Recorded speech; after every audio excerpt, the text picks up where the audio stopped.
Hello everyone, this is Cool Pro 195 streaming live with my OBS Studio DuckStation 0.1-8773 livestream test. Here we are people, back with, the final livestream test. The one to, presumably the one to end them all, in terms of PlayStation 1 emulation that is, but yeah, some could say it's practically the end of an era when it comes to livestream tests, especially since, as far as emulation goes and whatever's available around emulator wise, we've pretty much covered all bases. So yeah, for those of you, before I proceed and forget, for those of you who are, I remember what I was going to say now. Before I proceed and forget, honourable shouts to both Mr. Original Name and James the Crimson Dragon for your previous donations within past live streams. I highly appreciate the extended level of support that you actually put towards the channel. For those of you who are willing to donate, feel free to do so at your own accord, but of course, putting in donations is clearly not what we come here for. The most important thing is that people just jump into the live stream and just have a chill time.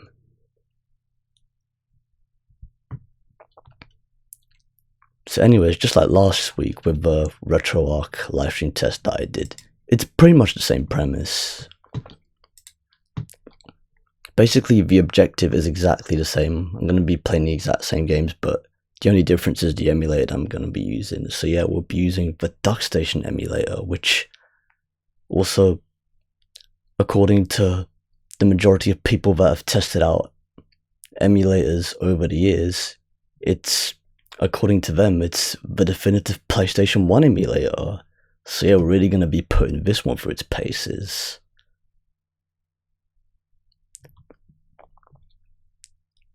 Okay, now time to whip this out to social media before we proceed any further.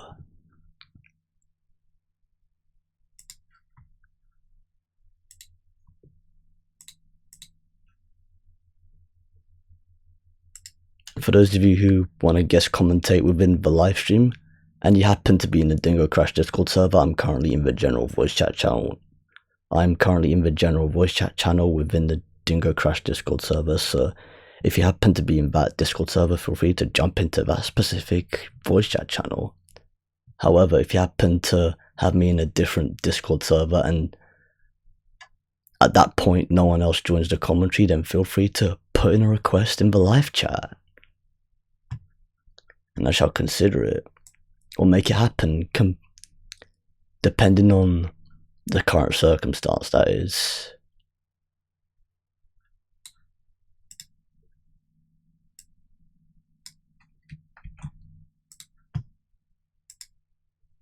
Okay, let's post this all over social media. Promote yourself.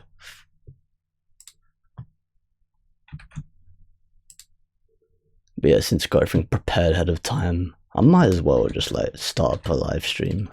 So yeah, it's practically the exact same case as the previous week.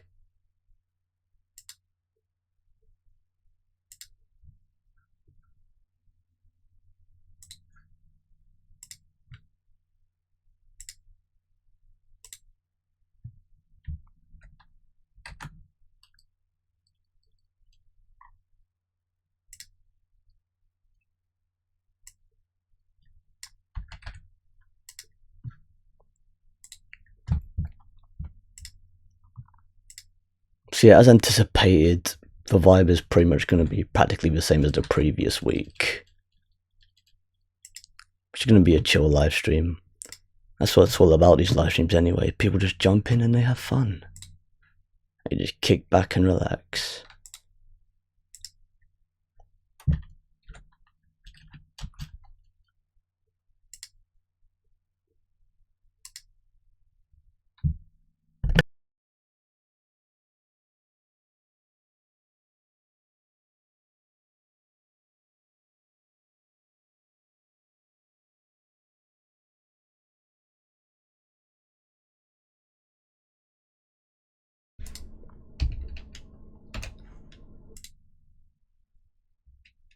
You know, I reckon this is probably, I think this is probably the only PlayStation 1 emulator in like ages that I've done a livestream test on, because all the previous ones were technically multi-system emulators.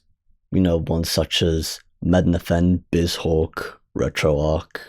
Those three are multi-system emulators, but DuckStation is, it's primarily a PlayStation 1 emulator, and it's solely a PlayStation 1 emulator at that.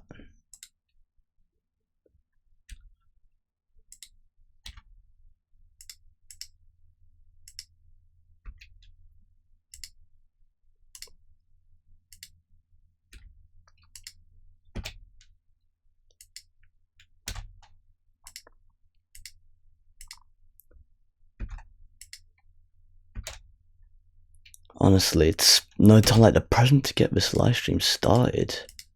Especially since, you know, you can make so many plans to the point where a lot of stuff just piles up on top, and that's practically the last thing you need.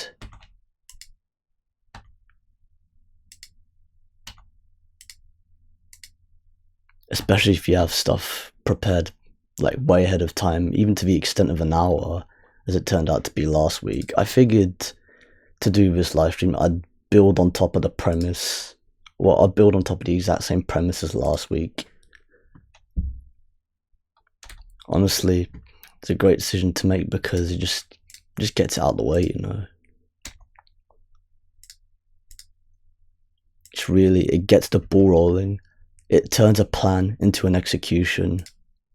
That's precisely what we need.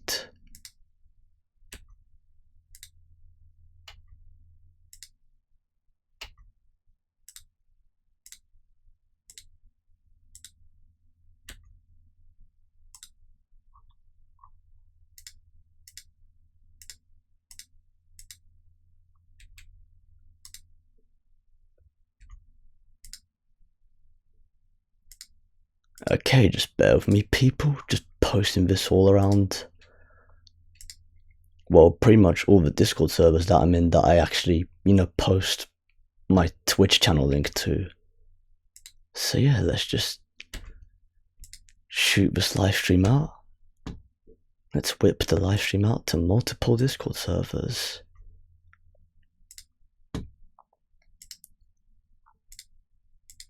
Yeah, because mostly Discord is where it's at when it comes to, like, you know, sharing your live stream and all that.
Spider Rebel says, hey cool pro. Hey Rob, welcome to the live stream. Cheers for stopping by, as per usual. So yeah, Rob, as you've previously been made aware before, this will pretty much be the exact same case as, you know, we did for the RetroArch livestream test within OBS Studio. He says, I'm on a train back to my flat in Preston. That's nice.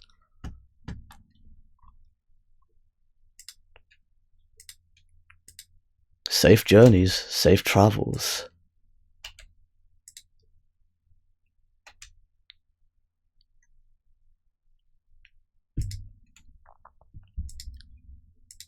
So yeah, by the sounds of that, it sounds like I'll just be chilling in the Dingo Crash Discord servers, general voice chat channel for a little while longer, depending.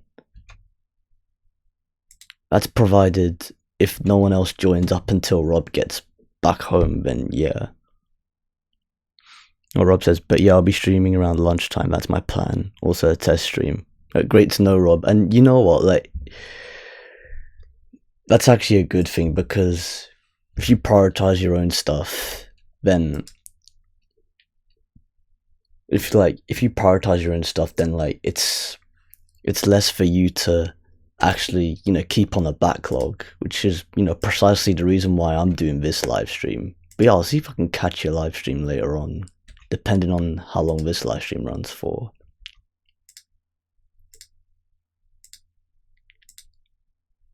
As a matter of fact, I might or might not raid you depending on the situation, but it really depends.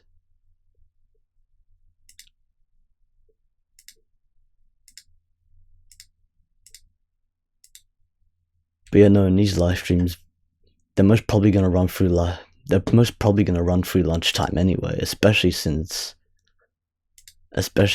taking into account how the previous live stream test went. But you know, every day's different.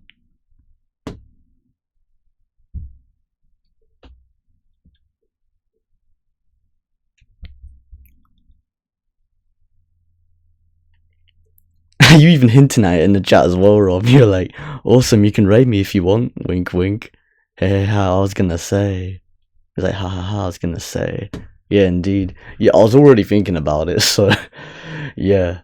No hat tips necessary, but sometimes I get that some people would require a bit of a nudge, but yeah.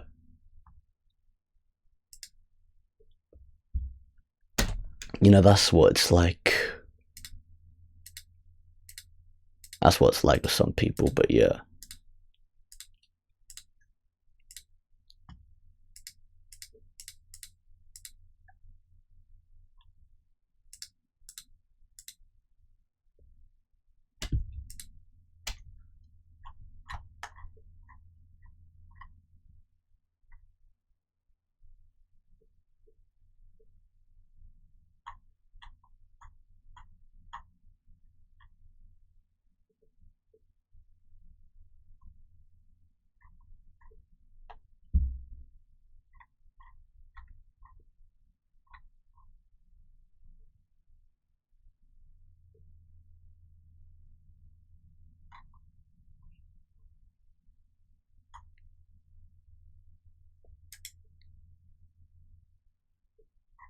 Okay, we'll see who's gonna fill up the chat.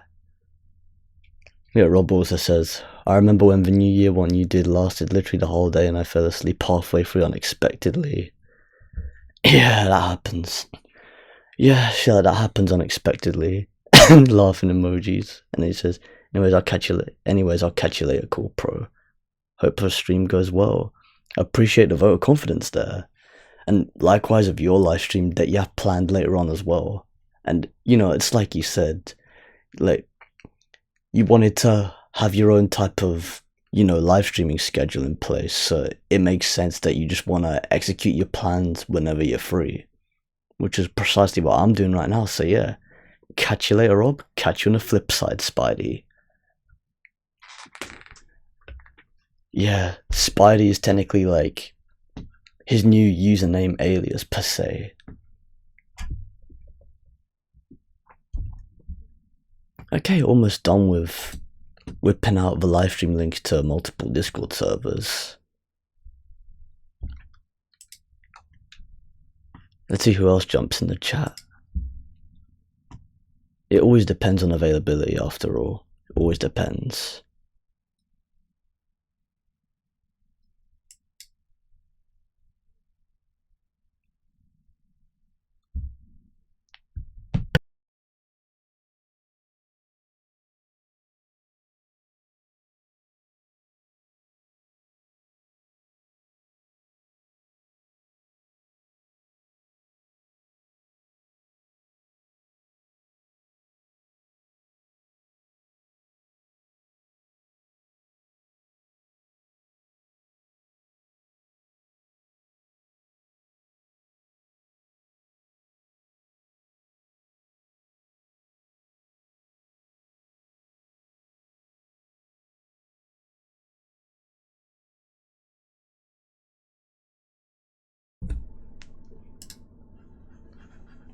Alright, so now that being the case, I've officially promoted my live stream out to pretty much all the Discord servers that I actually plan to post it out to. So yeah, time to jump into gameplay shortly. So yeah, as explained previously, it's practically the exact same premise as my RetroArch livestream test within OBS Studio. So I'll be starting off with Crash Bandicoot, followed by Pac-Man World, and finishing up with Rayman. And yep, they're the exact same games, the original Crash Bandicoot, Pac-Man World, and the original Rayman. So yeah, no time like the present to boot up DuckStation.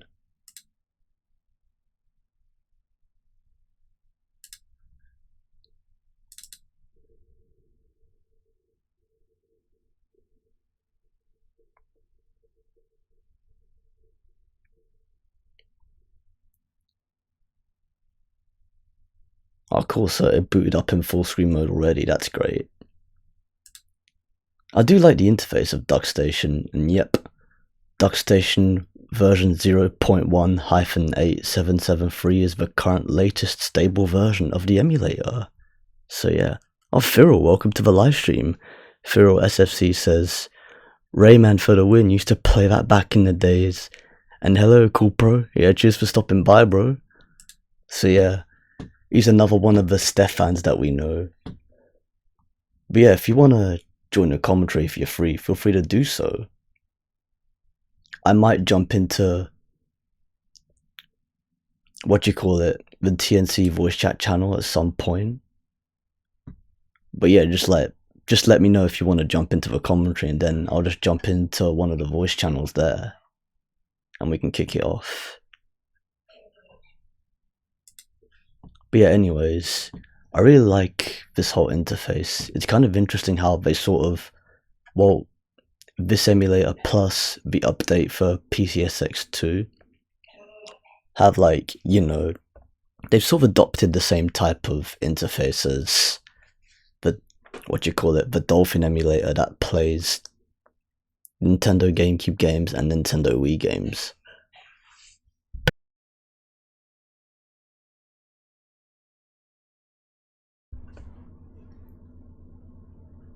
What's even more interesting about this emulator that's sort of like the Nintendo GameCube and Nintendo Wii emulator is that it kind of has like two versions. Well, originally it had like two versions.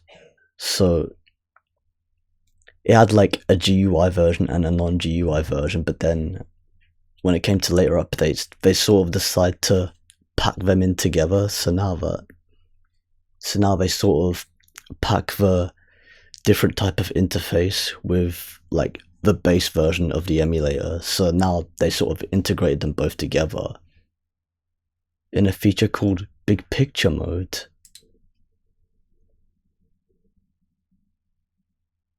This looks really cool.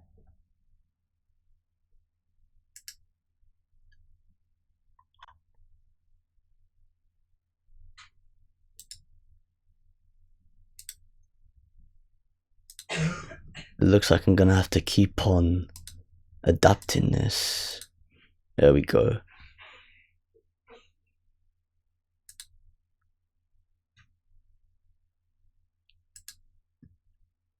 Alright, so this is technically Big Picture Mode, which is the exact same emulator, but it's just different setup.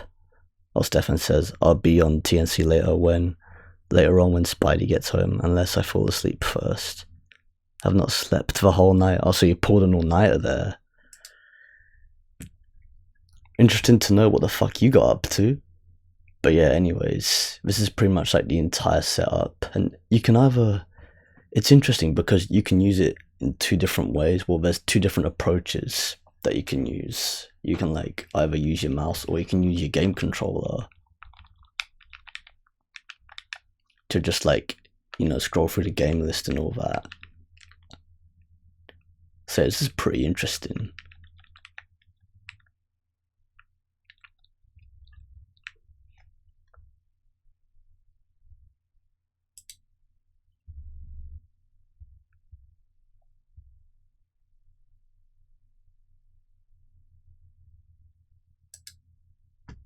But anyways, I'm gonna go back to the actual, you know, proper layout or the original. I'll keep both windows open because this is how, like, what you call it, because if you keep big picture mode open, it will boot up the game anyway. I mean, it will transition pretty smoothly. But yeah, I'll get back to the chat in a bit. People just sorting some stuff out.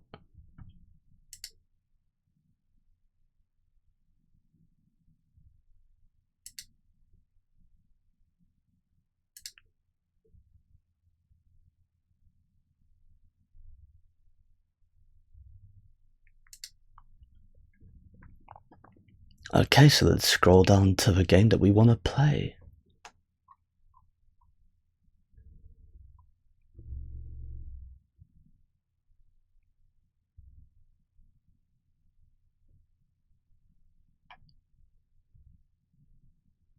Okay, so we'll be starting off with the original Crash Bandicoot.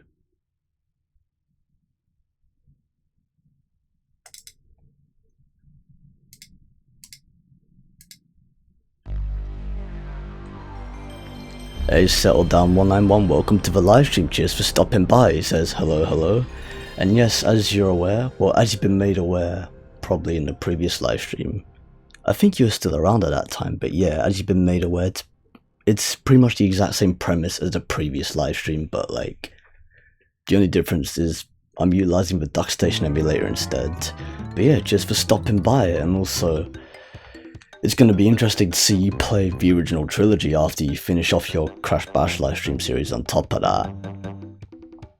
By the way, Rob, who has been a guest commentator predominantly, within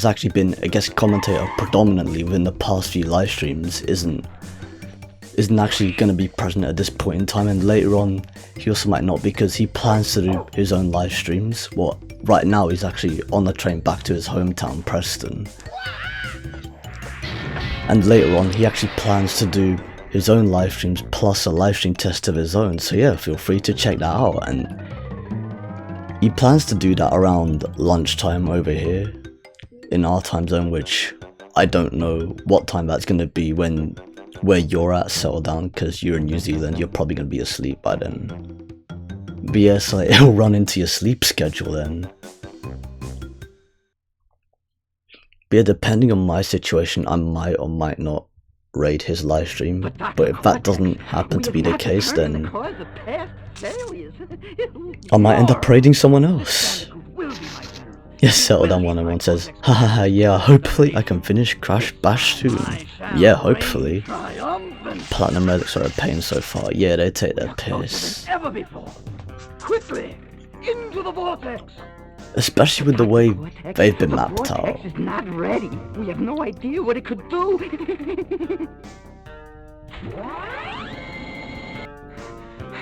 Failure again. Capture him. Uh-oh. Prepare the female bandicoot. So yeah, like plenty of other emulators, DuckStation is also an emulator that can function globally, which is a plus. So yeah, let's jump into gameplay.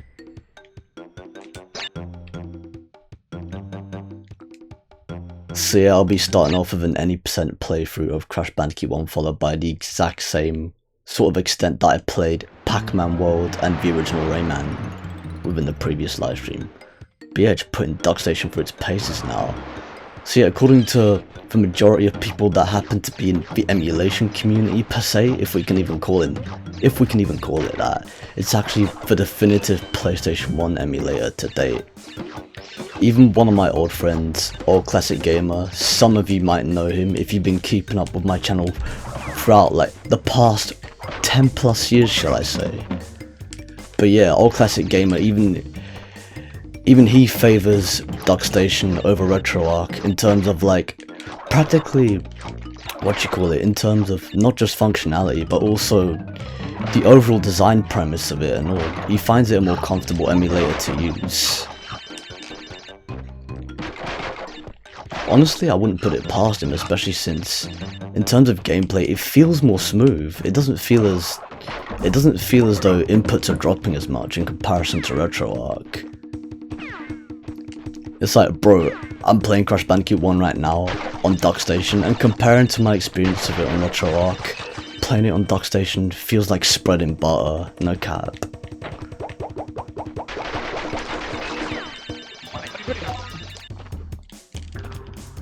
Honestly, like, I already recommend DuckStation, and I'm just doing a live stream test of it right now. So yeah, just throw some zigs and zags in there, just to showcase a bit of a speedrun tech on top of that.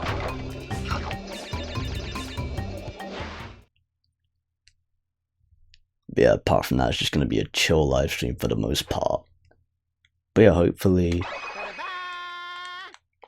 we will have some more people jumping in the chat. We'll see how eventful it gets. Also, speaking of which, I remember in the previous live stream you said that you were actually attempting, you know, the platinum relics for Crash Bandicoot 2 Cortex Strikes Back within Crash Bandicoot Insane Trilogy, while you had my live stream playing in the background. So yeah, how did that pan out? I mean, I know you probably previously mentioned it within, you know, the last live stream that you did of Crash Bash as part of your live stream series. But like, you know, it's still been a bit of time since then.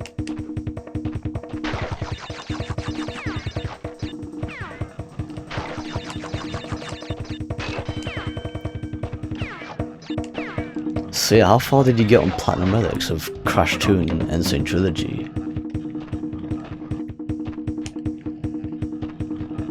Man, this already feels smooth to control.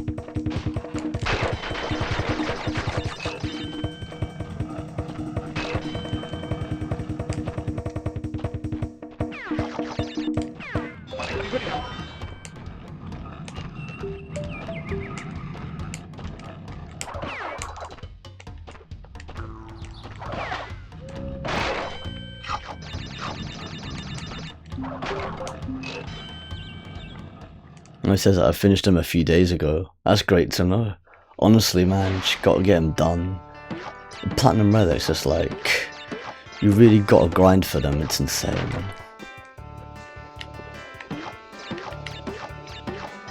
I mean, the speedrun tech helps, of course, with Insane Trilogy, such as like, you know, hob sliding and all that, but it only applies to certain levels.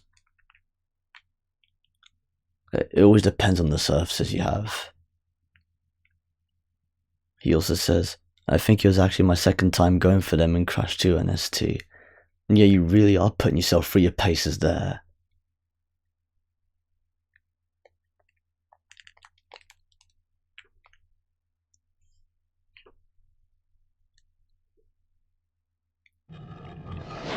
But yeah, Crash Bash will certainly be a great game to revisit.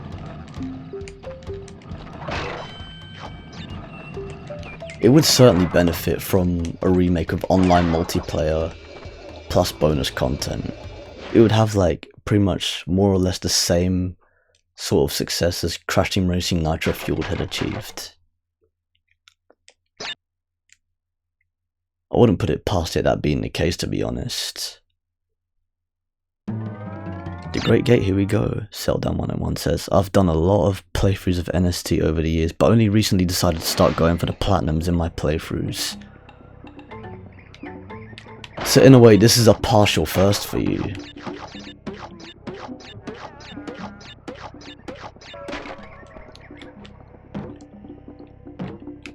But yeah, in terms of DuckStation, this is like, it's not just the graphics that look good, it's the gameplay that feels smooth as well.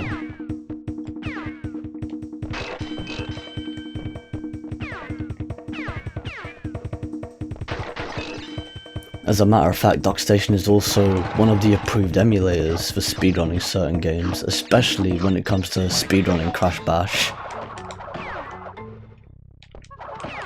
Abdul the Arabic guy, aka Artificial Star, and Geordie925, they've been speedrunning Crash Bash. Well, Geordie's been doing it more often than Abdul, because Abdul's kind of been doing his own type of live streams, such as actually playing through every single Crash Bandicoot fan game that has ever existed in the past. Every single Crash Bandicoot fan game that was ever put up on any, you know, type of web browser or any website possible, pretty much like, you know, was available to download at any point in the past, which I've certainly played a number of them back in the day.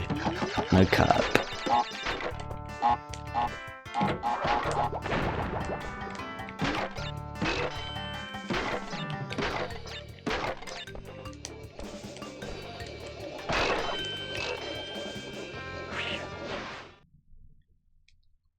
But of course, as far as Crash Bandicoot fan games have come now, we have games like Crash Bandicoot Back in Time and Crash Bandicoot Respawn. They're both perfect examples of, you know, Crash Bandicoot fan games that are like, you know, proper faithful to the original trilogy.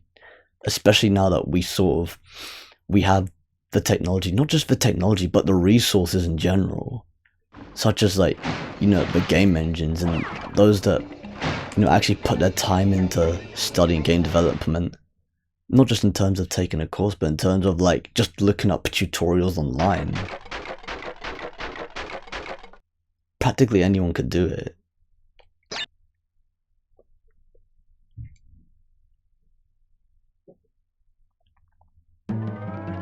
Boulders, here we go, level 4 boulders. We are jumping into uncharted territory.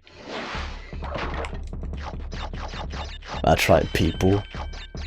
It's always fun to point out the fact that, well, at least for me personally, it's always fun to point out the fact that this level was also, it ended up being a cutscene based minigame within Uncharted 4: A Thief's End for the PlayStation 4. And speaking of which, that game, man, that game came out way back in 2016. I can't believe that game is gonna be 9 years old this April, I think. It released at some point in the middle of the year. That's what I remember. That's how it was to my personal recollection. But yeah, it's crazy to think Uncharted 4 is almost going to be 10 years old. Literally next year it's going to be 10 years old, that game. That's fucking crazy to think about. It's 20 years younger than Crash Bandicoot itself.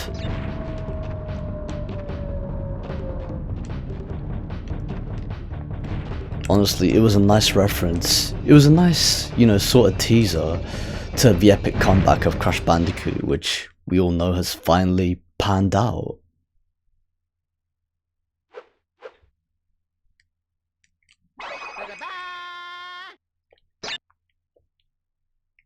Honestly, it's a moment in history to never forget. Firo SFC says, oh, should I say Stefan? But yeah, Stefan says, anyways, I'll be off again. If I can convince Spidey to play Helldivers 2 or Battlefield 2042 on stream, I'll be playing with him. I'll be on TNC later. Okay, cool. You know what I reckon? If we're both streaming at the same time, we sort of could combine the commentary in a way. As in, like, we can still do our live streams. We can still do our separate live streams, but at the same time...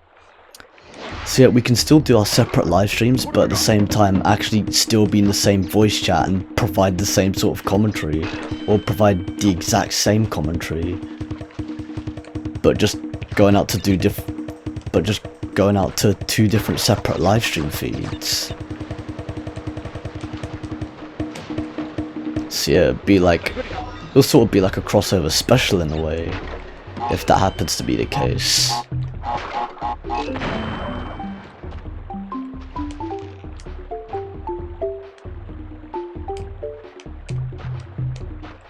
So yeah, that'll be interesting. That'll definitely be an interesting twist for the live stream later on. That'll be sick.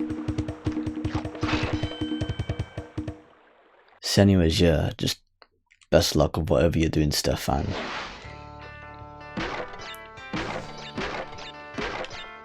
So yeah, not getting our hopes up, but yeah, that'll definitely be an interesting twist.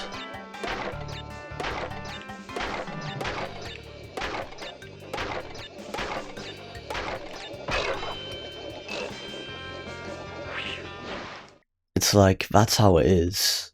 Sometimes you just got, if you have a lot of plans in place and you just conceptualize them as much as possible, like, it's only a matter of time before you actually put it into action. And honestly, the sooner you do it, the better. Like, for real, no cap, you might as well just, like, get it over and done with.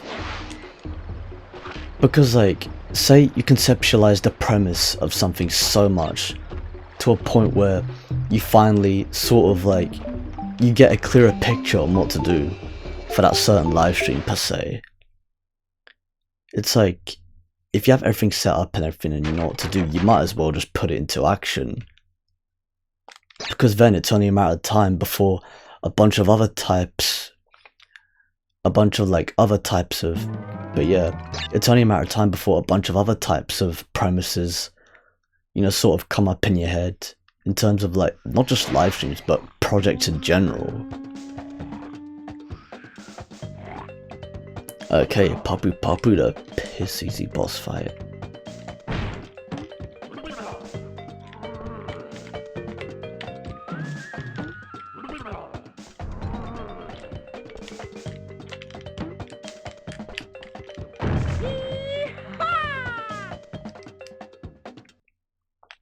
But yeah, you can practically defeat Papu Papu within under a minute.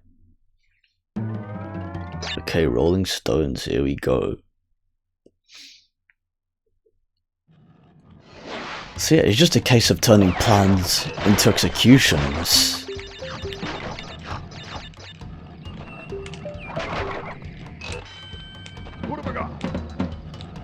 And honestly, the sooner I started this live stream, the better. It's like last week when I started, when I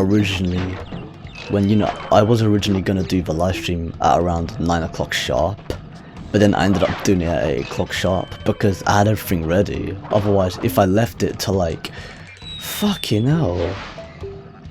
Okay, I sort of hesitated then, which I shouldn't have done, but fuck it. But yeah, as I was saying, yeah, I don't know what the fuck that was all about, but yeah. Okay, that was cheap. That's never usually the case, but fuck it. Alright. But yeah, it's just a live stream test, doesn't have to pan out any particular way. You can literally do it without fucking touching the TNT crates either, but you know. Shit happens. What the fuck? Okay. Nah, seriously. Gotta be careful.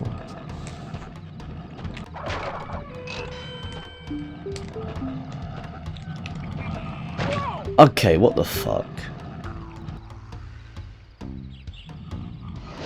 It's like, I don't know what the fuck's up with the hitboxes right now.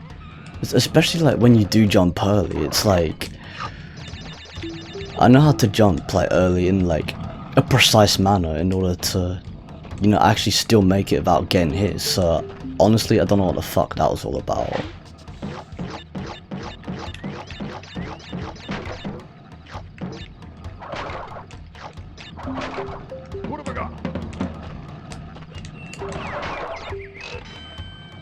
Okay, here we go. Oh yeah, I could have had invincibility up to this point as well, but no, I ended up fucking dying there for practically no reason.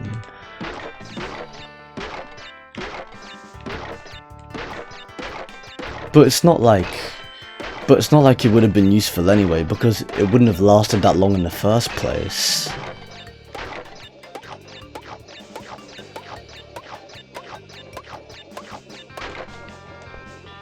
Yeah, sometimes it doesn't always count to 10, these box crate counts. Well, with these box crate bounces. But yeah, here we are. Down191 says, I actually remember playing a Crash Bandicoot fan game back in 2023 in my first year of studies in class after I finished all my work. My friend and I made in the class was always interested, but she dropped out sadly. What were you meant to say my friend and I, because it doesn't look like a complete sentence? But yeah, I presume that's what you meant.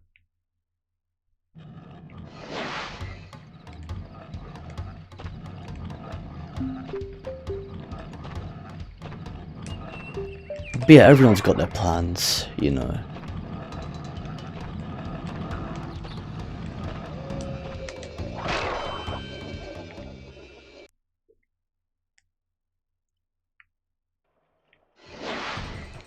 Alright, a Brio bonus round.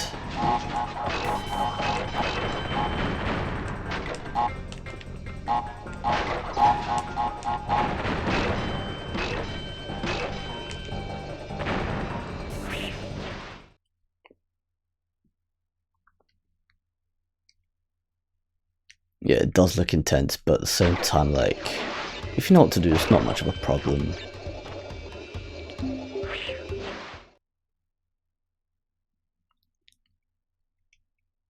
Oh, he says, sorry, yeah, friend that I made in that class. Okay, that makes sense. Okay, let's jump into Hogwild. Yeah, another one of the piss easy gems to get.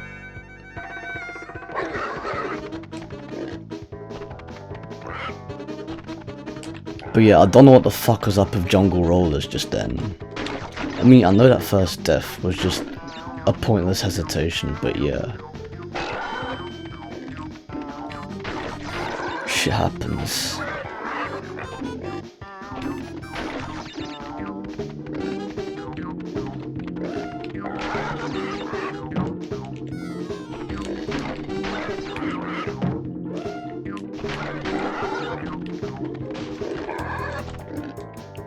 It's always fun jumping on top of that tribesman's house. Whenever I, like, you know, go past this area. You can't even do that in Insane Trilogy. You can only do that in the original.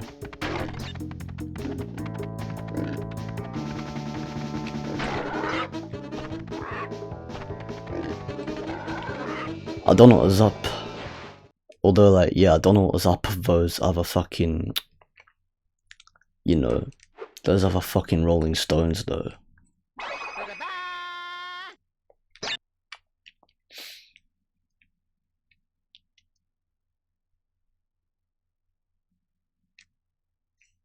It's like their fucking hitboxes expanded out of nowhere or some shit. I don't know how that would even work, but yeah. I mean, I know that doesn't happen anyway, but it's what it felt like. Okay, Native Fortress, here we go. Down191 says, it was Back in Time one, I liked it a lot. It was the Back in Time one, I liked it a lot. Yeah, Back in Time was awesome.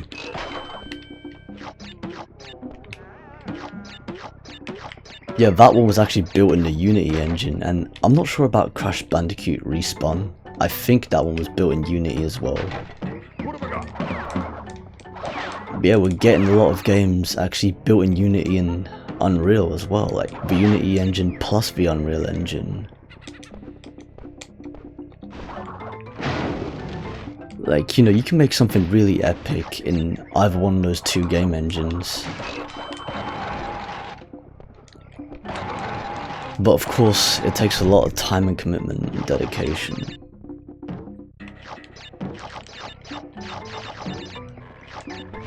Alright.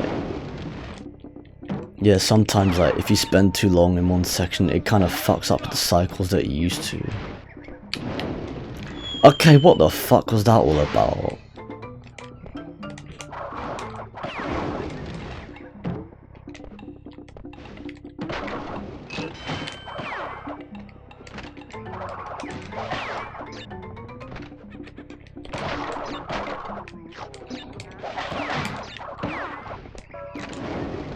Yeah, sometimes it does get to a point where you can't trust the mechanics, but yeah.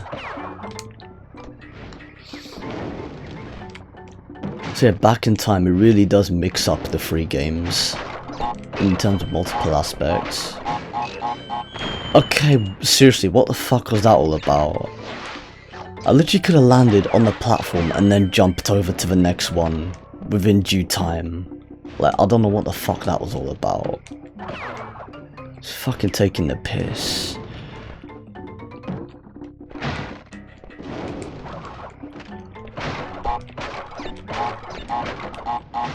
There we fucking go. Like, the momentum kind of like... The momentum completely fucked it over. It just completely went down the shitter at that point.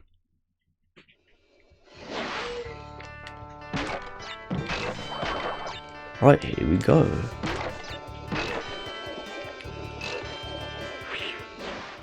Celldown191 says, seeing you play this makes me want to skip through the rest of Crash Bash and just start my original trilogy playthrough now, honestly, lol.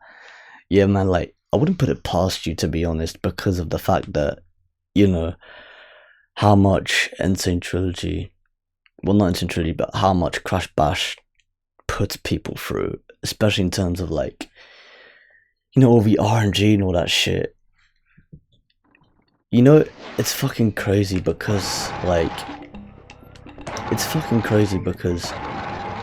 and it's funny at the same time because the definition of madness, or the definition of insanity, is taking the exact same approach every single time and expecting a different result, yet that's the exact same case with RNG. Like, you're actually expecting a completely different result every time you do a specific thing.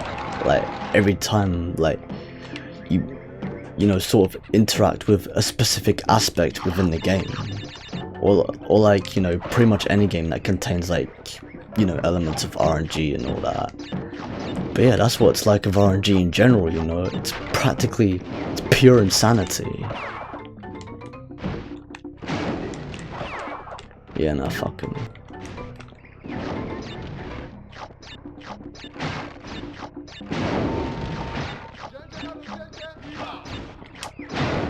It's interesting how, like, when you look at the fire, like, you can see, like, the end of its animation. You can, like, literally see the end point of its animation. It just looks flat, like, as it's going up. It literally follows, like, the top point of the flame, and it's just... It makes it even more obvious, you know. It's making the game wear its heart on its sleeve at this point in time. Either that or just the game's just being exposed by the emulator.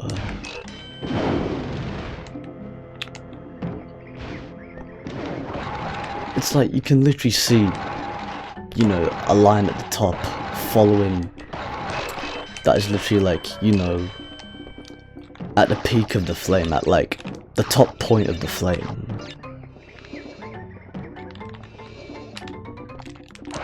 Okay, I don't know what is it with overshooting the jumps. Yeah, I know Crash 1, as in like the OG Crash 1, has momentum problems, but fucking hell.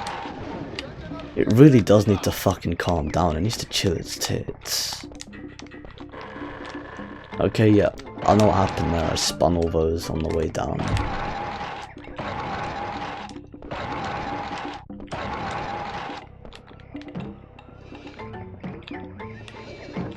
In a way, I know I could be speaking with a bit more energy, but at the same time, it's like... It's not just early in the morning, it's just, you know... Especially when it comes to live streaming, sometimes you get that spotlight effect, and it's like, you just gotta ease your way back into it.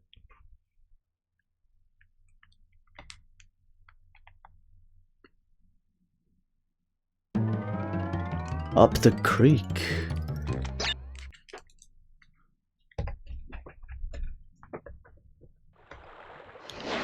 But yeah, Native Fortress wasn't too bad for the difficulty spike level, but yeah, it's...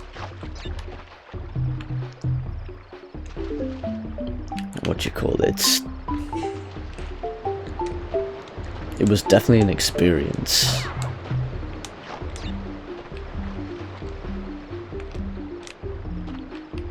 Well, it was definitely a predicament of its own, that's for sure.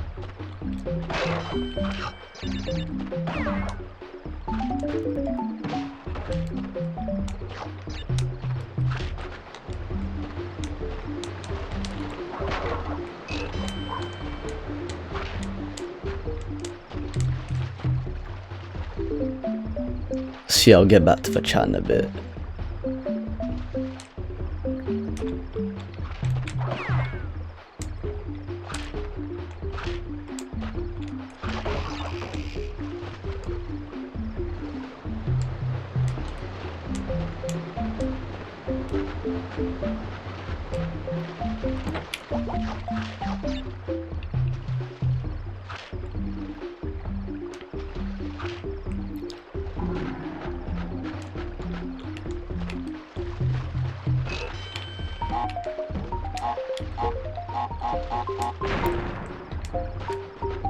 Okay, I caught that lily pad in due time.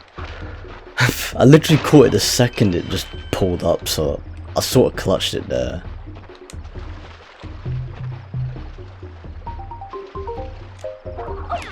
I fucking spun that piranha. What the fuck was that all about? I could have sniped these crates on top of that, but you know, the game had other plans. Decided like, nope, let's fuck you over. Let's take the piss and fuck you over. Yep, that's what it was like. It was like, let's take the piss and fuck you over.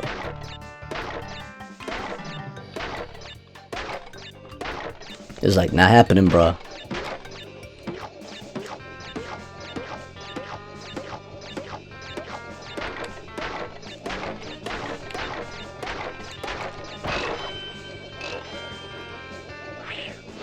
Okay, so Spider Rebel says, man, this train is full speed ahead. He also says, it's like Jeremy Clarkson determined to win the race with the A1 Tornado, and he got covered in the suit. Yeah, man, precisely, man. Seltdown191 says, me every time in Crash Bash. Yeah, man, tell me the fuck about it. Spidey also says, or Spider Rebel also says, it's getting sunny now, yay. even just referenced what I said, like, nah, not happening, bruh. But yeah, that's what it's like sometimes. But now you snipe the fucking piranha.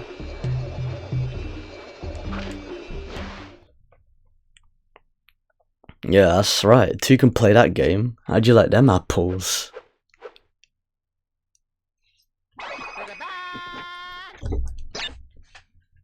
It's like they pulled the nah, not happening, bruh card to me, and then I pulled it right back.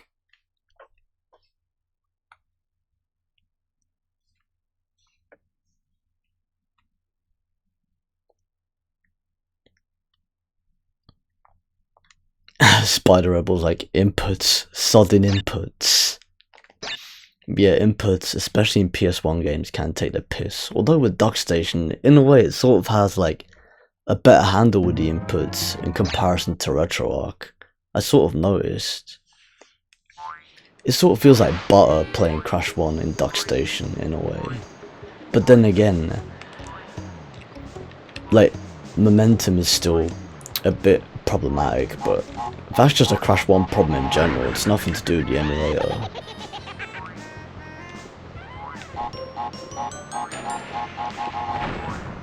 But yeah, Rolling Stones was a bit fucked. But I'd say Rolling Stones kind of fucked itself over because, like, stupid shit happened that, like, you know, wasn't even supposed to happen in the first place. Like with the Rolling Stones themselves. Okay, that was cheap as fuck. But never mind. Ripperoo got his ass kicked anyway, so fuck it.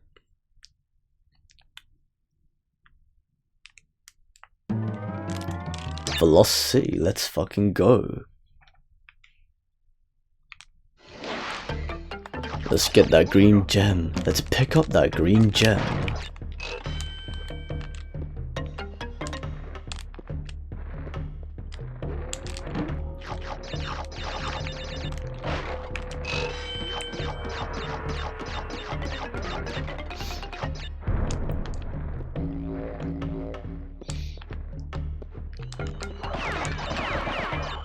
So yeah, like, it's not just a case of inputs, it's a case of what you call it. Okay, that was cheap as fuck. It's literally a case of AI positioning as well. Like, positioning of AI isn't exactly, you know, perfect either.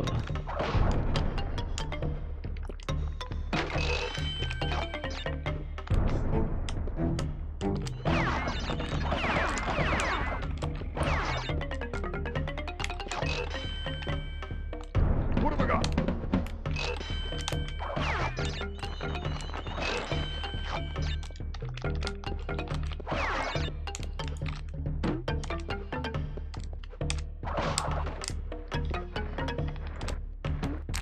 Just made it. I clutched that landing up top.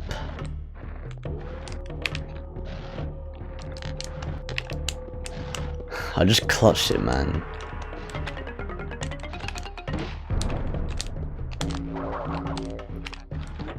See, I pulled that off like first time in DuckStation, but in fucking RetroArch, it just fucked itself over. Yeah, I know it was a bit fucked over there as well, but right at the end, when I landed on that bottom corner, on that fucking fire pit on the bottom right corner, which, you know, shouldn't have happened in the first place, but fuck it. I put that down to bullshit momentum. That's what I put it down to.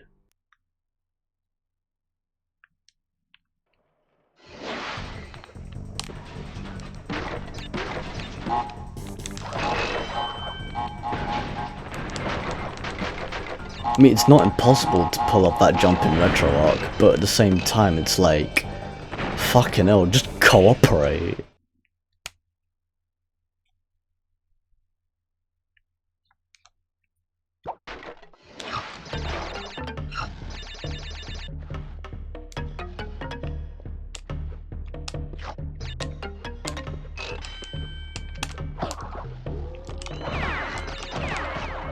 Alright. That was pretty well executed.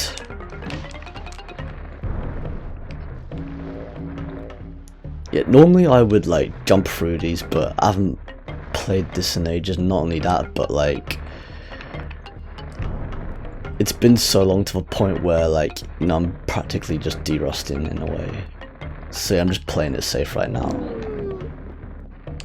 It's been a long time since, you know, I properly played these games, and since, you know, I properly live streamed in general.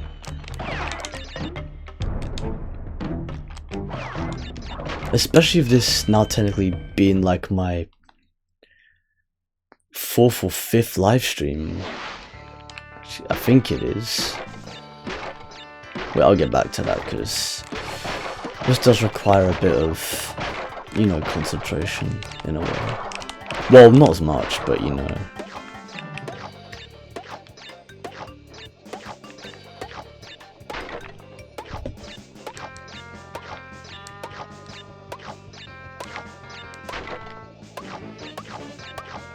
Okay, let's be careful.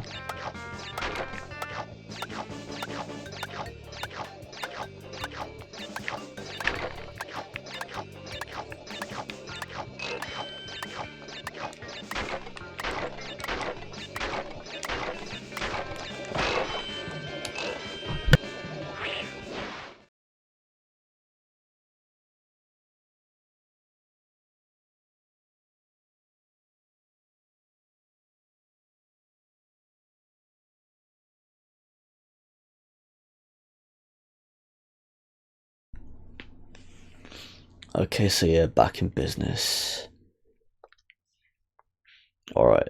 So yeah, this would actually be my 4th live stream of the year now, technically, because there was the New Year's celebration live stream that I initially started off with, which ended up panning out to be a trial run of a live stream. And then there was the actual live stream itself, which, you know, I sort of had to do a restart on. So yeah. So there was the trial run, and then there was the actual New Year celebration live stream itself, which panned out to be the successful attempt, per se. And then afterwards came the OBS Studio RetroArch live stream test. So yeah, the third one was the OBS Studio RetroArch live stream test, and now here we are with the 4th one. with the OBS Studio DuckStation, with like the OBS Studio DuckStation livestream test. But yeah, no, even like, oh yeah, now that we got the green gem, we can backtrack to jungle rollers, but I'm not going to do any backtracking since this is just an any percent playthrough. Although it would be required to pull off that 100 lives glitch in Castle Machinery though, up in the 3rd island. What have I got? But yeah, Temple Ruins, let's fucking go. Okay.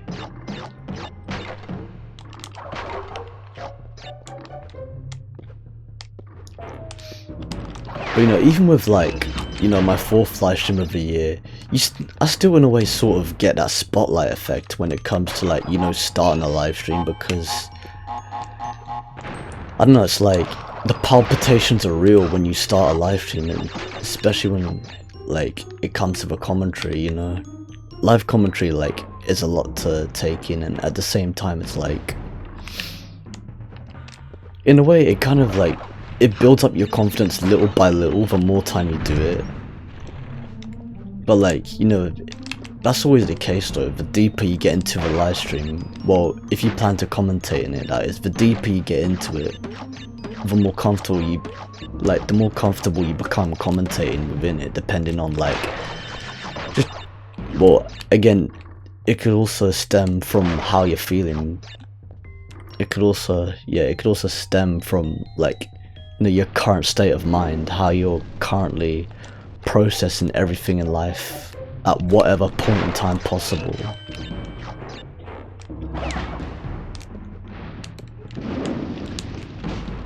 But yeah, I'm pretty much at a point right now where I'm just getting these live streams out of the way, because here's the thing, like, especially when it comes to me doing my own live streams, I pretty much tend to conceptualize the premise of so many live streams that I do, if not practically almost every single live stream that I plan to, like, you know, that I put in my lineup, pretty much inside my own head.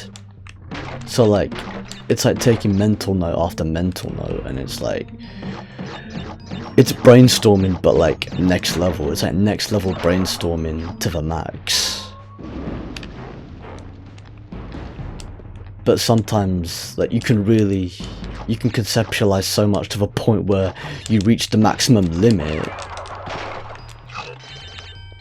when it comes to brainstorming. So like, it gets to the point where you just need to execute a few of those plans in order to free up your mind to conceptualize other premises for other types of projects, or, you know, whatever you plan to do at some point, or whatever point down the line.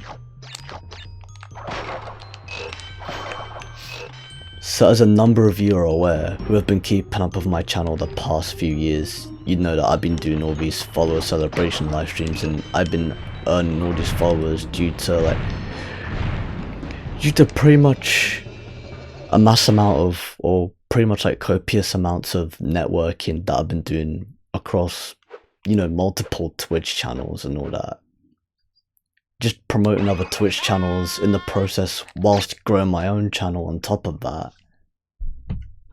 And that's pretty much what led to all those follower special celebration live streams happening, you know, coming out at a pretty fast rate, practically like one after another.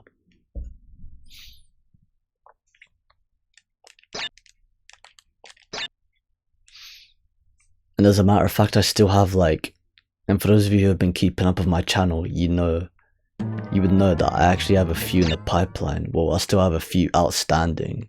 I actually have a couple outstanding right now, and that's the 800 followers special celebration live stream, and that's also the 900 followers special celebration live stream. So yeah, I still got 2 of them to do before I hit 1k, and yeah, I really, you know, plan to do them before I actually hit 1k followers on Twitch. Because then it's not too much of a backlog to get onto whenever I actually do hit 100 followers. I mean, I don't have that much of a backlog whenever it actually comes to the point where I actually do hit 1000 followers itself. And at that point, like, I actually, you know, it certainly feels more climactic to have those other follow celebration live streams done, like in the rear view, in the backlog, and just get straight to doing the 1,000 followers, and then just get straight to doing the 1,000 followers special celebration live stream. Like as soon as I hit 1,000 followers, or like the soonest time, or pretty much like the soonest point possible afterwards. Selldown191 says, you'll make it to 1k very soon for sure. I appreciate the vote of confidence there, bro. Highly appreciate it. But yeah, only time will tell. But yeah, my channel was growing at a fast rate previously, as of like 2020 and 2021, because that's when I actually started, you know, networking with multiple, well, that's when I say networking with multiple Twitch channels, but that's when I started, you know, support networking in general by like, you know, interacting with a lot of Twitch channels, like just checking out their live streams and stuff, making conversation with them, chatting with people, and promoting their live streams on top of that.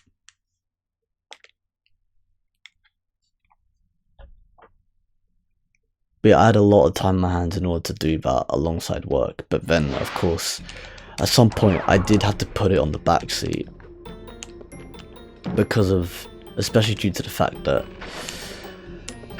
I threw myself back into, I pretty much like threw myself back into studying, so like I started doing uni work, and that became the much bigger priority above, like, well, on top of everything else.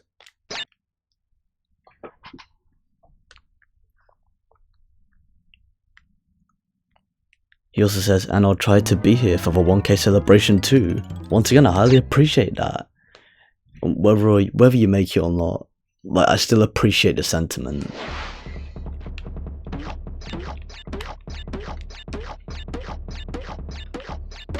Honestly, like, it means a lot that you know, you're even considering turning up for it, but of course, it depends what life throws at you.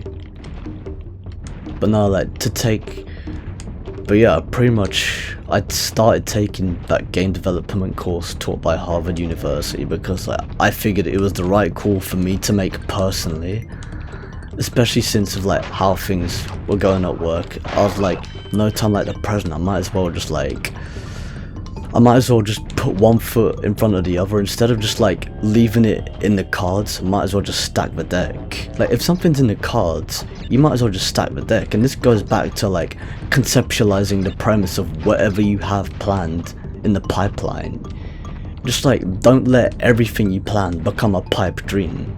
Just like turn it into a reality. Just like put it into action. It's like, that's how you move forward. That's how you grow as a person. That's what it comes down to. In order for you to become successful, or at least in whatever, successful in whatever you, or at least like, you know, successful in whatever you're passionate about, you need to give it 100%. I mean, you can call some stuff like side hustles as much as you like, but at the same time, it just comes down to how committed you are to that. And it's like with these live streams, like now I'm actually putting time into them. You know, it's funny because I remember there was a time where sometimes I would plan to do a live stream on a certain day, and then like it wouldn't go, but then at some point, like I ended up not going through it depending on how I feel about it. And you know, sometimes, you know, cancelling plans is okay, but as long as you don't make too much of a habit of it. But it's not only that, it depends on what happens within the day, and it also depends on what's at stake, because like I don't think back then it was just to do with a habit. Like I wouldn't really call it a habit, I'd call it like just, you know, I'd call it a circumstantial backpedal per se, because sometimes you sort of have to backpedal in order to like, you know, reassess everything, because you never know, like something might come up and you just gotta act accordingly, because that's what happens in this world. Shit happens and you just gotta act accordingly. Nothing is gonna be perfect. And once again, this goes back to conceptualizing the premise of whatever you have planned. You can plan something out. You can plan something out in your head for so long and expect it to, you know, be perfect. You can plan something out in your head for so long and try and make it as perfect as possible, but sometimes that's just not how it works. Sometimes you'll get good outcomes, sometimes you'll get bad outcomes, but there's no telling. It's a coin flip, it's a dice roll. You're never gonna know the outcome unless it actually comes to the actual, you know, execution of it itself. Like, you'll never know what happened. You'll never know what's gonna happen unless it actually comes down to it. But yeah, that's pretty much it. Because when you plan something, it always sounds good in theory. That's the thing. You can plan something out so cleverly. You can like plan something, like you can literally plan it down. You can have like a premise in your mind. Okay, I don't know what the fuck that was all about. I literally caught the flame on the platform at the same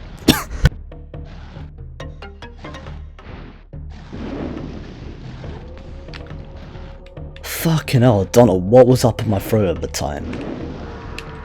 Okay, and on top of that, I don't know what the fuck was up with that flame as well. Okay, what the fuck is happening? That never happens to me before. That literally never happened to me before. I don't know how I overshot that platform, but fucking hell. It started off with this fucking flame. It just started taking the piss. There we go. That's a bit better. Right, it's back to normality now. But yeah, I'll get to your comments. I'll get back to your comments, settle down. It's no problem.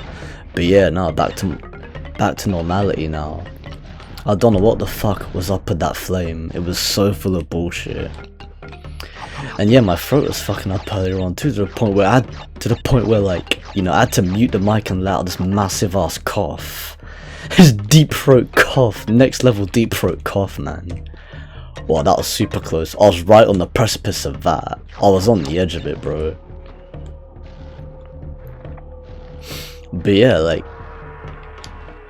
so yeah, as I was saying, well, fucking hell, fuck my life. Yeah, I jumped too early there. Could have completed this all in one go, but nah, fuck it. It all went down the crapper the second that flame started to fuck up completely. I mean, that never happened to me before. And that doesn't even make sense either. It's like, I never used to get caught by the flame when I jumped on top of that platform. That made no practical logical sense whatsoever.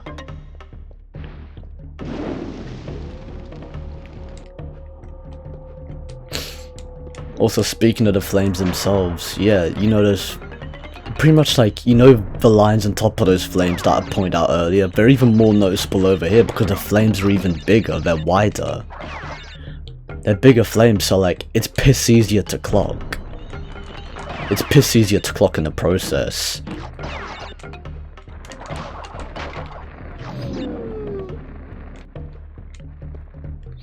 So yeah, going back to what I was saying earlier on, you can plan something out so well.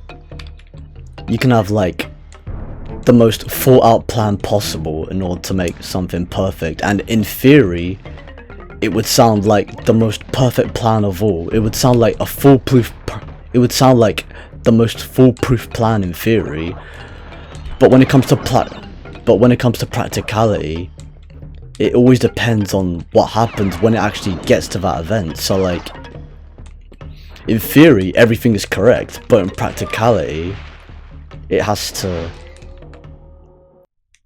Wait. Yeah, this shit is just fucking up my commentary because all this bullshit is just not helping out.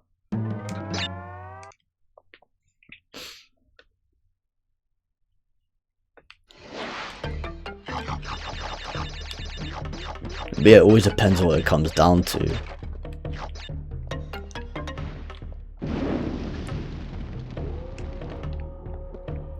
Like, you can have the most, like, thrill. you can have the most thought out plan possible and, you know, make it as foolproof as possible. But yeah, no, I like saying stuff completely because it just like,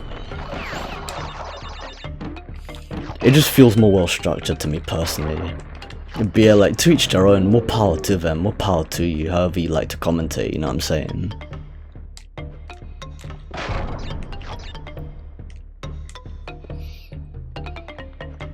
So yeah, that's what it comes down to. You can have the most thought out plan possible in order to make it, you know, as foolproof as possible when it comes to like the actual concept of it. But when it comes to the actual proper practical outcome of it, you don't know what's gonna happen. So like, you gotta be prepared for whatever possible outcome when it comes to, whenever it actually comes down to it. When it comes down to the execution of that plan. So in theory, everything that you planned inside your head was correct. But in practicality, it all depends on the outcome. It all depends on how it pans out. So like, the outcome is the ultimate determination of your next step that takes place afterwards.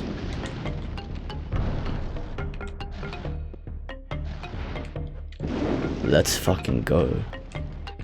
But yeah, the way that fucking flame has been pissing about of me earlier on, it just proper made me even more cautious about it, you know.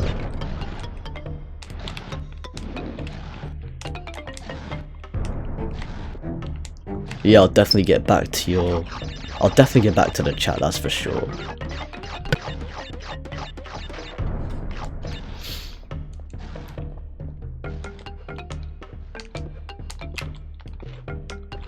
So yeah, as I said, it's like, whatever plan you have, just like, focus on the ones, pretty much focus on the positives, on like, you know. Yeah, I hesitated there because of the previous outcome, so yeah, I was just anticipating both outcomes right now. It always depends on what you have planned, and not only that, but it depends on like what plans work at the same time. So it comes to a point where like, no matter like how tough your life is right now, and let's face it, we all have shit going on in our lives. Sometimes like, you just gotta focus on the positives and concentrate on what you can control, instead of just stressing out about what you can't control. And if something seems like, you know, it's gonna be tough, but at the same time, like, you know, it's possible to do, it's like, you might as well get it over and done with instead of just stressing out about it, because you'll be stressing out about something that hasn't even happened yet. And that will only set you back even more in the process. So yeah, instead of just, so yeah, if it's in the cards, you might as well just stack the deck. And you never know. It might actually pan out well. But like, you're never gonna know for sure unless you actually, you know, go through with it. The sooner you put it into action, the better.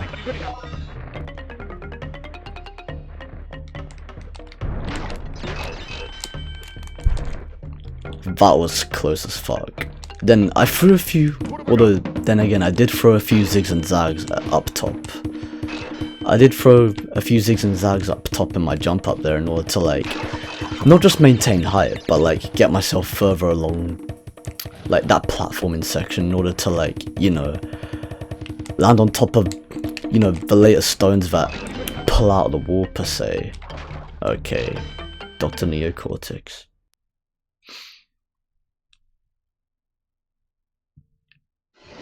Okay, so yeah, I'll definitely get back to the chat in a bit. It just, you know, sometimes like there's a lot that you have to say, and sometimes like you have to restructure a lot of what you have to say in order to get it out in the most, you know, clearest and concise manner possible. Well, I say clear and concise, but not just clear and concise, but like clear and well structured as possible.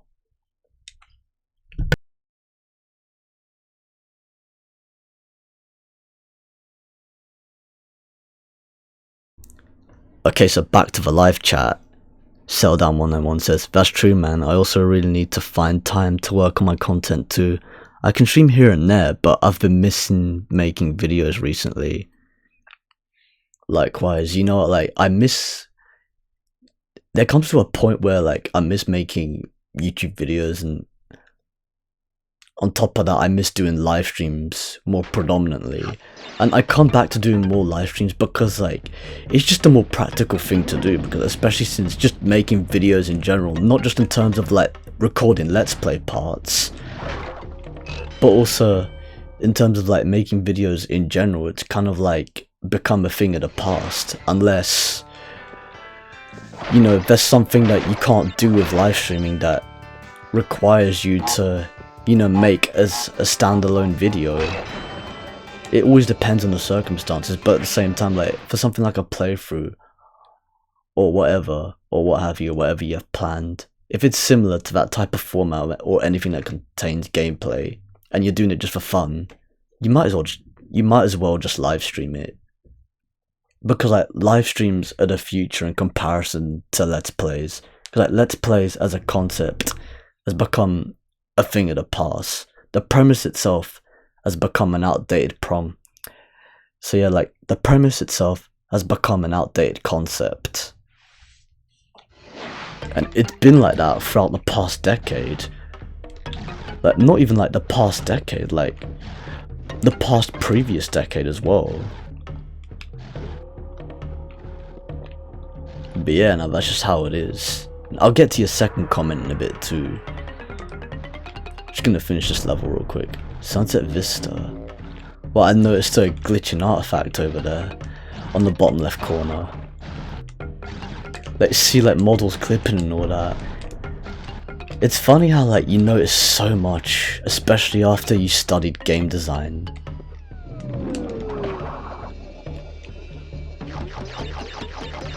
Honestly, especially after studying game development myself. Like, honestly, like, yeah. That's just what it comes down to. Especially when it comes to... But yeah, that's the thing. Especially when it comes to... Yeah, sometimes I keep forgetting what I'm gonna say, but yeah. Alright, we got the gem for Sunset Vista.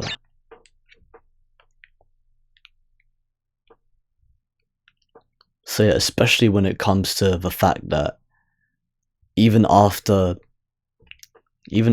actually studying game development, or even like, you know, completing a course in game development, I still notice, you know, all these things, and these, not only that, but like these certain little details that I see like pop up in games per se, they sort of like, they become more clear, they become more conspicuous per se. So like, it's like, I don't know how to explain it, but it's like, you're sort of reading the game's body language per se, although I wouldn't exactly say like that's the correct description, but in a way it's like, you sort of see how the game is built, and then you see certain, what was it called? Yeah, you see certain nuances per se, which, you know, wouldn't normally happen. Or like, you just see certain aspects within like the design of a level, and you see like what should and shouldn't happen, and you sort of, and you get a clearer picture on why that's actually happening, because you know like at least the few things that sort of trigger it. Or like, you know, you have like an in-depth knowledge of the programming behind, or like you have an in-depth knowledge on like the entire premise of how that could have potentially been built in the first place, especially in terms of the whole programming aspect of it. But yeah, that's what it comes down to. Koala Kong, he's a piss easy boss fight.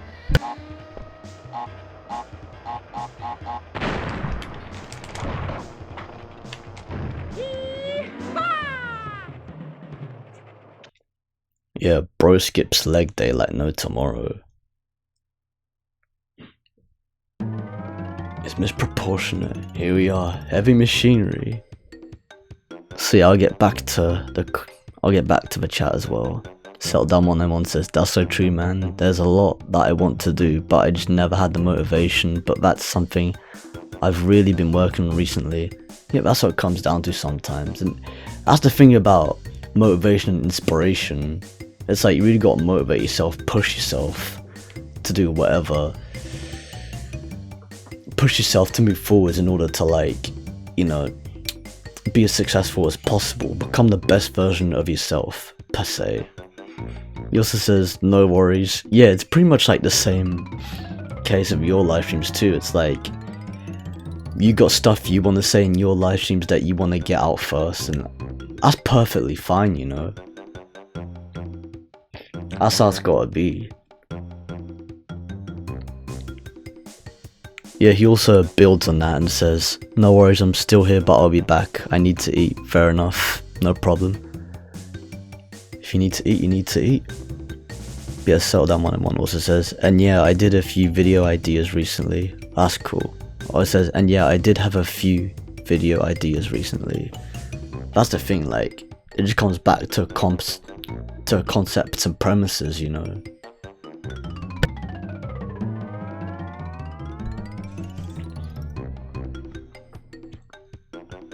Okay, time for heavy machinery. Let's jump into heavy machinery. That's not a toy, sir, it's heavy machinery! Well, thank fucks, I'm high as a kite.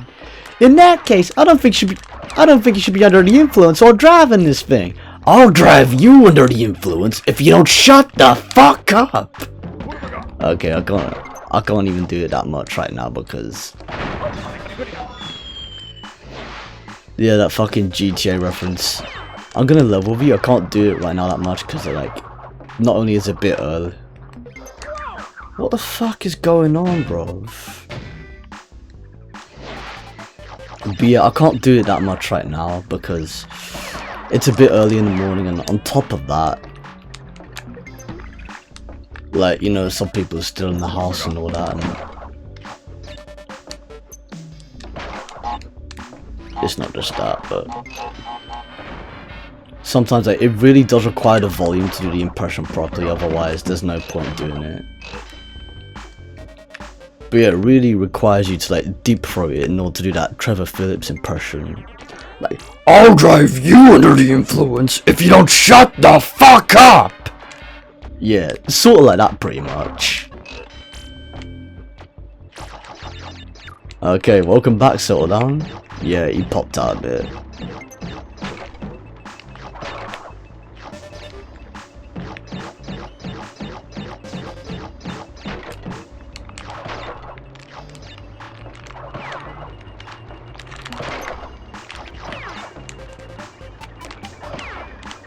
Okay, here we go. But heavy machinery in general is not a hard level. He says, haha, that was a good Trevor impression. Yeah, man. That's the thing, like, that's because, like, this time around I actually put a bit more throat into it, whereas, like, previously it was, like, it was sort of disappearing in a way because, like, you know, a lot of the energy was, like, you know, disappearing. Well, like, my energy of the impression was kind of, like, disappearing in a way. Wow, like, I've never seen those artifacts before. They seem to be more apparent in the DuckStation emulator because I've never seen them in any other emulator before. That's strange. But yeah, Settle Down 191 says, I love Trevor, but he's not my favourite of the three. I mean, you know, what you call it, Michael, Franklin and Trevor, they're all pretty decent protagonists in GTA 5, but you know, we move. GTA 6 is gonna be hype, but yeah, whenever that comes out, man, it's gonna blow up. But yeah, more on that later on. Yeah, they're all decent, especially like GTA 4 and all that. Yeah, Nico Bellic was... he was a pretty funny protagonist. Well, he was serious but funny at the same time. Like, his cousin Roman was the funny one, technically.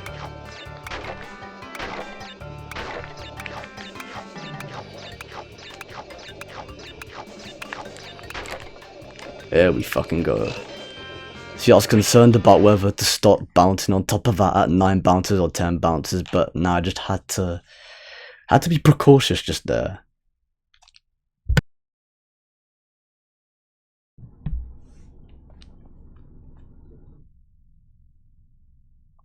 So yeah, Spider Rebel says, man's back at the flat. Yeah, you said he had like fucking autocorrect, man's back at the flag, the comment came out, and then he corrects himself and says flat, and then he says, damn autocorrect. Yeah man, that takes a piss sometimes, you know. Proper takes the piss. And Seltdown191 says, they're all good, but Nico will be my favourite. Nico was a pretty iconic protagonist, to say the least. Nico Bellic.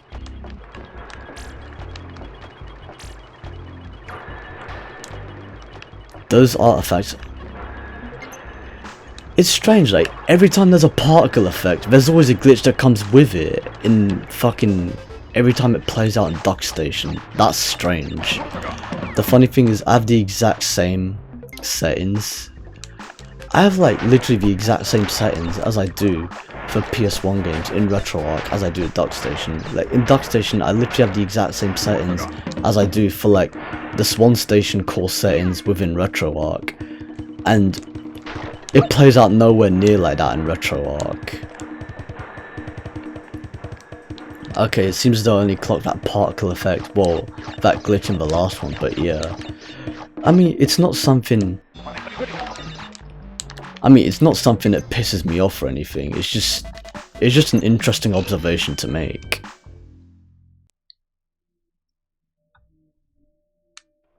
Okay, here we go, the Brio bonus round.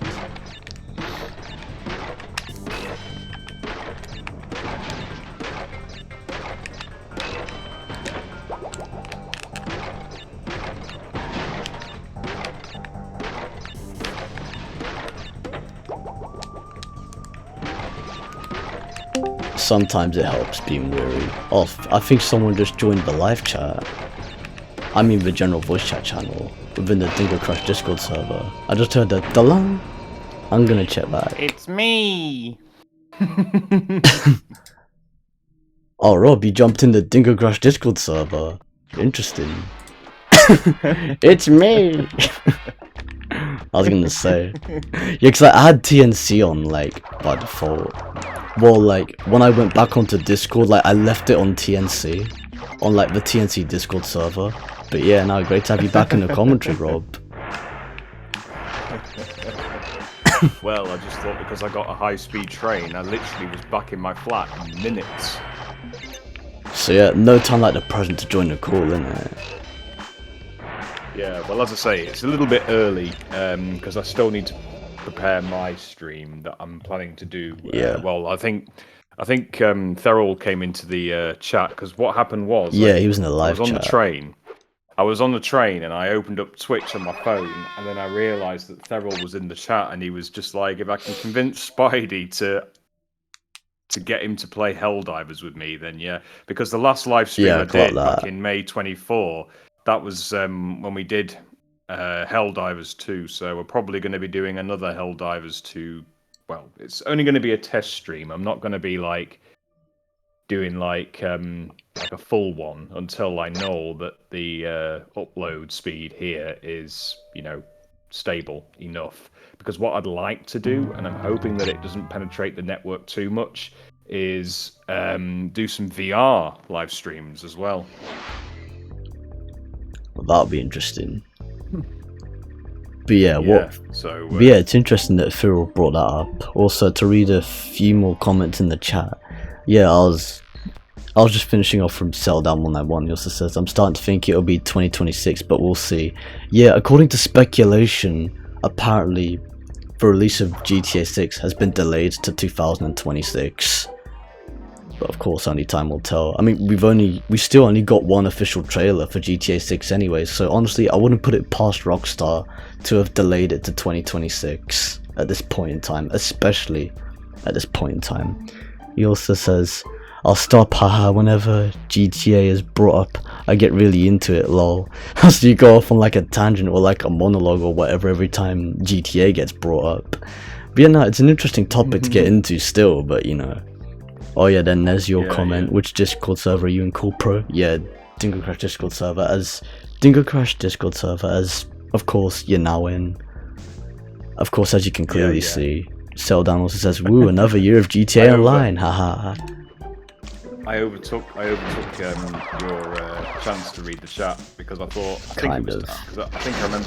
remember you saying that it was Dingo Crash. And I was thinking, oh, it's Dingo Crash. Yeah, pretty much. So, yeah, at least it was easy because I just dug out his YouTube channel and then found his Discord link. So. Yeah, oh, that just made it easy. Yeah, so now it saves on having you to jump into TNC if, let's say, people in Dingo Crash. Yeah, for that particular purpose. People in Dingo Crash can jump in. Yeah. Well, speaking of Trev and Mike and Franklin, GTA 5 vibes and what have you. I know that Trevor's nickname was called the Beast, and he was the only Canadian out of 3. Because I know that, well, I mean, it's not just that, but when you look at, like, you know, who played who in GTA, because don't forget, a lot of the characters are just basically head scans of real, like, actors, like voice actors and stuff. Like, for example, Stephen Ogg, who is also known as Trev. And he got really annoyed one particular time at a venue because people kept on calling him Trev, and he's not Trev, he's Stephen. So, precisely. That's because he advertised him. Yeah, it was priceless. But like, yeah, that's because he advertised him as Trevor. So it's like we mentioned in my New Year's live stream. It's like we mentioned in my New Year's celebration live stream. If you advertise yourself as like a certain icon, of course people are going to start calling you that and associating that with you, or associating that icon with you primarily. Yeah, he's probably regretted it now because now everyone's gonna call him Trev. Yeah, I wouldn't put it past him. Cause like, yeah, that's what everyone sees him as, especially with the whole GTA 6 trailer that dropped as well. Yeah. Oh yeah. Well, I am contemplating on getting GTA 6 because I've done GTA 1. Well, actually no, I've not completed GTA 1. The only GTA I've completed in terms of campaigns is GTA 5, and I think I did that about three or four times. And I always picked option C because it was a tough one when I first gave it a go, because it was sort of like, I don't really want to kill Mike, I don't want to kill, you know, Trev, because, well, in all honesty, they helped me along the way, because don't forget, Franklin was in a bit of dire straits with his aunt, and then I think Lester helped him get his own place, really, in that, you know, modern apartment. Yeah, he actually helped him rank up. Like, he helped him get a nicer place. Not only that, like, he helped him move up in the world on top of that. Yeah, I think it was because he was trying to find a way of just getting Franklin some money so he can basically, you know, get out of the deprived, you know, area of, like, Los Santos and what have you. Yeah, pretty much. Yeah. If you kind of look into the backstories and stuff of all the characters, it is interesting because, you know, I know that people would just play GTA just for the sake of, like, ramming cars over, ramming people over, destroying, like, you know, buildings and all the rest of it. Yeah, people like to fuck about in GTA. They just mess about, don't they? Yeah, they don't really think about, like, the actual storyline, because this is the thing, you know, if you really want to kind of understand the game that you're playing, I mean, personally, and this is only my opinion really, you need to do what I would have just started off with: the campaigns, if there is one. Start with that first, get a picture of all the characters, and then go online. It's just like COD, because you start off with the campaign, you try and try and learn the controls and the mechanics and everything else. You learn the characters, you learn the storylines. You kind of think about the dialogue, because don't forget, all the dialogue in games are scripted. So it's sort of like they're trying to build a story behind, the like why the game is what we call it now. Because that's the whole point. It's like you give your project name a title. In this case, let's say COD Black Ops 10, and it's like it's the 10th sequel to the Black Ops, series. So then you think, right, what's going to happen in the 10th episode of the 10th series? See, that's what passes. Black Ops. Yeah, you see, that's what passes from my head. What would they even do with a Black Ops 10 at this point, especially with Call of Duty at the state it is at this point in time as a franchise? Yeah. It's just,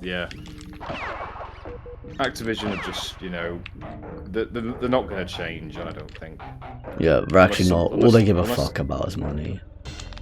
Exactly. And unless someone... Even though, gets rid of... they make the stupidest backpedal decisions possible, especially when it comes to cancelling, a project over their own bullshit expectations, which I've mentioned in a previous live stream. It's just ridiculous. Yeah, it's fucking stupid. It's like what happened in the media last year, I think, with Arrowhead and Helldivers and what have you, and telling everyone to link their Steam account with their PlayStation account. Well, that's not going to really work, because I think there was I can't really remember exactly the details, but I do remember watching Safety First CEO Pinstrapelli Porotti. I remember watching I think he was a media content creator. His name was Az, or on YouTube he's called Heel, like as in the foot, Heel versus Babyface. He used to play a lot of WoW, and he did a lot of tutorials in WoW, but now he's just working on, just delivering... I think he's trying to be like an online journalist, if you like. Just, spreading news about various, gaming sectors and what have you. I mean, don't get me wrong, there's loads of other journalists out there. But yeah, it was... practically. It really shook up on the gaming news, because... a lot of the developers, I think, or rival developers, were arguing on X, or formerly Twitter. And I think one of the content creators said an aggressive statement.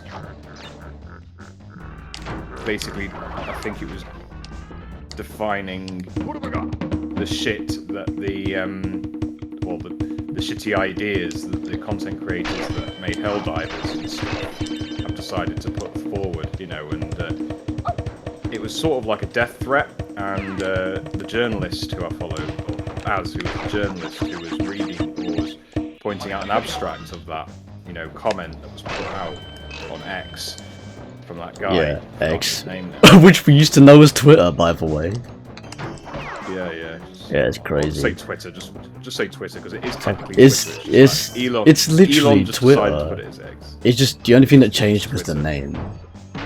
Exactly, yeah. It's just X. It's just an alias. Yeah, it's just quicker to say X. Because it's just one syllable, one letter, one syllable.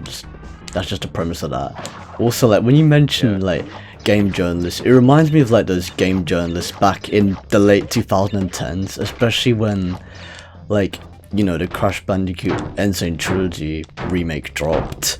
Those game journalists were making all these bullshit comparisons, saying it's the Dark Souls of platformers, and they compare every fucking game to Dark Souls. Every game that they're crap at, they compare it to Dark Souls because of their own crappy level of competence.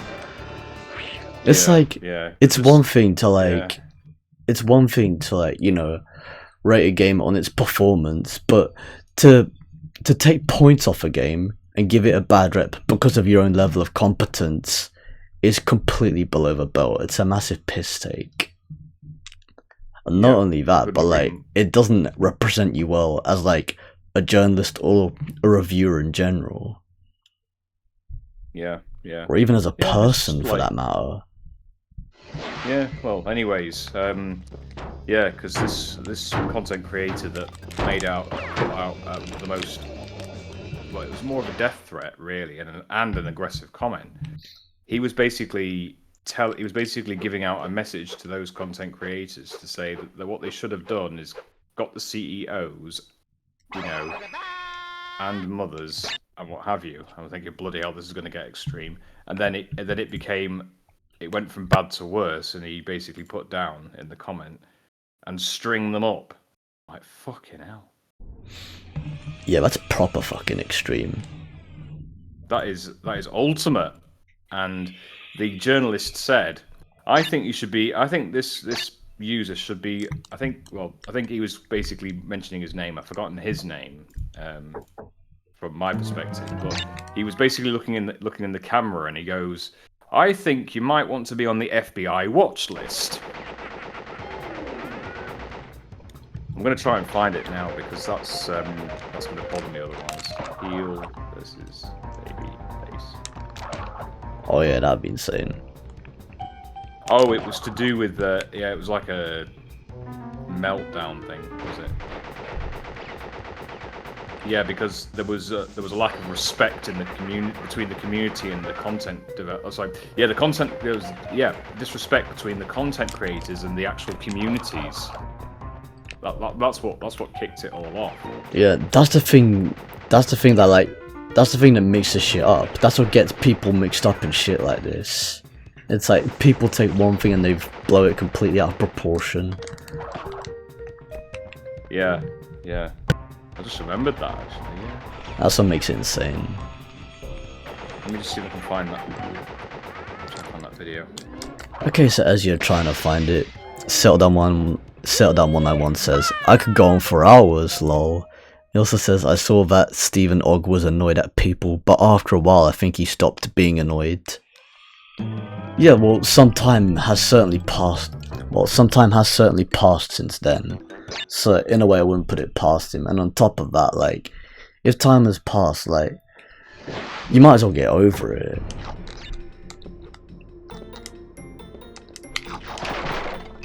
But although, like, it depends, like, what you get used to, that's the thing. That's what sometimes comes down to. Ned Luke, on the other hand, like, it turns out, like, he's a pretty polite person in general.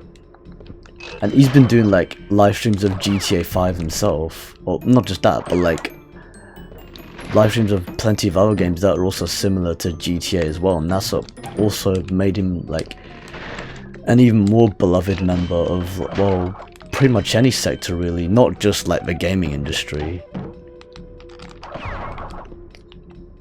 And not just as an actor either, but, like, as a person in general. Yeah. This is a guy who's been... This is coming from a guy who's also been swatted like 5 or 6 times now at this point. Actually, I think it's been more than that, I don't exactly remember. But yeah, I remember back in recent years, I think it was like a couple of years ago, he got swatted. And like, he knew exactly how to deal with it. It's like someone like prank called a SWAT team on him. Which is kind of bullshit. And it's stupid when people do that. I remember like back in, I think it was 2013, 14 or 15. Yeah, I think it was 2014 actually. Like, I remember hearing about a case where there were kids, well, not just kids, like just stupid idiots playing games online on the internet in general. They literally just like prank called the SWAT team on the other team. They literally just like prank called the SWAT team on the opposing team that they were playing against just because they lost in an online match against them. It's fucking bullshit, because like, it just... What does that say about the gaming industry? It doesn't represent the gaming industry all that well. It's like, it makes you question, what the fuck is it coming down to? What the fuck's the gaming industry coming down to if people are resorting to bullshit actions like that? Like, it's a waste of police time, and on top of that, like, they're not doing themselves any favors. And on top of that, it's a Right, found bad it, cool, rep pro. for, yeah, in addition, it's a bad representation on the gaming industry in general. So yeah, you found it, Rob. I found the video, yeah. So it Cool. turns out that from, well, this Right. has probably been mitigated now, and the doors have opened up more flexibility now because it was starting to go limited. Turns out Yep. that from this YouTuber that I do follow now and then, basically, the video basically enlists Helldivers 2 self-deletes and attacks its own customers due to Sony's shite. So Helldivers 2, or Arrowhead, have now decided that you have to link your... Well, actually, it was part of a unexpected or uncommunicated agreement between between Arrowhead and Sony. So Helldivers 2 has now decided that you have to link your Steam game to a PSN account to continue to play. This rightly has a lot of players very unhappy indeed. So how did they react? Well, they attacked their own customers. Practically. I mean, all that because of a miscommunication. All that panned out over a miscommunication. Yeah. I mean, having to link a Steam game of, like a Steam copy of Helldivers, or just basically the API of Helldivers on your Steam library, and you have to link it to PSN just to continue to play, that's a bit impractical. That's putting a barrier between the players that already have Helldivers 2 on their Steam accounts. Yeah, that's completely and then impractical. Sony are basically putting a big barrier down, saying in order for you to carry on as you are intending to do, you need to link it to your PSN account. I mean, where's the flexibility in that? Because, yes, Helldivers 2 can be on PlayStation Network, but, what about the people who want to just play it on Steam? I mean, where's the choice? Precisely, that's so fucking stupid, because putting that practice in place, it cancels both platforms out. You might as well just make the game cross-play online and call it a day. Exactly. Yeah, it's just absolutely ridiculous. I'll send you this link. Yeah, I might as well check that out later on, at a later point. Yeah, just have a look at this and just give me a DM as to your thoughts on this, because I think really it's just a bit of a backlash on Sony's side, because, well, it's because they're obviously trying to provide commission and profit by partnering up with Arrowhead to actually, allow account linkage. Because don't forget is that sometimes it's not just a convenience issue, it's also a vulnerability issue, because you can imagine if you link all your accounts together on all the platforms that you've got accounts on, if your account, let's say, gets compromised, you've had it. So that's why I would have said allow the communities to choose whatever platform they want to play the games on, and then stick on that one. Don't link it to another platform if it doesn't need to happen that way. Precisely. If it's unnecessary.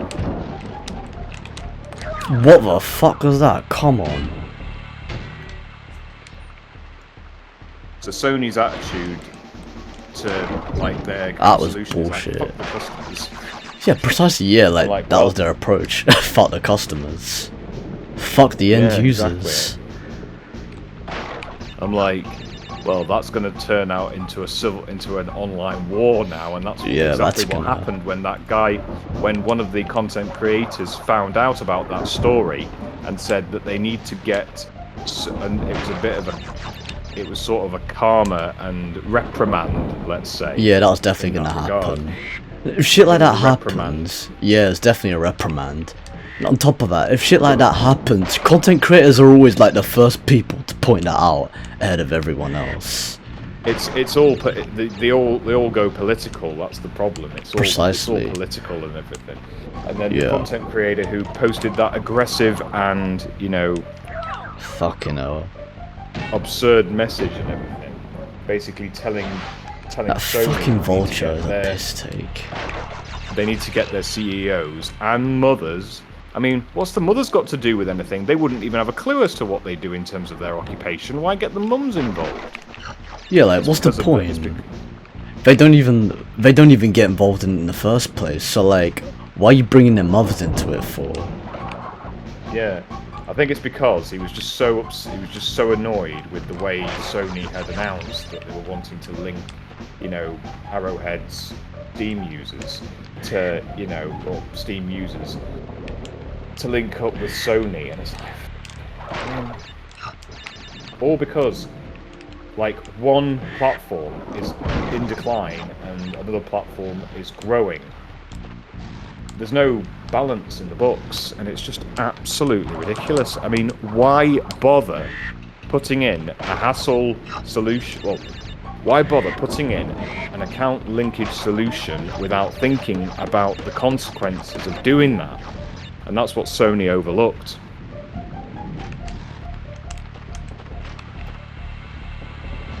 So yeah, it just It was takes. sort of like it was sort of like a throwaway for Sony. They So could just yeah, throw that into Arrowhead's face and say, "Well, we need to make more Fucking money hell. and stuff." Well, that's, you know, Sony shouldn't make their issues Arrowhead's problem, because Arrowhead has got its own issues of its own. So Sony needs to stop butting into other platforms and, you know, just get on with their own platform and fix it. The Sony people, I would say, are just absolutely lazy. They've got no clear direction, no motivation, no engagement, none of that. It's just absolutely bullshit what they had done. yeah, it's like they shouldn't make their own problems Arrowhead's problems. And not only that, but like all that to start up over a developer oversight. Not even. I think it's a publisher oversight at this point, because they're like they're just publishers. It's basically an all-out It's war. fucked But up. then eventually, Yeah, but then war eventually, broke I think out. the community. But then I think when the war broke out, when that online war broke out, the communities eventually won. And then Sony was just like, "Okay, you've won. We're not going to do it then." Yeah, they finally Carry on as you conceded. are." And I would have said to Sony, "Yeah, 2 right. Fuck off." Yeah, they've been put in their place at that point. It's a good thing Yeah. I sort of backpedaled there. It all comes down to finances and business strategies. That's what it comes down to. That's the thing, like, if you can't get the business part right, they can't succeed. They're fucked, yeah. They're completely fucked. Yeah, it's just absolutely ridiculous. Anyway, on the plus side, it's lovely and sunny here in Preston. Yep. That's Apart nice. from it was raining. What the last fuck? night. Come on, bruv. That was Lovely and sunny. bullshit. Okay, everything was going fine up until that point. Well, in terms of, like, that part of the bonus round anyway. Yeah, it was all That is lovely and not sunny, a- but last night it was wet. That was not a hard bonus round, and that was bullshit what happened just then. I call 100% bullshit on that. But anyways, back to the chat. So yeah, what do you call it? Settledown191 says, yeah, Ned Luke loves Michael. Yeah, everyone loves Michael. And yet Ned Luke, he's more like fond of his GTA character in comparison to Stephen Ogg. He also says, oh yeah, that's right, I think he was swatted in 2023. Yes, I think it was a couple of years ago. It was back in 2023 when he was doing those GTA 5 live streams, and he got swatted during one of them. At least I think it was during a GTA 5 live stream. That's at least how it was to my personal recollection.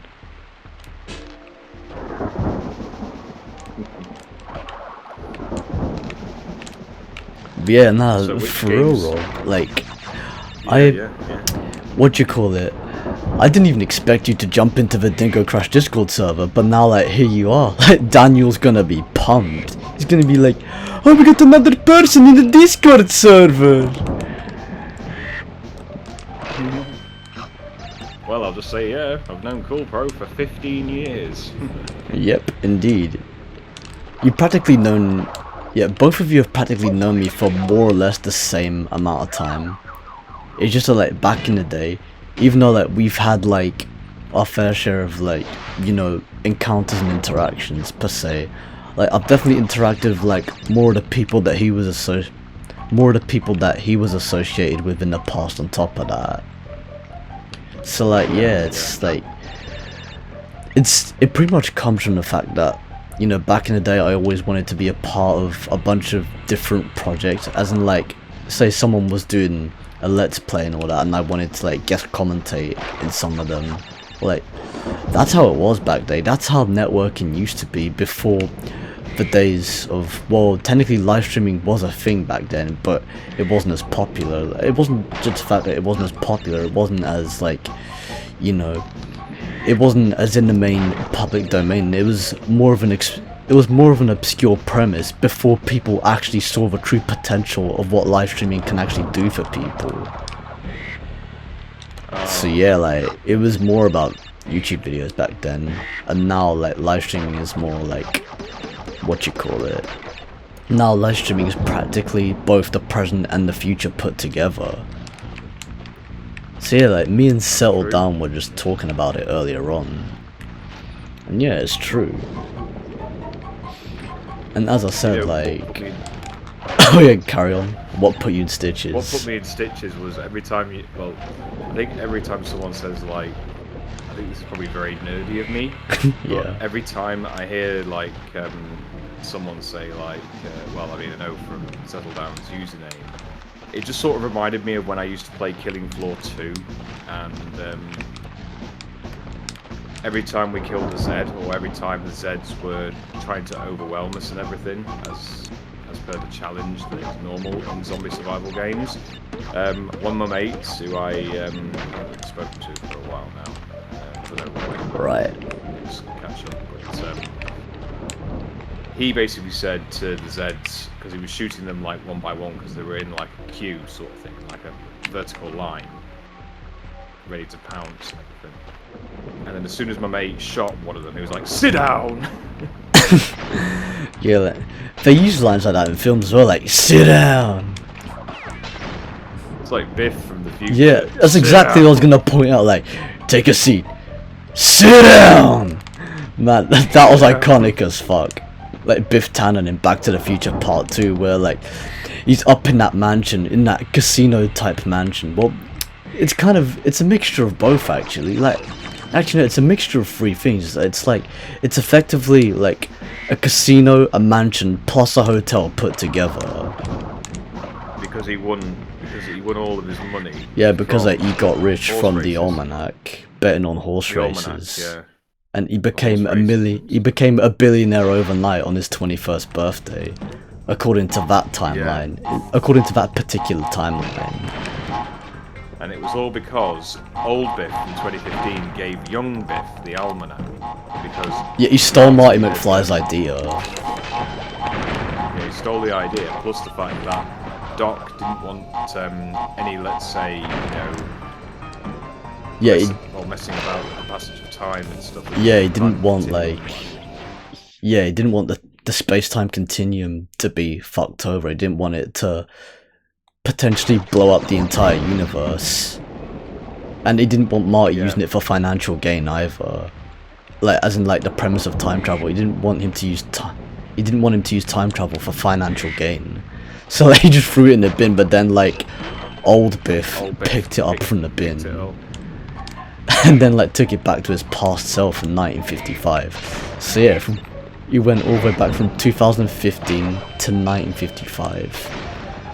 In a way, like, I'm gonna level with you, it was a bit of a disappointment that the actual 2015, the actual 2015 in this timeline didn't exactly pan out the way it did in the film, in the Back to the Future film. In 1989. Yeah, the 1989 interpretation.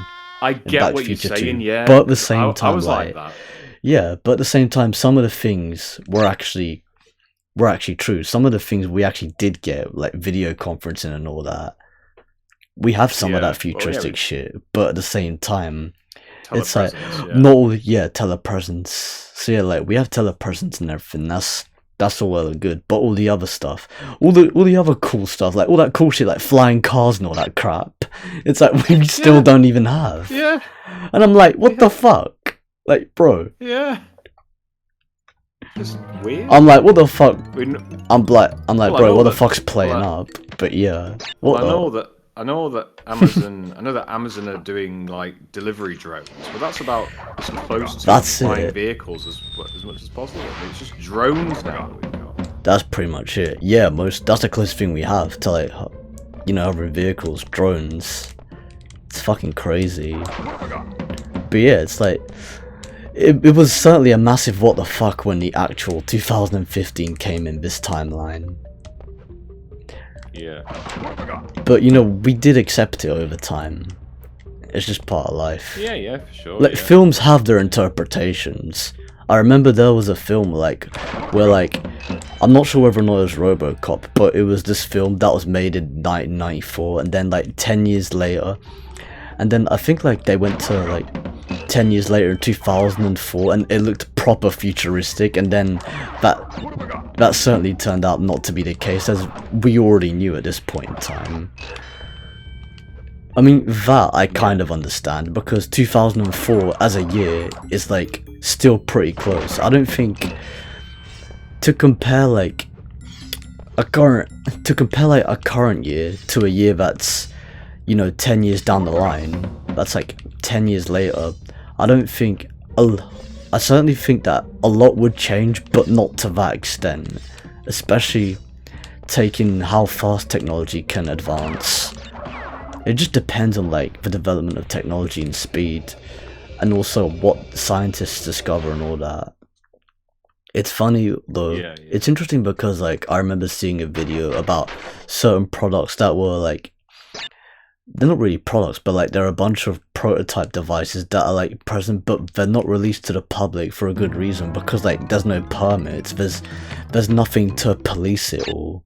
It's like there was some sort of like, I don't know, there was some sort of like hovering vehicle, but there's nothing. It sort of looked like a flying car, but I don't know exactly whether or not it was. But the reason why that's not been released to the public is because there's nothing up in the air to police it, there's nothing to regulate it, there's nothing to legislate it.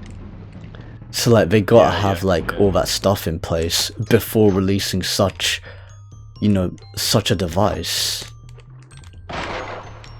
Like, it all comes down to permits on top of that in the end, in the long run. Settle Down 101 says, oh man, I need to watch the Back to the Future trilogy again, such a great trilogy. Tell me about it. Yeah, it's a proper fucking sick trilogy. As a matter of fact, I actually happen to have it on Blu-ray myself. It's pretty sick. Yeah, I got it on Blu-ray disc myself. If you're in the UK, I think you can get it from HMV. I think I did remember seeing the yeah, you can get it on HMV. But yeah, I certainly happen to have the Blu-ray disc myself of like the entire trilogy. Honestly, like, it's certainly worth the purchase. Although I think you can stream it nowadays. Like, you can stream a bunch of other stuff.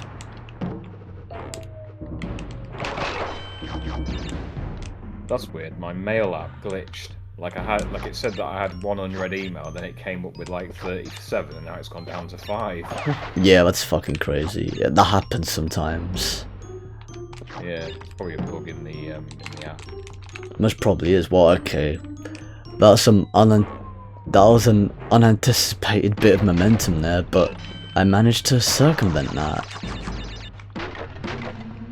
I managed to mitigate that, per se. This glitch is proper fun. Sometimes, like, when you break, well, I think this applies to specific Aku Aku crates. Well, this applies to specific Aku Aku mask crates, but yeah, when you break one, a mask comes out, and then when you go on top of it, you have like all these particle effects coming out whenever you like just stand there with invincibility. When you just stand there having invincibility already present, and then like all those sparks just come out. It's just proper sick. Yeah, I can't speak for shit half the time, but fuck it. What the fuck was that? Come on. I jumped, but I don't know how the fuck it didn't get the right type of pressure. I don't know how it didn't achieve the right level of height per se. It didn't even get the right height. That's fucking bullshit. Oh, nice. Settle down. Nice. Cool, settle down. It says, oh nice. I got the trilogy on DVD in 2009 on my 10th birthday. That's cool. He's also a 90s kid. Yay. Indeed. Yeah. Yeah, he's a 90s kid. He's a late 90s kid, but a 90s kid still at that. Just about. You're born right at the end of the 90s. He'll remember VHS, definitely. Yeah, I'll definitely remember VHS. He'll remember Star Wars Episode 1, The Phantom Menace. Because that came out in 1999. Oh, June. Oh, nice. So, literally about 4-year difference between Cool Pro and Settle. Nice. Yeah, it's literally a 4-year difference between us two, yeah. He says, yeah, June 1999. So yeah, a precise 4-year difference at that. Or a rough precise distance. Oh, a rough precise 4-year difference. So, does that mean that he's a Gemini just like you, or is he a Cancer? Yeah, we're both practically Geminis. My friend Abdul, his birthday. That was close as fuck. He's not a Gemini. He's a Cancer. He's 23rd of June, so he's. All right. So yeah, that's the thing. If you're actually born at a much later point in June, you're not even a Gemini. You're just Cancer. But if you're born like from the start or the middle, you're Gemini. You've got to make sure that we keep the context as it is. Yeah, let's keep the context. Yeah, because like we don't want people. Yeah, we don't want people blowing shit out of proportion. But yeah, you're Cancer of a star sign. Just to clarify that. I don't know why they call it Cancer, but I know that the symbol is crab. That's. Yeah, I don't understand why they Gemini call it Cancer either. Gemini's like twins. Gemini's like the twins. Cancer's like the crab. Leo's the lion. Virgo's the virgin. Libra's the scales. Scorpio is the scorpion. Sagittarius is a centaur with a bow and arrow. Capricorn is a goat. Aquarius is a water carrier. Pisces is a fish. Aries is a stag. Taurus is a bull. Gemini is again a twin. Yeah, so you would be a Gemini then, settle down, yeah, because it's early June, early to mid June is Gemini. Yeah, early to mid June, that's Gemini. Yeah, it's definitely a 4-year difference because I was born in June 1995 and he was born in June 1999.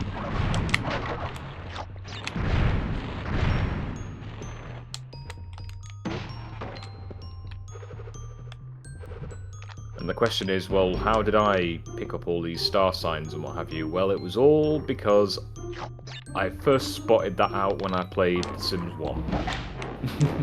Yeah, the Sims 1 really put a spanner in the works. Thank you, Maxis. Yeah, man. EA and Maxis. EA Games, yeah, did you a solid. That's where it all came from, and that's where I first picked it up. Because I was thinking, what is this? Cancer, Leo, Virgo? Yeah, it's Libra, interesting. Scorpio? Oh, it says, I think I might be Gemini. I'm a Virgo. For me, yeah, you're a Virgo. Oh yeah, I was just reading. I've got the same star sign. I've got the same star sign. Yeah, shit happens. I've got the same star sign as Jack Black, Michael Jackson, Sean Connery. That was close as fuck. I remember last time when the game just glitched and the key, Cortex and the key didn't even turn up. That's fucking insane. I had to redo the entire fucking level. Just before I forget, which games are you testing? So I know that, well, I believe you did Rayman first, now you're on Crash Bandicoot. Well, I'm doing the exact same order as I did in the previous live stream. So yeah, I started off of Crash Bandicoot, then I'm gonna play Pac-Man World, and afterwards I'm gonna play Rayman. So yeah, starting off with Crash Bandicoot, followed by Pac-Man World, and finishing up with Rayman. Yeah, it's the exact same order as the previous one. So you've been going for how long now? Deja vu. 2 hours and 15 minutes. Yeah.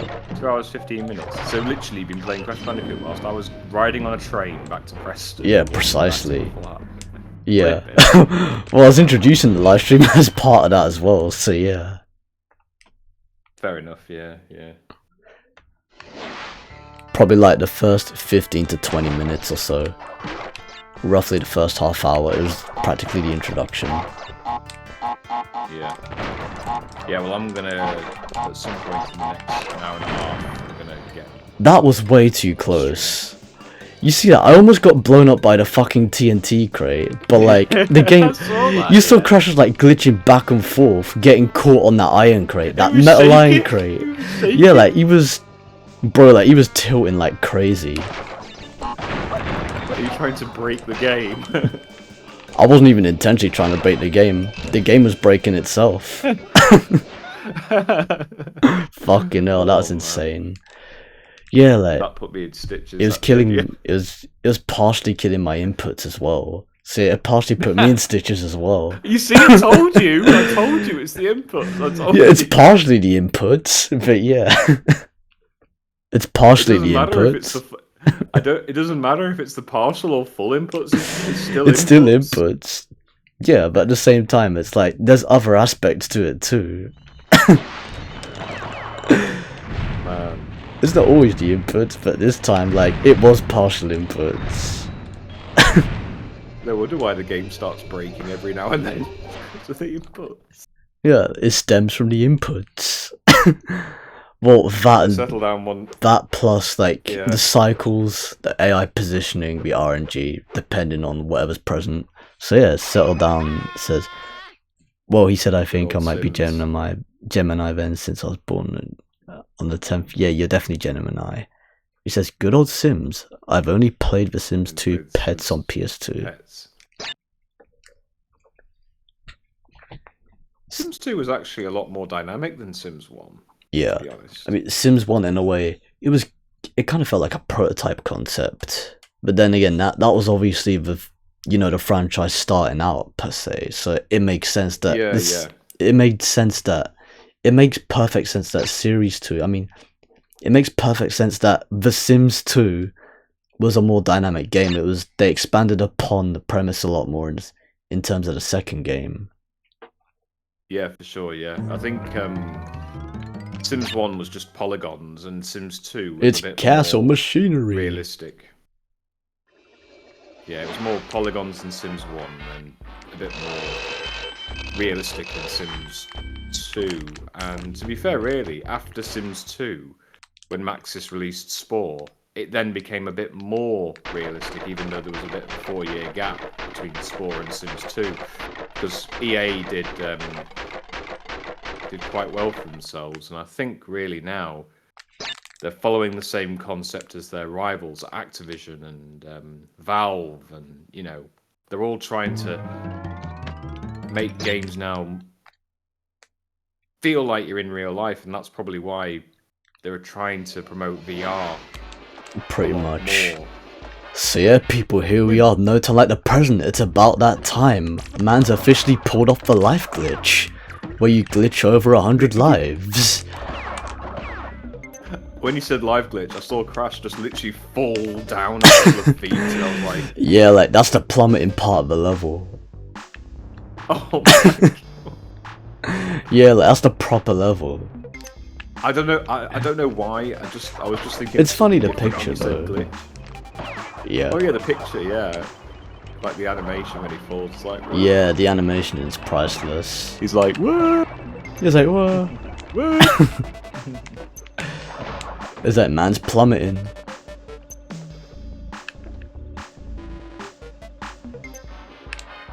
It's like going to a water park and then just plummeting through this. Well, go through the slide and then plummet in the water. Yeah, just like shooting through the slide at full speed and then just plummeting into the water at such depth. There is a water park. Well, if I was to go back to my birthplace, I would go to a place called Waterworld, which is actually in a rundown city now. Yeah, I think I heard of that For like place. 20 odd years. Yeah, Waterworld. It's actually, well, we've got. I don't know if it's probably somewhere in London, no doubt. But if you search Waterworld Stoke-on-Trent, like Stoke-on-Trent, that's where I went when I was in primary school. But I didn't go with school. I just went with a friend from primary school. We both went to Waterworld, and we had a really good time. And there was lots of attractions and everything, like slides, and rock pools, and everything else. It's not the same. Well, I think if I was to go again, I'd probably go with like my future kids or something. If it's still around, if it isn't, then I'll probably just go somewhere else. Yeah, that's a pretty wholesome sentiment. It's like a family orientated, Yeah, precisely. Like places like that, a lot of places like that are like, family orientated or family oriented, however you like to pronounce it or just like describe it per se. Yeah, But they're pretty nostalgic to me personally.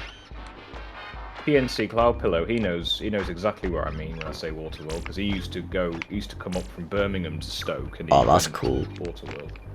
He went with his friend Mo, and Mo was very scared of heights, and then Cloud Pillow was like, "Come on, Mo, stop playing chicken. Don't play chicken." It's like, stop playing chicken. If that was Marty McFly, that would have been like reverse psychology for like Marty McFly. Nobody calls me chicken. Calls me chicken. Nobody. Nobody calls me chicken needles. Nobody. Alright, prove it. Alright, Needles. Right, needles. Here's my card. Scanned it. Done. I'm in. See you at the plant tomorrow. Thanks for using AT&T. McFly!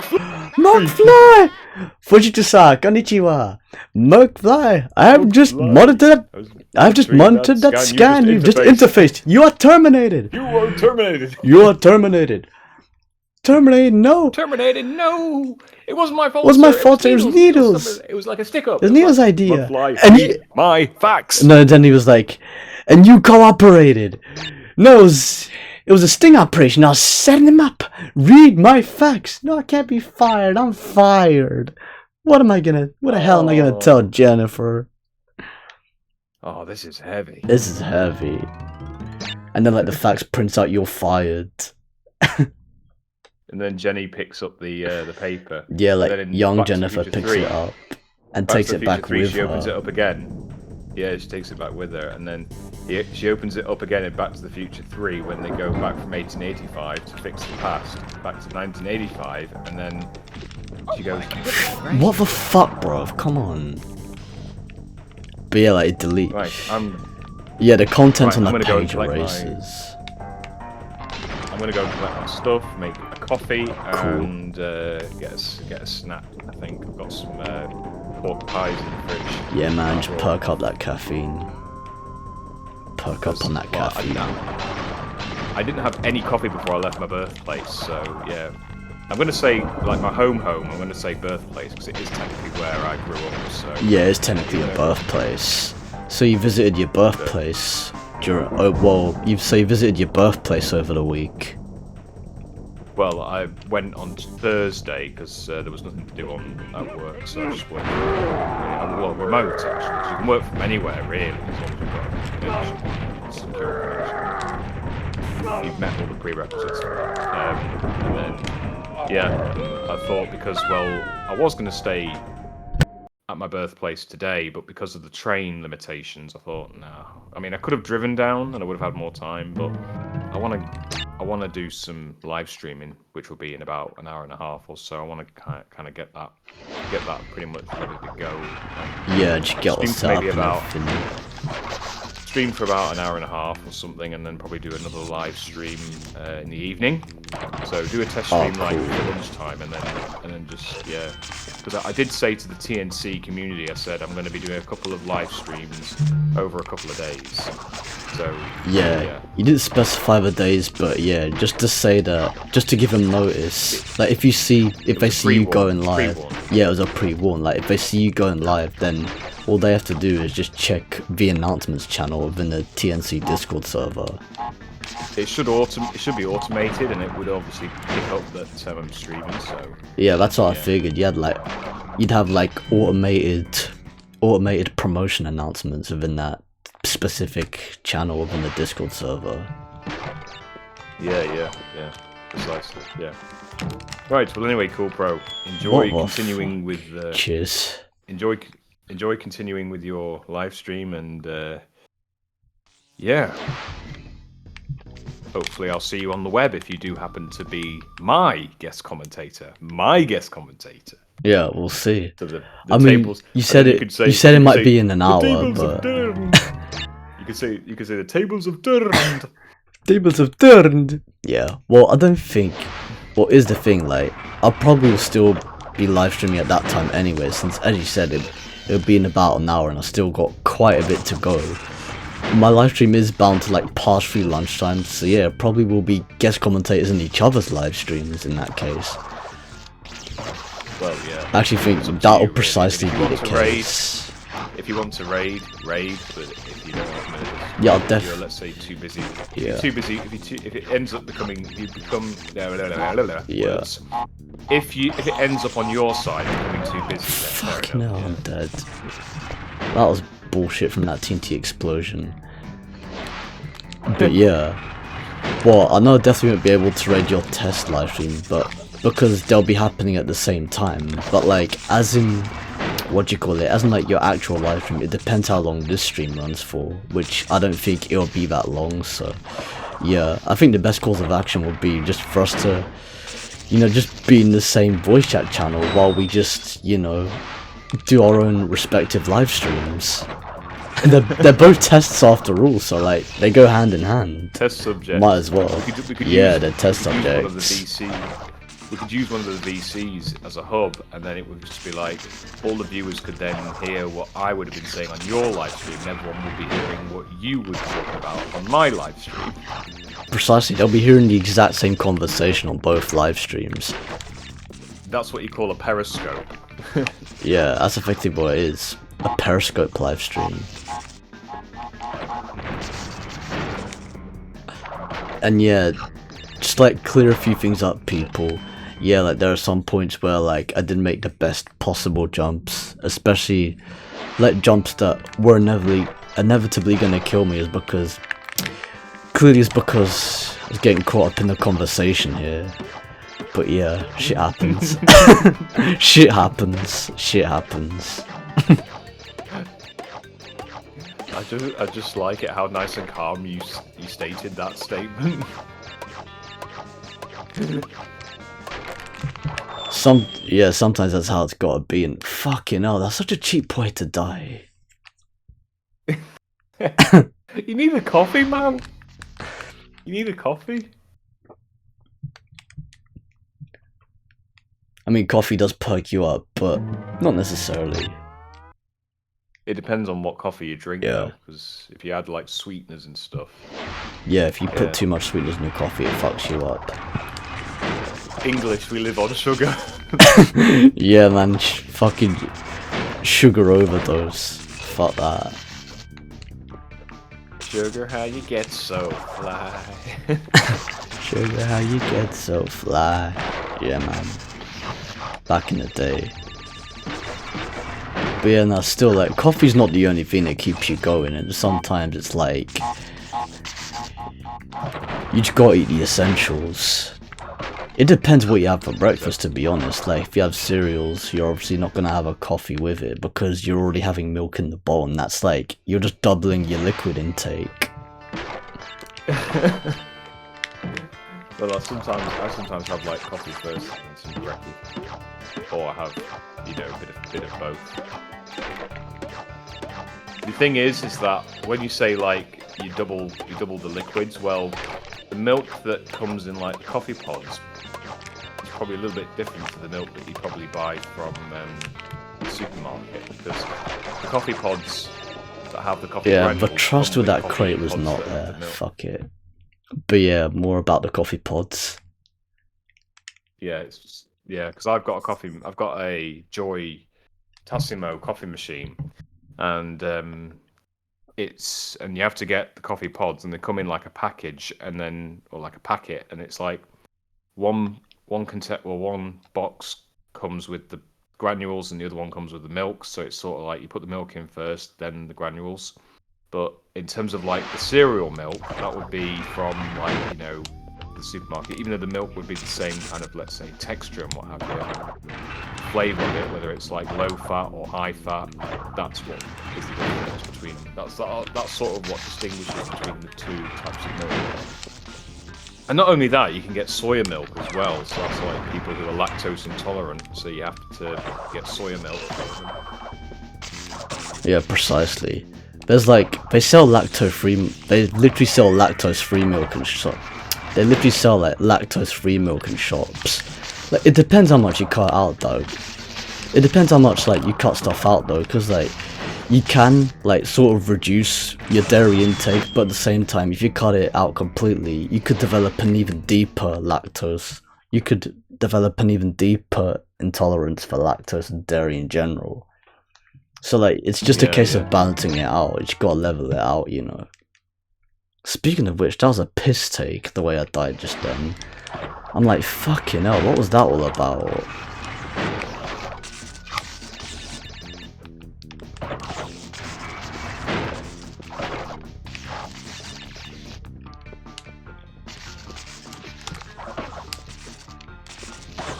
That was definitely a hit.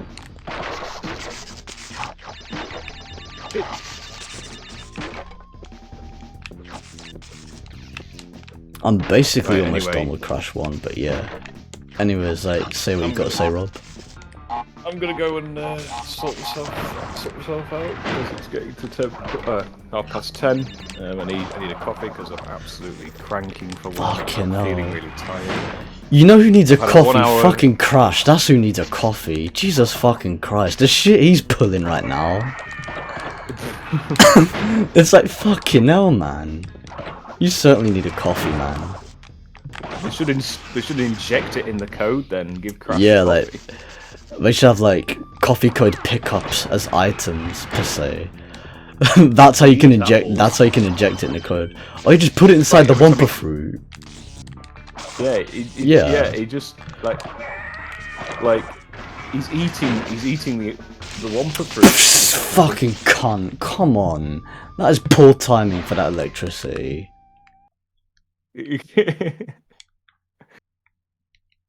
I timed that cycle just fine as well. I don't know what the fuck was up. I don't know what the fuck was up with that. It just depends when you get there, to be honest, because sometimes you can sort of like misinterpret the cycles depending on, you know, the time you actually reach the destination. Yeah, Settle Down 191, if you want to add me on Discord, search Spidey244, you'll find me on there. Yeah, if you happen to have Discord, like, we might send you some, what do you call it, some Discord links. Yeah, some memes. No, I mean like the, you know, the link to the Discord servers, but yeah, memes on top of that. Well, we've already got memes. In my Discord server, we've got memes. Yeah. I don't think a Discord server would be a Discord server without memes, to be honest with you. Otherwise, it'll just be dry as fuck. I don't know why I'm having such bullshit in the lab. But yeah, like, yeah, you need a bit. You need a bit of humor. Yeah, you need a bit of comedy. How the fuck are you missing that? I know people have problems with the lab, but fucking hell, it's not that hard of a level.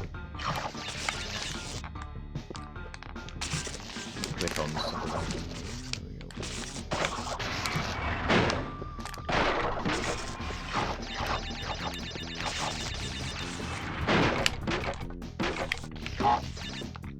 I like how Dingo Crash's Discord icon is a perfect thumbnail.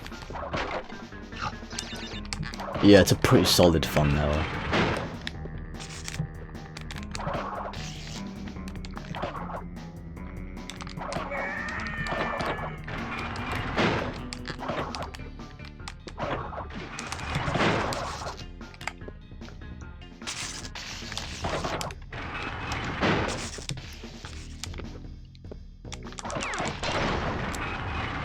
My Discord username if anyone wants to add me. Cool. Feel free.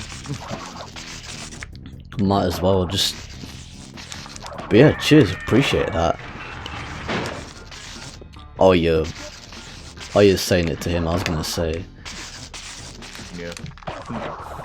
I thought Settle Down was gonna. Yeah. Or if anyone else wants to add me, it's just say, hey, It's I'm poor timing. Come on. Best thing to do is just say, hey, I'm such and such a user from Corpro195 stream. And yeah.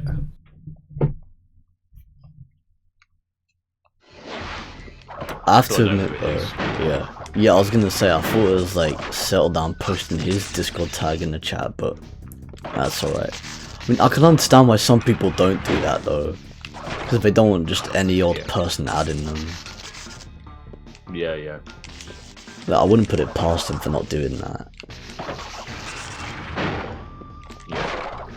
Alright, cool, bro. Well, anyway, yeah, I'm gonna get myself sorted out and stuff. I'm still here. I closed my eyes for a bit. Yeah, man. You just get yourself geared up. Yeah. Okay, Anyway, anytime there, that'd be nice. We're jumping on a TNT crate. I've put the Discord username in the chat there, Settle Down 191, so yeah, so you've got it, and then I'm on Discord. If you have Discord, that is, which is a good point that Yeah. Pro made. Right, anyway, cool, Pro, I'm gonna go and get ready for my live stream, so Fucking blob. enjoy Crash, and I look forward to watching the replay. Yeah, it's not a lot left, but it's gonna be, yeah, it's definitely gonna be fun. Yeah, definitely gonna watch the replay for sure. The replay on Pac-Man World and Rayman. Yeah, especially with the previous live nice. streams. Oh, nice. Cool.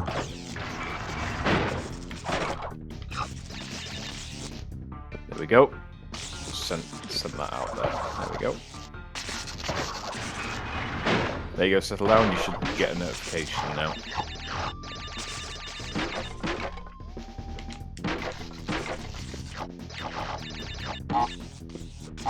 I need to charge the VR headset as well. Yeah, I remember you needed to do that last time as well for playing Half-Life Alyx. Yeah. Right, okay, cool, bro. I shall leave you to it, and yeah. I wish you all on the chat as well nice day, pleasant day, and if you want to follow me on Twitch as well, Likewise.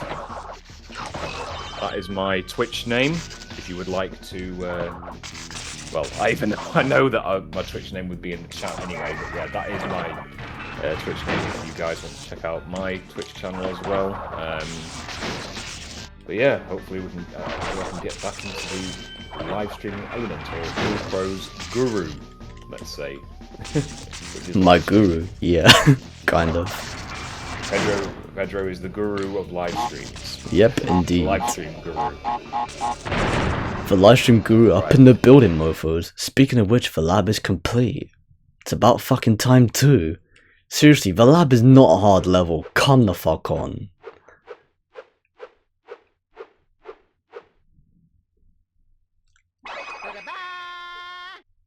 Let's go. Yellow gem up in the building, mofos. I'm gonna send you an invite, Settle. So, yeah. That's my Discord server for you to check out.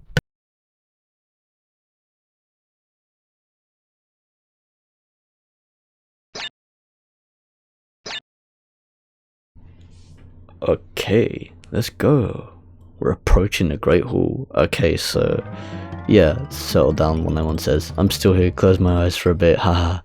He also says, oh sweet, I'll add you in a bit. He also says, might as well put mine, it's just Settle Down 191. Yeah, and then you put yours, then Settle Down 191 says, just accepted, and I'll give Spidey a follow on Twitch as well. Thank you. Alright, he says, oh awesome, I'll accept that too. Perfect. Here with the laughing emoji. Yeah, he put a smiling emoji before that, now I put a laughing emoji. Yeah, he put a smile emoji before, and then he put the laugh emoji afterwards. Well, it's the excited emoji. Well, some of them could easily be mistaken, but yeah.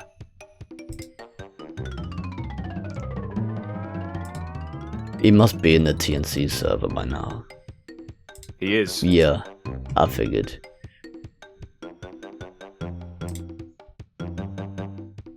I've got to just give him the... Here we are. There we go, let's just do that.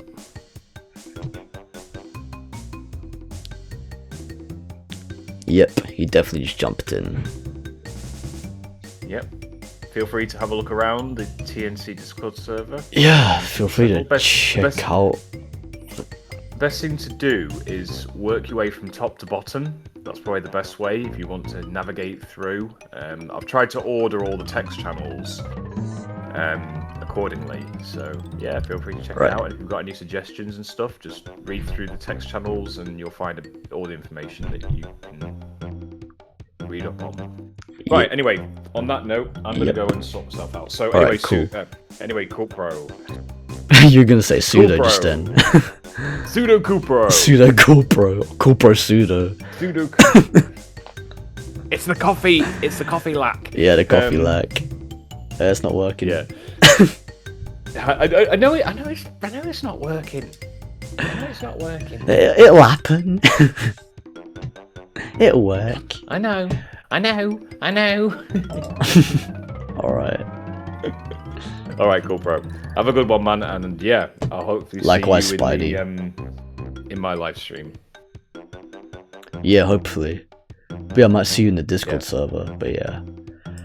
Alright, nice one. Yeah. Anyway, bye for now. Okay, laters, bro. Bye for now. Bye-bye. Bye-bye. Peace. Yeah, until later on. Okay, that was Rob. So yeah, hopefully we'll be rejoining each other later on. So yeah, we'll be cross-streaming too. So in a way, it'd be kind of be cross-streaming, but it's not the same type of cross-streaming per se. Anyways, yes, at that 101, feel free to dig through the TNC Discord server as you now are in it. Plus, sent your request myself.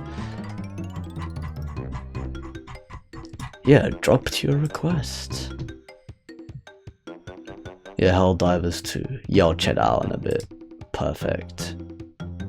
Alright, here we are.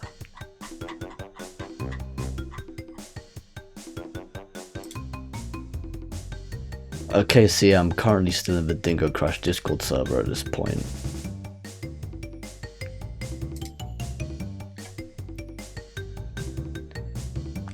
Okay, it's going to the Great Hall.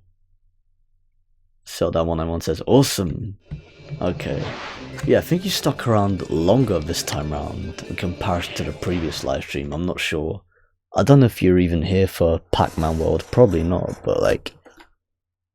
yeah, we're not far off it now. Dr. Neocortex, here we go.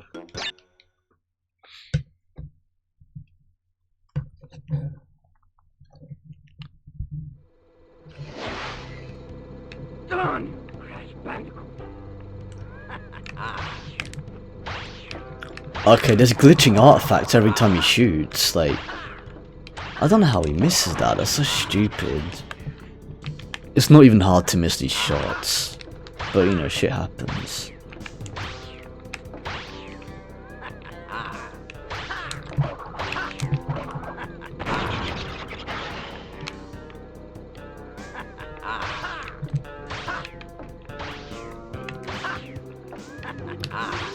This is fucking crazy. Shit like this could give someone a fucking seizure or an epileptic fit per se. Man, like, can't even fucking speak for shit right now. I was almost gonna say epileptic fig per se, but nah. But yeah, I was almost gonna say epileptic fig percent. Man, I can't even structure a fucking sentence right now. It's pissing me off.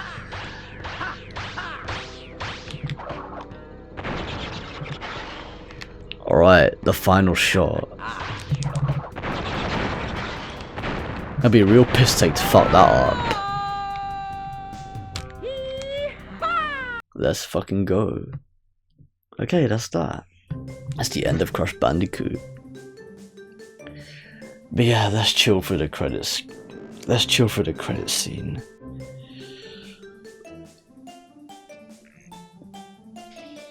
Okay, so Cortex's castle went up in flames.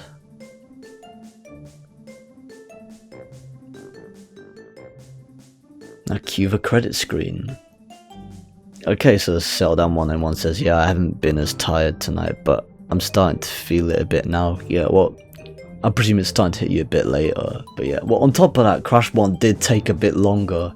Well, I say a bit longer, but substantially longer. Well, in a way, exceedingly longer in comparison to the previous livestream. Well, in comparison to this livestream. So yeah, it was a bit shorter this time around because, well, at least fortunately, I dealt with less piss takes, but at the same time, like, it feels like, as of lately, well, especially as of lately, it seems as though I can't have a piss take free livestream, but, you know, it is what it is, shit happens, it's just part of life. But yeah, it was like, earlier on, like, I was gonna say epileptic thick for some reason, just cause, like, I didn't even know, like, my ad-libs just couldn't fucking structure themselves properly for whatever fucking reason, but anyways, here we are. So yeah, Crash Bandicoot was a pretty iconic game. Honestly, it's a great... Crash Bandicoot is certainly like one of the best games to test out this emulator with. Well, especially when it comes to testing out PlayStation 1 emulation in general. Crash Bandicoot is right up there. Copyright 1996, Universal Interactive Studios Introduction Incorporated.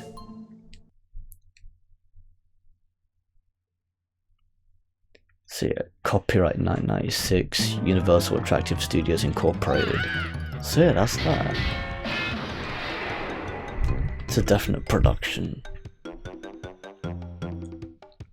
Alright, so we've certainly come to the end of a Crash Bandicoot part, so we'll be jumping on to Pac-Man World in a bit. Yep, indeed, it's an iconic game.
Okay, so I'm back. That concludes the Crash Bandicoot part.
Okay, that officially wraps up Crash Bandicoot. Now moving on to Pac-Man World.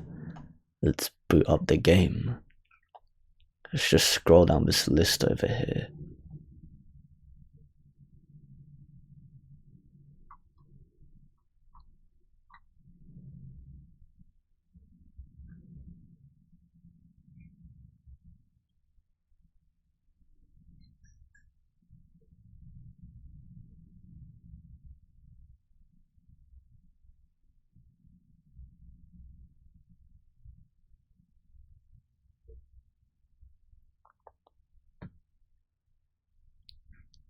Okay, here we are. Pac-Man World. Let's boot up the game.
Okay, people, here we are with a throwback to an arcade classic. Okay, let's just put this shit in widescreen mode and we'll call it a day.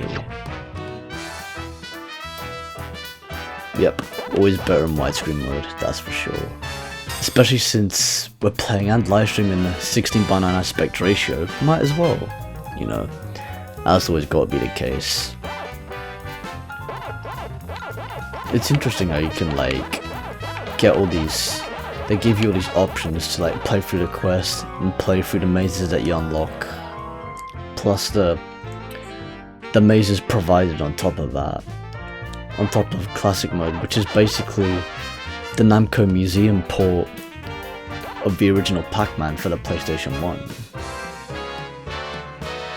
But yeah, anyways, it's interesting how you can like, whatever option you go to, Pac-Man moves in that direction as well.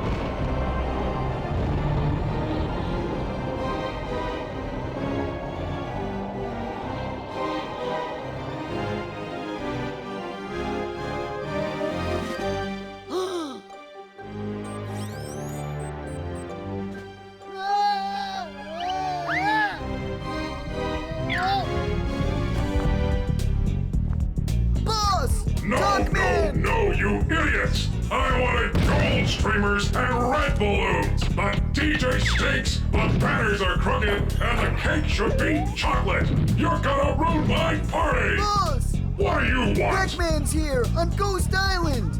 The Pac-Man! I mean that pathetic fool trying badly, I might add, to impersonate you, who is clearly the real Pac-Man. I thought you had captured Pac-Man! We did, see? Oops. If I had a power A pellet, slight error on our part. Believe me, it won't happen again. You idiots! My plans are already in motion! Pac-Man cannot be allowed to crash my party! Find him and destroy him! Okay, starting off with level 1 Buccaneer Beach. Okay, SHOUTOUTS says, yeah, it's been good to have been able to see the end of Crash 1, such an iconic game. Yeah, it's a proper iconic game. Okay, we're starting off with Buccaneer Beach, which is the first level in Pac-Man World as part of the quest. Honestly, there's so much nostalgia behind this. Pac-Man World Repack was an amazing remake. I don't know why he's not getting a fucking power pellet. It's like, seriously, Pac-Man, out of all the pellets you could possibly miss, you have to miss a fucking power pellet. Are you taking the piss? Like, are you actually taking the piss? Okay, here we go. I mean, there's only 2 ghosts in this section, but yeah, it's nice how, like, you know, they have, even though they translated an arcade classic into a platformer with this game, they actually, what do you call it? They even introduce, like, some gameplay references to the original Pac-Man as well, which, you know, it's appropriate. Like, it's an appropriate and also a wholesome throwback to the roots of the franchise per se. Okay, here we are.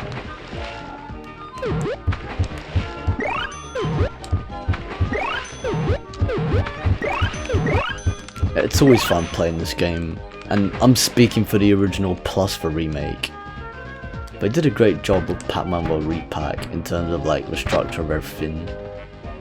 And it's interesting the different approaches that they took as well, in terms of like what they did. Especially with that bridge section at the back. Instead of like the actual path stemming from the bridge at the front, it stems off the bridge at the back in Pac-Man World Repack. So it's an interesting change. It was an interesting change that they put into place. Although, like, I think another reason why they thought it was a good idea to do it like that is so then, like, people in a way sort of have more of a reason. Like, people in a way have sort of have more of a reason to play through that section. Like, the actual beach section where, like, it's a tiny maze of crates. Where, like, you chomp all those pellets and then just, like, eat those two ghosts and shit. So yeah, it's probably just that. They just wanted to give players more of a reason to play that particular section.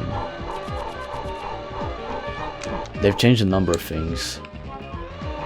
And it's interesting the approaches that they took. So yeah, back to these treadmill propeller platforms per se. Every day's leg day for Pac-Man. That's a fact right there.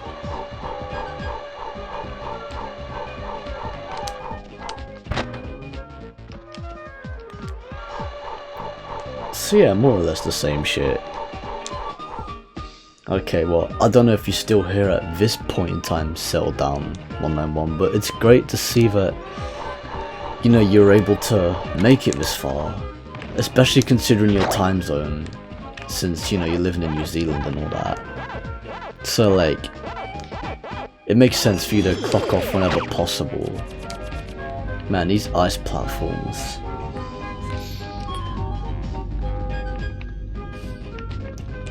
Like, they're slippery but at the same time, like, those platforms, they're slippery but at the same time they're not, if you catch my drift.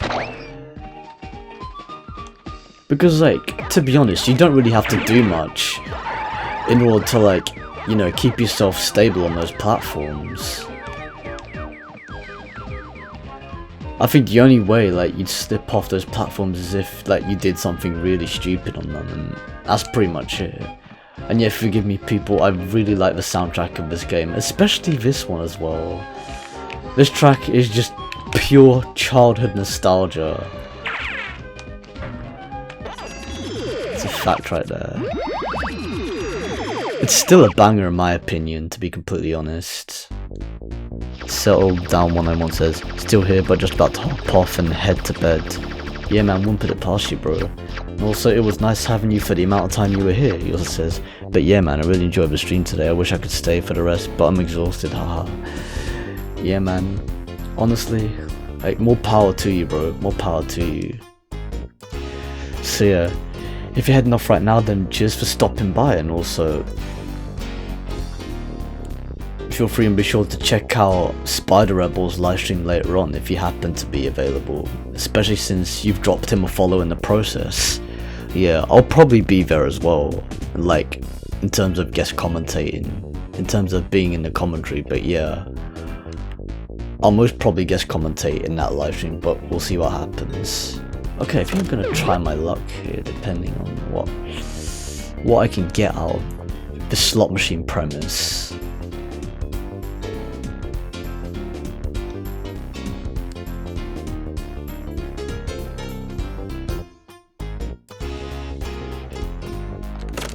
Oh no, that didn't work.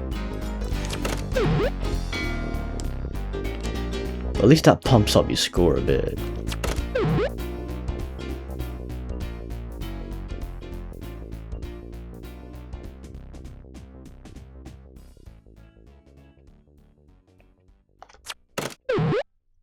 Okay, that was a complete luck draw right there. That was pot luck, not gonna cap.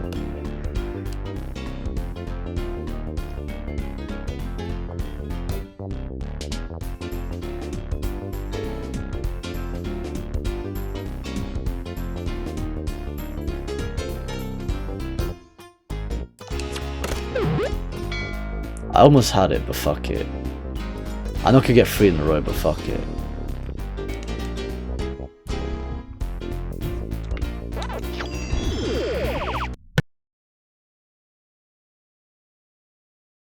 Alright, moving on to Ghost Island.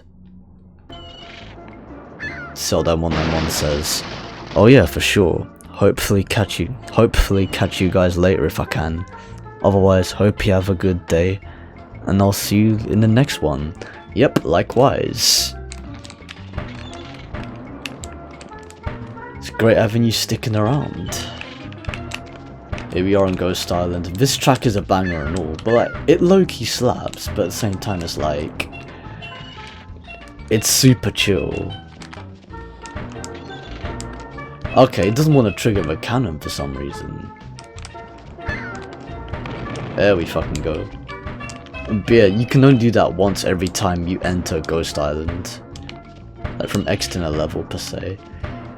It's interesting how you can clip through the flag as well. It's like they put no collision up top in that flag, because I don't know, I just think they just wanted people to have fun with it or some shit.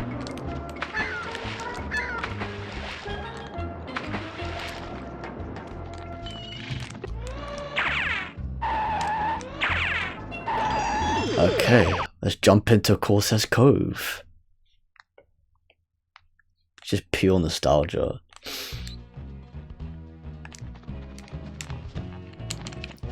Also, in regards to your duration being here throughout this live stream, in regards to that, honestly, it's been great having these conversations with you about, like, you know, putting, like, pretty much like putting one foot in front of the other, and also in terms of every other conversation we were having, in terms of, like, you know, taking charge of your own plans, because that's how it's gotta be sometimes. You gotta take charge of your own plans in order to, like, become the best version of yourself, and also, not just that, but, like, build a decent life for yourself. Otherwise, you'll just spend the rest of your life wondering, what if I made that decision? And that's even worse than trying and not having the expected outcome that you're anticipating in the first place. So yeah, it just comes down to that. Because in this world, we face a lot of course we're going to deal with obstacles and setbacks, and there are points that we're going to have to backpedal and whatnot because something comes up. Whatever the fuck the case might be at whatever point in time.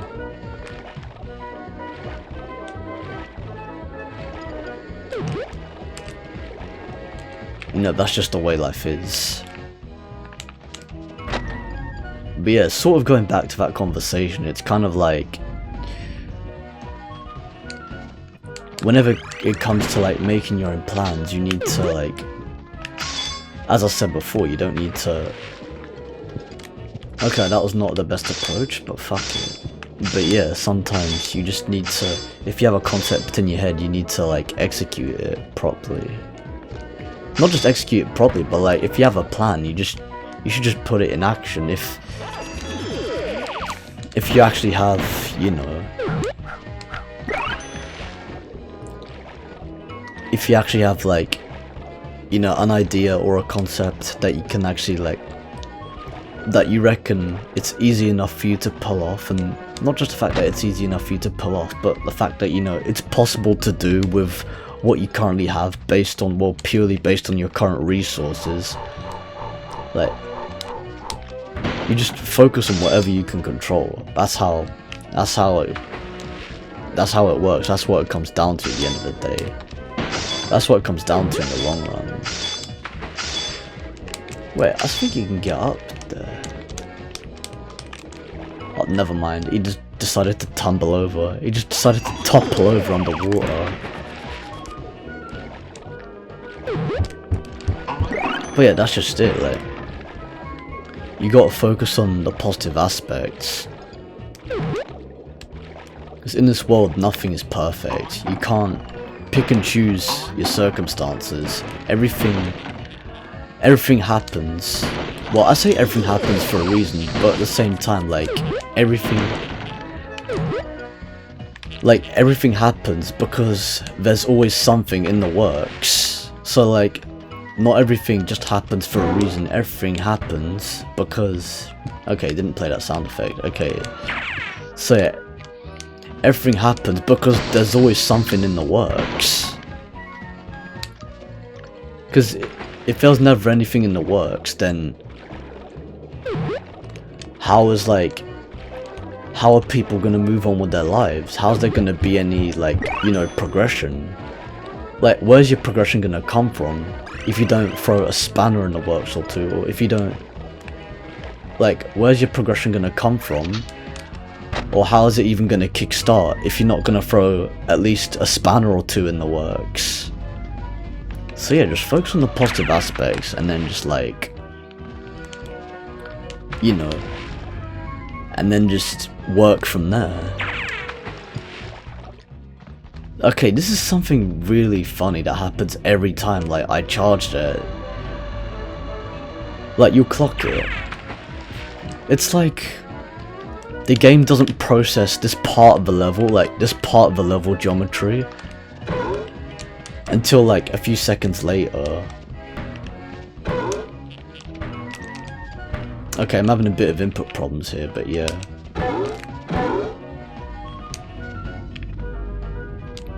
But yeah, now every time I rev roll to that specific section, as opposed to just walking there, like, you literally just, you don't see the level getting processed, and you see, like, the background, you see, like, the background image behind it instead.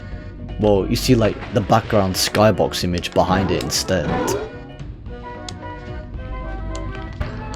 Okay, I don't know what the fuck that was all about, but yeah, this is not a hard part.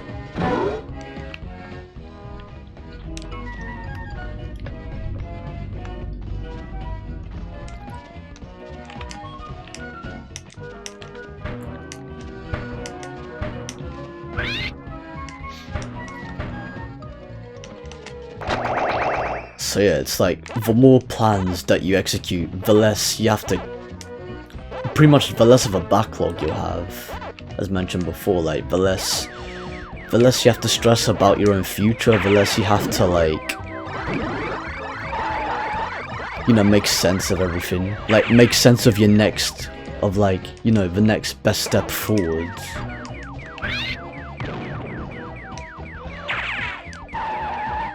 Because sometimes you can't plan literally everything. Like, things happen and there's nothing you can do about it, and you gotta act accordingly. And whatever you have, like, say, like, you want to start something new. Like, it's gonna come with its problems. So, like, you can't anticipate everything to be easy, and you can't expect everything to come to you easy, otherwise it'll just pile up. It won't just pile up, it'll just paint a false picture inside your head, and then, like, because there are people that they get ahead of themselves thinking that the grass is gonna be green. That they think that the grass is greener on the other side all the time. Just because, like, they want to get out of something that they don't like doing. And it's like, you need to make every decision that you make, like, of course, like, you gotta make the decision, but it's not a decision to be made lightly.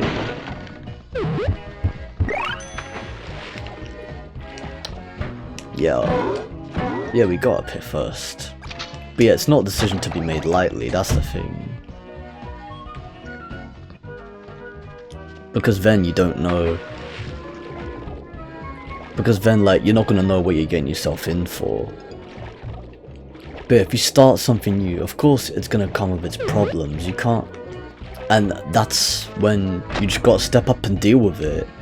In this world, people eat shit to have it good.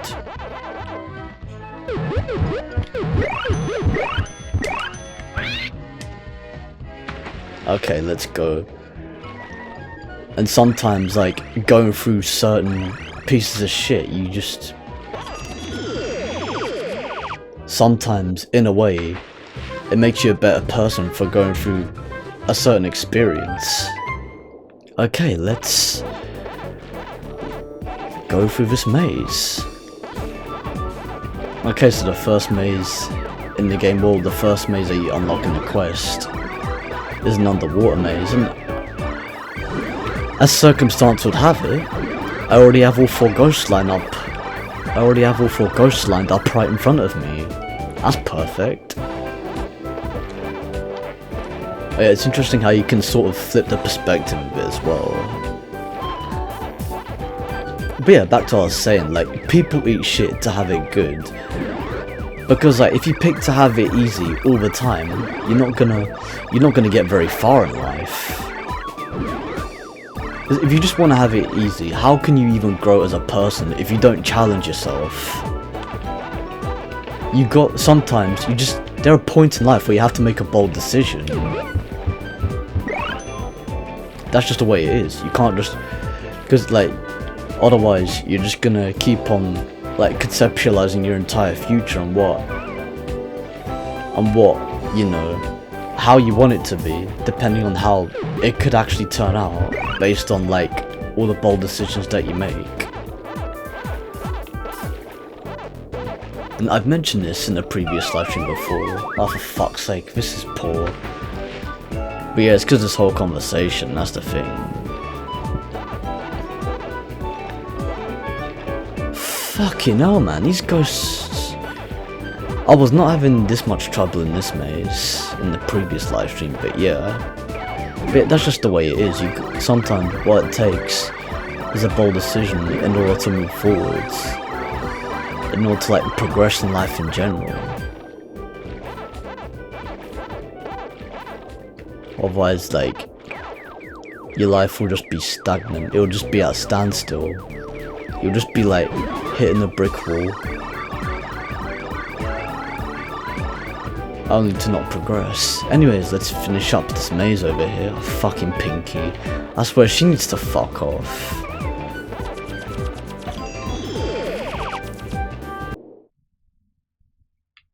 Well, bad luck for you, already finished this maze. Yo, well, bad luck for you, already finished this maze, you little bitch. Okay, here we go. Pinky just tried to kill Pac-Man, but it's like, not happening, bruh. It's like, tough shit for you, I just finished the maze, you stupid little bitch. Alright, here we go.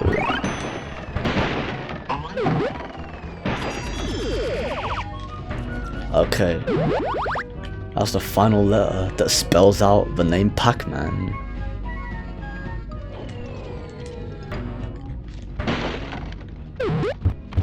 But yeah, well, that's just it. Like, you gotta take whatever life throws at you, and you gotta make like all the bold decisions possible in order to, like, you know, move forwards. That's how you progress in life. Fucking hell, man. This time you couldn't even be bothered to fucking break that crate. Couldn't bother. You couldn't be fucked to smash that chest.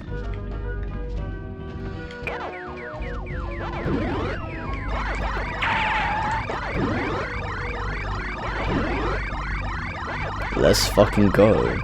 Honestly, it was a piss take that I even died in that maze. There's no fucking reason for it. There's no practical reason for it. It was just cheap the way it happened. It was just nothing. It was literally just nothing but AI positioning, and that's just it.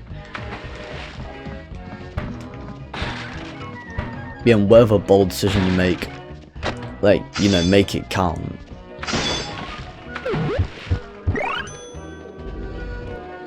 Because like, you've always got to think for yourself when it comes to your future. Okay, let's get up.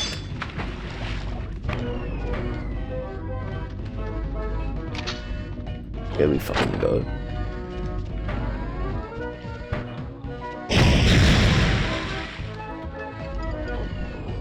Okay, are we gonna make it? Yeah, we're definitely gonna make it.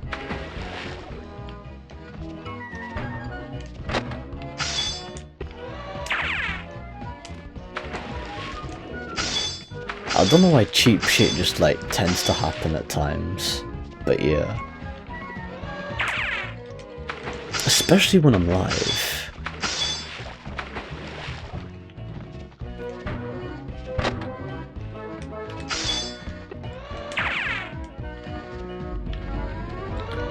I know you can make it down there and up there, but I know you can make it up and down and vice versa, but like, there's a speedrun strat where you can like get up here, much faster from that plank there.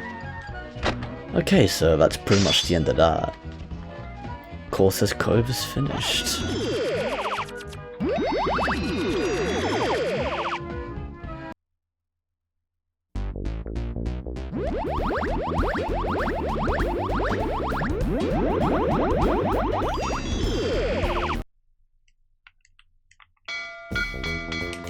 Alright, let's do this shit.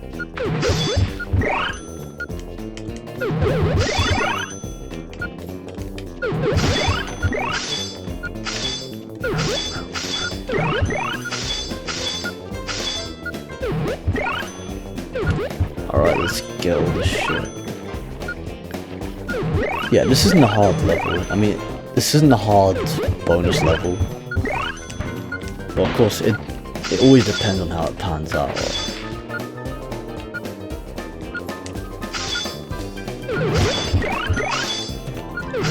Okay, let's go. Okay, let's get up. But yeah, I think like it was good having Rob as part of the commentary, but at the same time it's like when he joined it did sort of divert the conversation quite a bit, but at the same time it was good to have these other topics to discuss on top of that. It's just that sometimes when the commentary gets too general, you kind of like lose your train of thought a bit, and then it just... that's when it just goes in a completely different direction. So yeah, to like regain your train of thought back is a bit of a process, but like with Settled Down 191 being there, it was kind of like... but of course he had to go, but since he was here earlier on, like, I don't know, it made it easier in a way. Well, it didn't sort of make it easier, but you know, it felt organic because like we were pretty much sort of like bouncing ideas off each other, or not bouncing ideas, but like sort of ricocheting experiences off each other, like comparing our experiences of one another, and then just like making them both line up for the conversation in general. Okay, just need cherries here.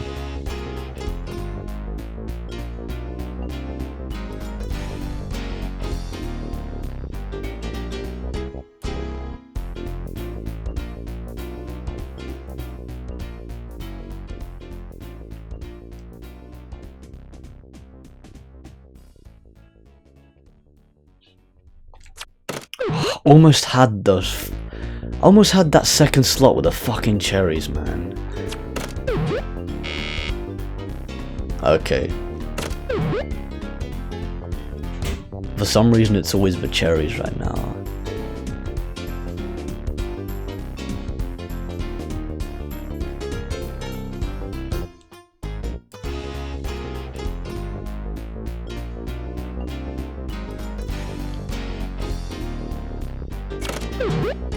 Yeah, that one was pretty lucky.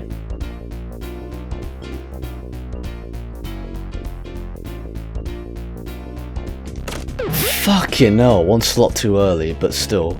I got points out of it though. I keep getting fucking cherries, what the fuck.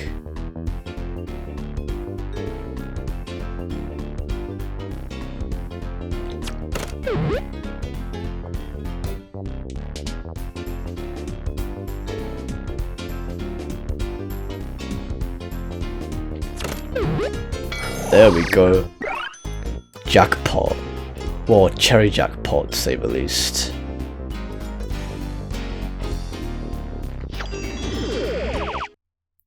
I gotta say, that one did me justice. Alright, Ghost Island, we're back up in it. Ghost Island back up in the building, mofos. Okay, crazy cannon made. Let's fucking go. We know how it panned out last time, but let's see if we can get a better outcome. Then again, I'm not holding my breath. But this is how it is. What? Okay. It was treating the fucking bird like it was a platform. Like, it wasn't even killing the bird. That's so fucking bad. Can you not get the fucking pack dot first? Like, can you not get the fucking power pellet first? That's so stupid. Talk about poor execution. That's poor as fuck execution right there. Okay, so we got the P. Perfect. So yeah, these are actually not hard levels to do.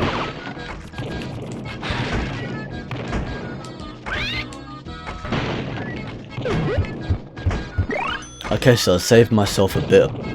So I actually saved myself a bit of backtracking there by getting that fruit up top.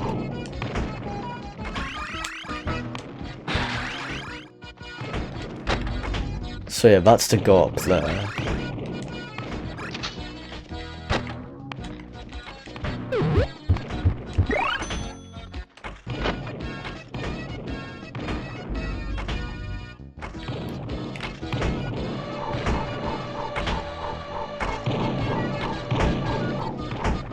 Okay, and yeah, this is where that other fruit was. I would have had to go back and forth twice. Okay, here we are.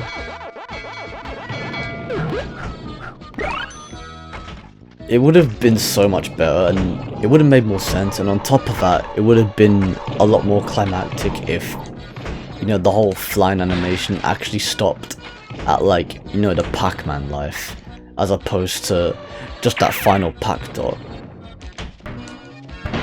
Because A, it was in the middle of the platform, and B, finishing it off with an extra life is far more climactic than finishing it off with just a simple pack dot, just a simple pellet.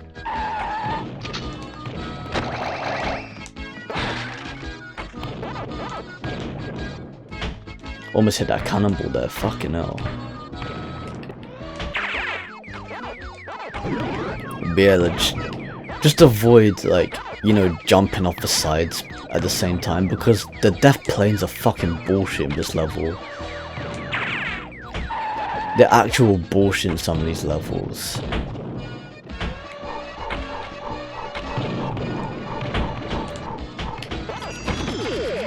Okay, so we need another apple in order to unlock that door.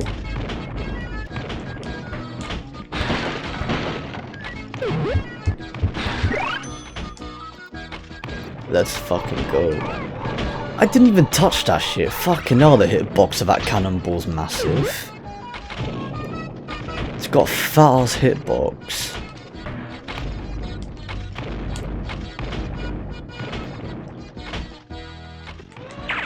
But yeah, no, this is a short level. Whoa, it shot me upwards as opposed to it shot me upwards as opposed to the right. It's fucking stupid.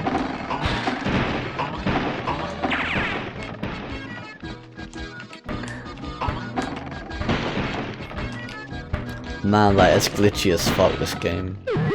Well, plenty of PS1 games back in the days were glitchy as fuck. I mean, with all the resources they've had, like, it doesn't surprise me. I wouldn't put it past any PS1 game to be glitchy as fuck. Or like, any game from any old school system in general. Pretty much any game from any legacy console in general. Or any type of legacy console in general, to say the least.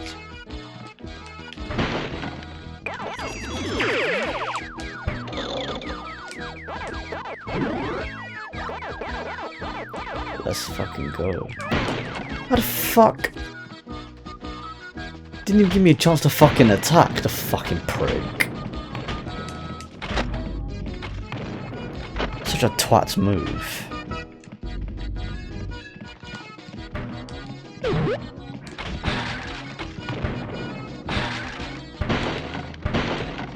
Alright, we just gotta move forwards. We got a Galaxian right here.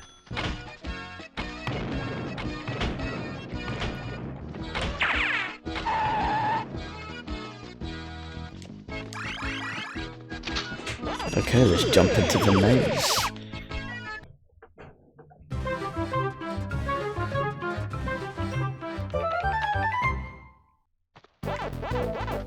Okay, so I might move the commentary into the TNC Discord server at some point. He said he was going to do it at lunchtime. Oh, that was perfect timing in terms of all the ghosts and the way they were lined up. But yeah, we'll see what happens.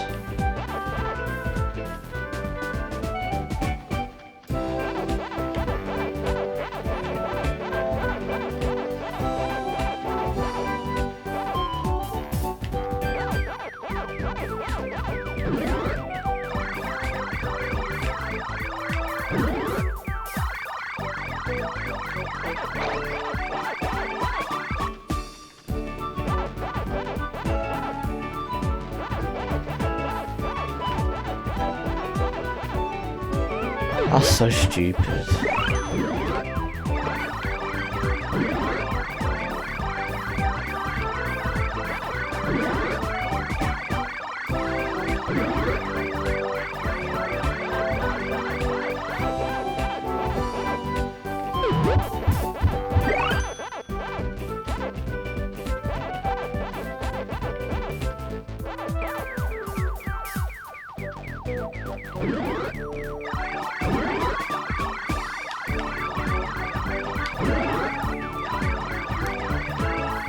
But yeah, just recollecting my thoughts here. Alright, we finished the maze. Didn't even die in this one this time. Well, didn't even die in this one compared to the last one. It's funny, on the live stream it was like the complete opposite outcome in terms of like the mazes. Like last time I completed the first one without dying, this one I completed the second one without dying.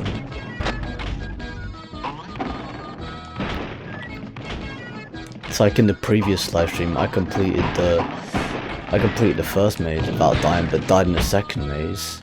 And in this live stream I completed the second maze without dying and died in the first maze. So yeah, polar opposite outcomes. Okay, that was stupid. Come on, I was above the fucking cannonball and you know it. Well, I actually got both those ghosts at the same time. Talk about double kill.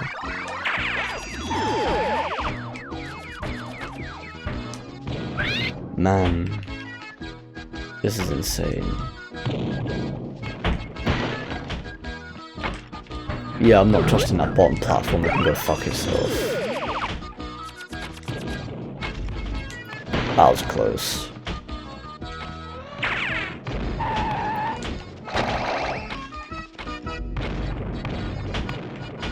Okay, let's do this shit. Come on. It's not gonna take you 10 years to fucking get up.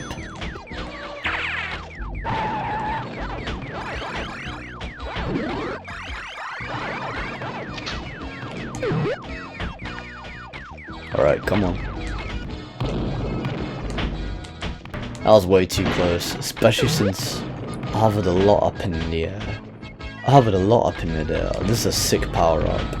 At least I'm actually gonna be able to utilize it this time. And yep, that's what happens when you utilize that power up. It's like a shockwave butt bounce. It's like a shockwave butt bounce for Pac-Man.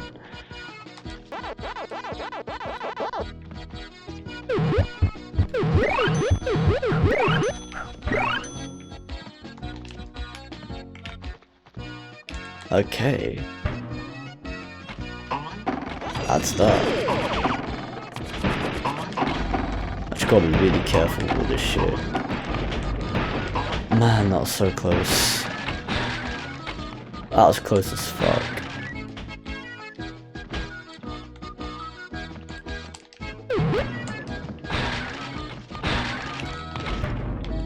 Just gotta be really careful. That's so stupid. It's always that fucking door that pushes you to the side.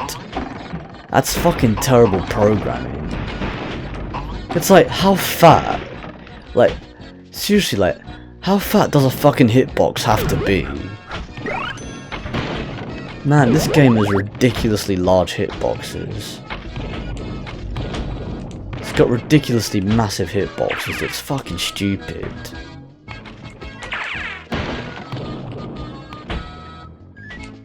Alright, come on. Let's do this shit.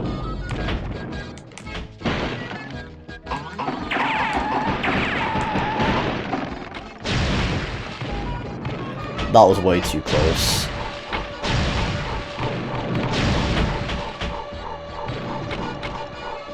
Okay, we made it. We're up top. Also, it was 2 ghosts all along. Yeah, initially I presumed it was 3 ghosts that were up here, that were patrolling around this area.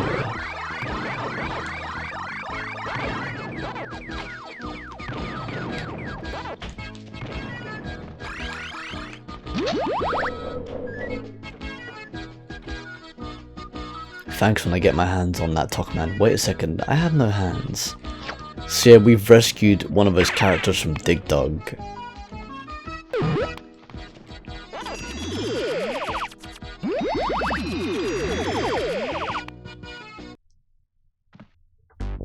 Okay, so that's the end of that level.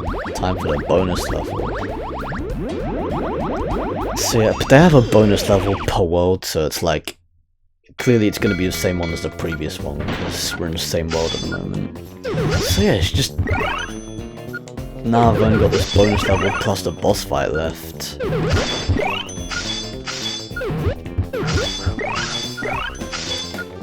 Okay, so we might be wrapping up sooner than we thought. Sooner than we anticipated, but yeah. Okay, there's no point going down there, because it's just going to be wasting time.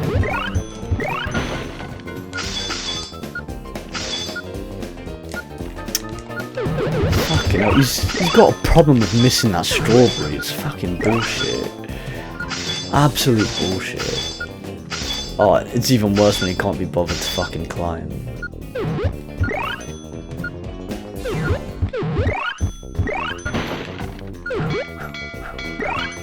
That was a pretty decent execution, I gotta say.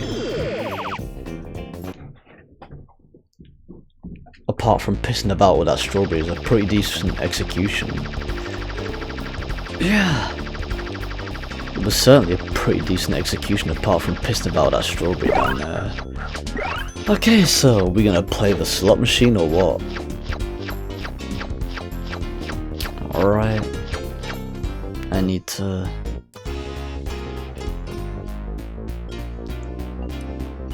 Okay, which one am I gonna pick?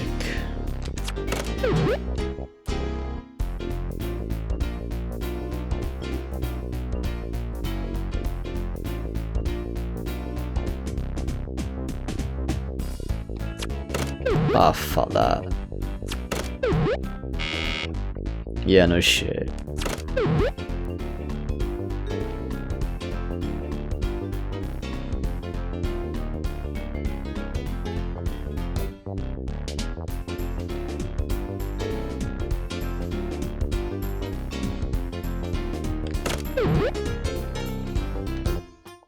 Okay, let's see if we can get 3 bananas in a row.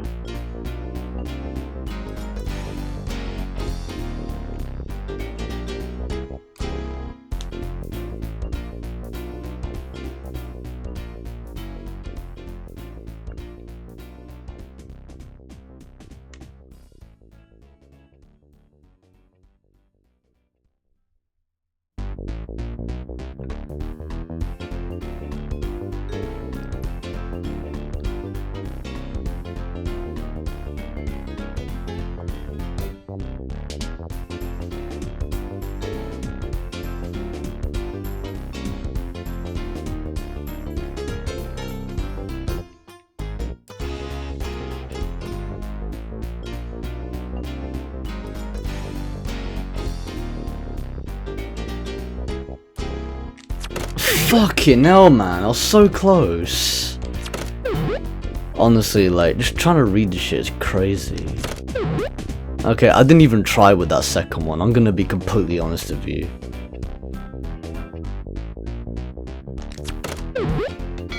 Oh, now you give me a fucking bunch of bananas. Like, where the fuck was it the last time? Okay. That looks like a bell to me, I don't know.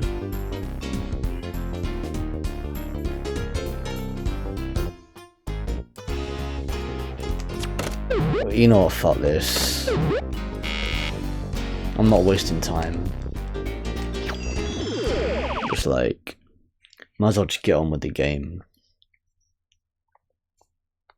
I mean, it adds to your score, yeah, but like,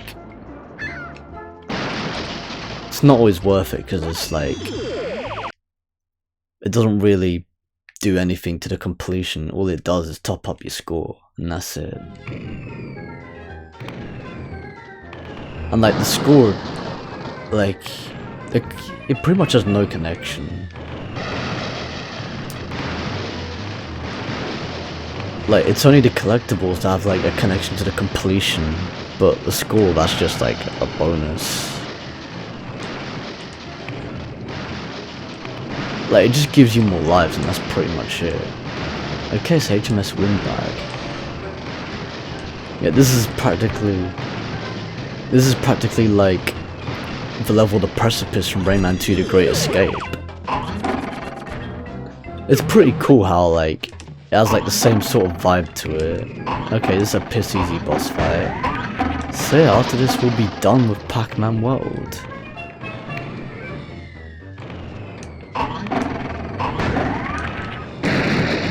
That is so stupid.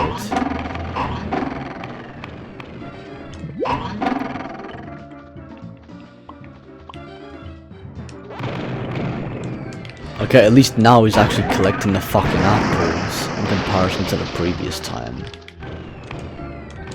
I don't know how he misses that, but yeah.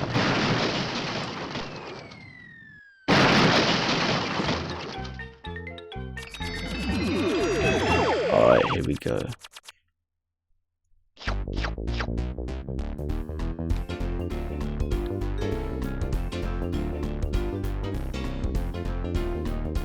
Okay, so there's nothing to even try my luck with. Actually, yeah, there is, but there's no point.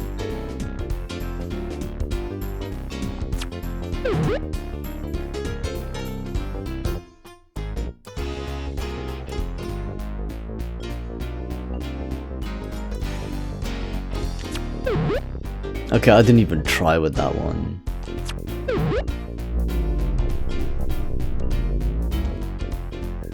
That's the thing, like when you run out of fruit, there's nothing really to play with, so yeah, fuck it.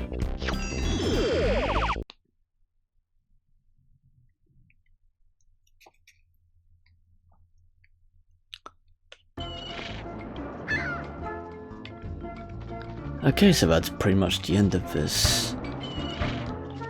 Well, that's at least like the end of Pac-Man World for this livestream at least. Why are you wasting your time? More friends are in trouble, go get them. Yep.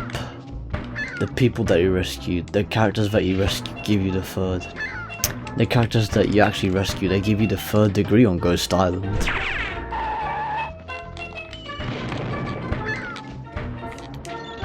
But yeah, no, Pac-Man World's always been a fun game.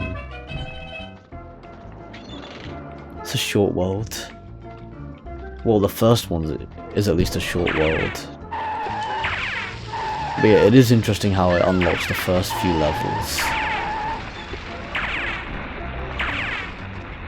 It unlocks like, after you complete Buccaneer Beach, you literally just like, it unlocks one level from each of the first 3 worlds, and then like, you just gotta play through all of them.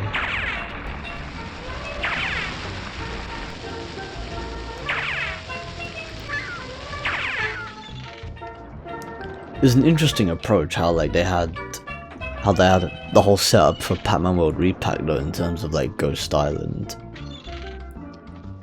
It's like they had you select like a separate world from like a selection system, which is pretty cool.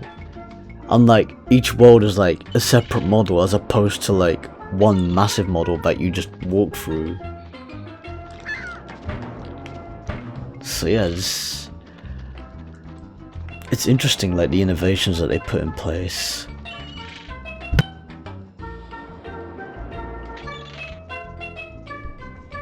So yeah, it was pretty much one big expanded approach. Okay, that should be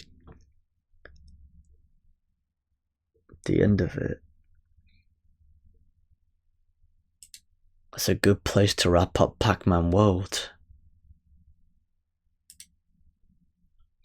I'm gonna see if, what do you call it?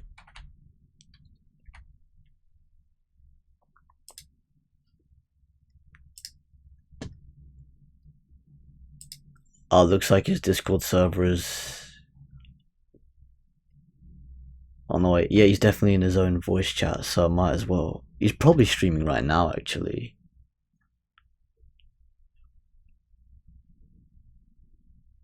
Oh, yep, he put in announcements, so yeah, he's definitely doing the live stream test.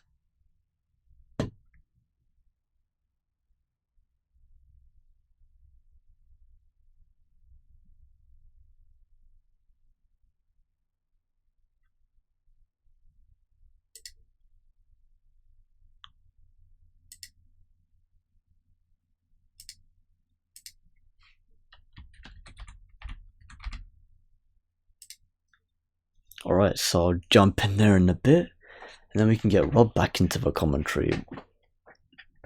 And at the same time, I'll be co-commentating his live stream on top of that. So yeah, it's always fun having guest commentators. And it's always fun live streaming alongside people as well.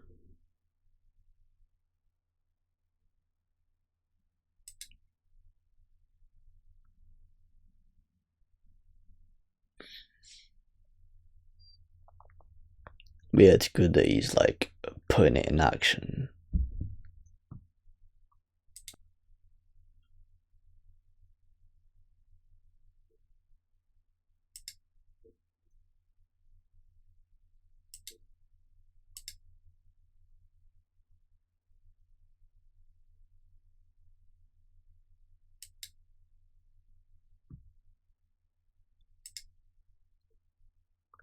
Okay, so this is definitely a good place to wrap up Pac-Man World. Now let's jump into Rayman. Yeah, as per usual, I'll be playing the American version as I did in the previous live stream, and not only that, but like...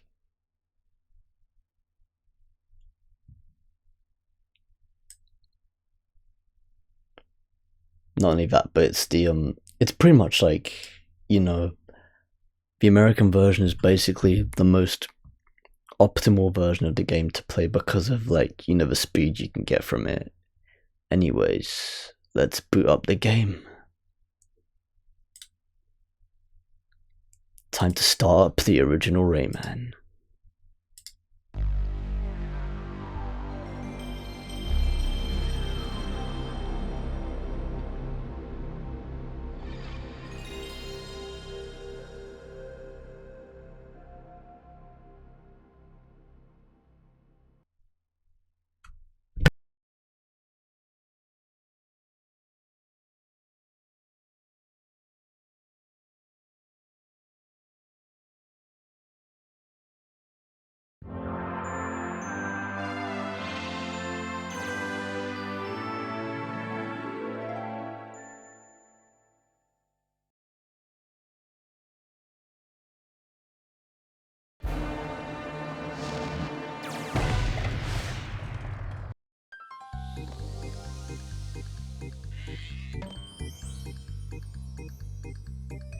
Hi, folks!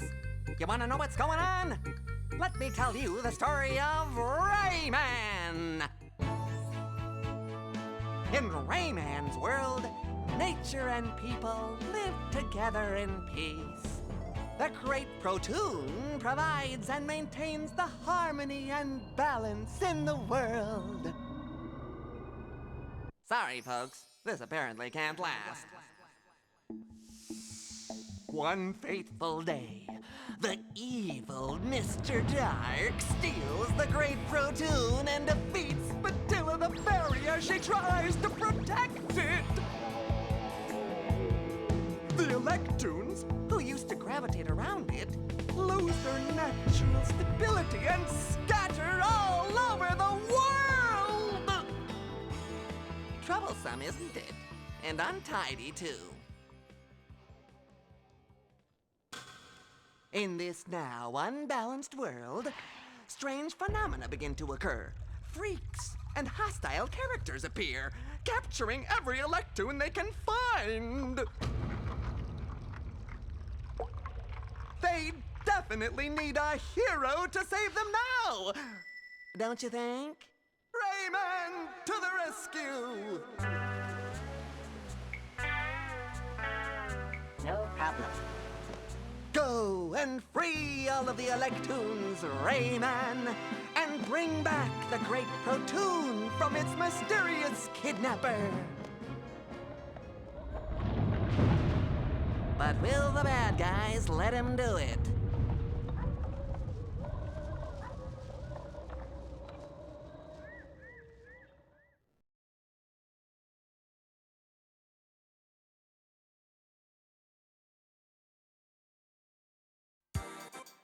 Okay, time to start up the original Rayman. Let's jump in.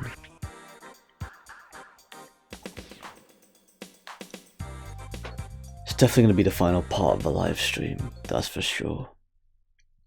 Okay, so since I'm only going to be playing a small portion of it, there's no point in saving the game, but just figured I'd showcase the memory card save screen, or the save block screen to say the least, just for the sake of showcasing it on the live stream, pretty much. Okay, but yeah, I'll just skip through the game with a password feature, pretty much. Back in the day where games had password features such as Rayman and Crash Bandicoot.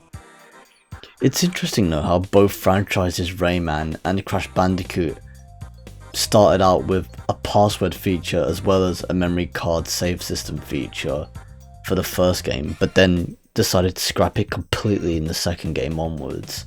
Although, like, for the PlayStation 1 version, although for Rayman it was literally just the PlayStation 1 version that had the password feature in addition.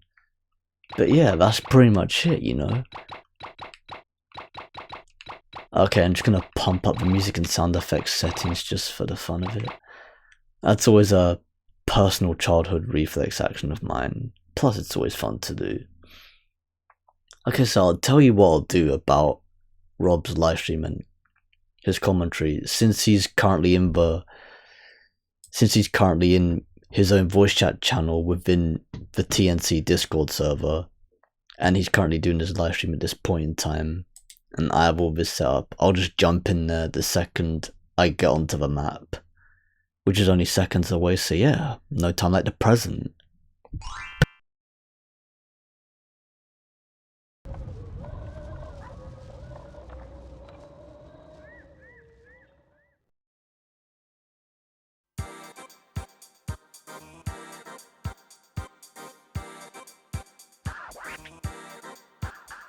Okay, so yeah, pretty much no time like the present.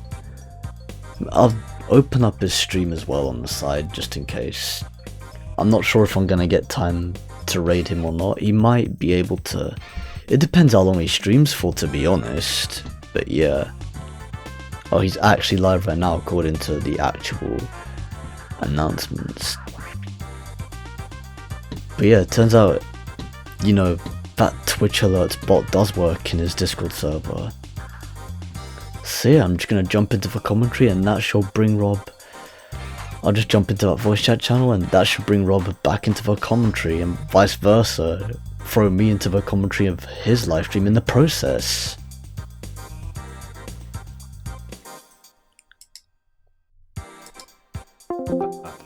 And then just throw that down. What's up, Rob? Someone's joined. Man's here. Joined the. Yep. Both live streams are happening at the exact same time.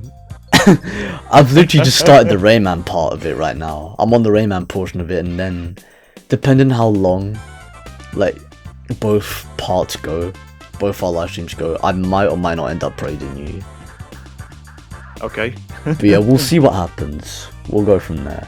Oh, nice. So, just to give you guys a bit of a update, since Cool Pro hopped into the web, we're going to be doing a Periscope live stream, because I know that we did discuss that early on this morning when Cool Pro was streaming Crash Bandicoot. So yeah, I'm just playing Minecraft right now, just testing. Alright, just testing the waters of Minecraft.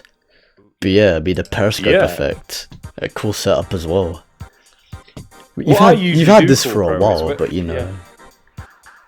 since 2012 I've had Minecraft, but Yeah, what Minecraft. I usually do is, if I'm watching your live stream, Corpro, is to reduce any background echoes and feedback. I always mute your stream so that I don't get any echoes and stuff. So Yeah, precisely. I did the exact same thing with your live stream. But I've played Minecraft like even before 2012, 2011, 2010. when it was in beta. Yeah, Well, back when it was in coming out beta. yeah. Yeah, during its beta Yeah, process. Yeah. Yeah, it's definitely looking I don't know if you were watching the early part of the stream, but I'm just making like a little dockyard, a bit like, you know, Alright. Oh Southampton. no, I was finishing up at Pac-Man World at the time, but yeah. Yeah. Yeah, I'm just making a basic dockyard. I'm going to start, well, if you are looking at the stream, I'm just working on the roof at the moment. I'm just making a canopy sort of roof thing, even though it's sort of like enclosed within the inner portion of the roof. So, yeah, I'm just working on that, really. Alright, cool. Yeah, I see it in action. But anyways, I'm just gonna get on with the Rayman gameplay now.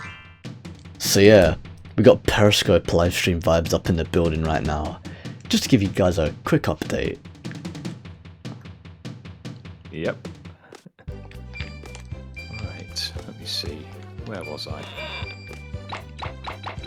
I think what I will do is I'll change the time to 0 so that I can actually see what I'm doing, because sometimes if you've got the night vision on and then you've got it in night time, or if it naturally goes to dark, sometimes you can't really see what colours you're using, like given the certain position of certain blocks. It's a bit confusing at times, so you have to kind of make it a bit brighter so you can actually see what's going on to keep it nice and uniform. Yeah, because like the lights, pretty much like the lighting effects, especially from like, you know, the skyboxes, it depends on like how you can view like, you know, each asset or whatever you put in place. Yeah, exactly. Yeah. So, right, let's have a look.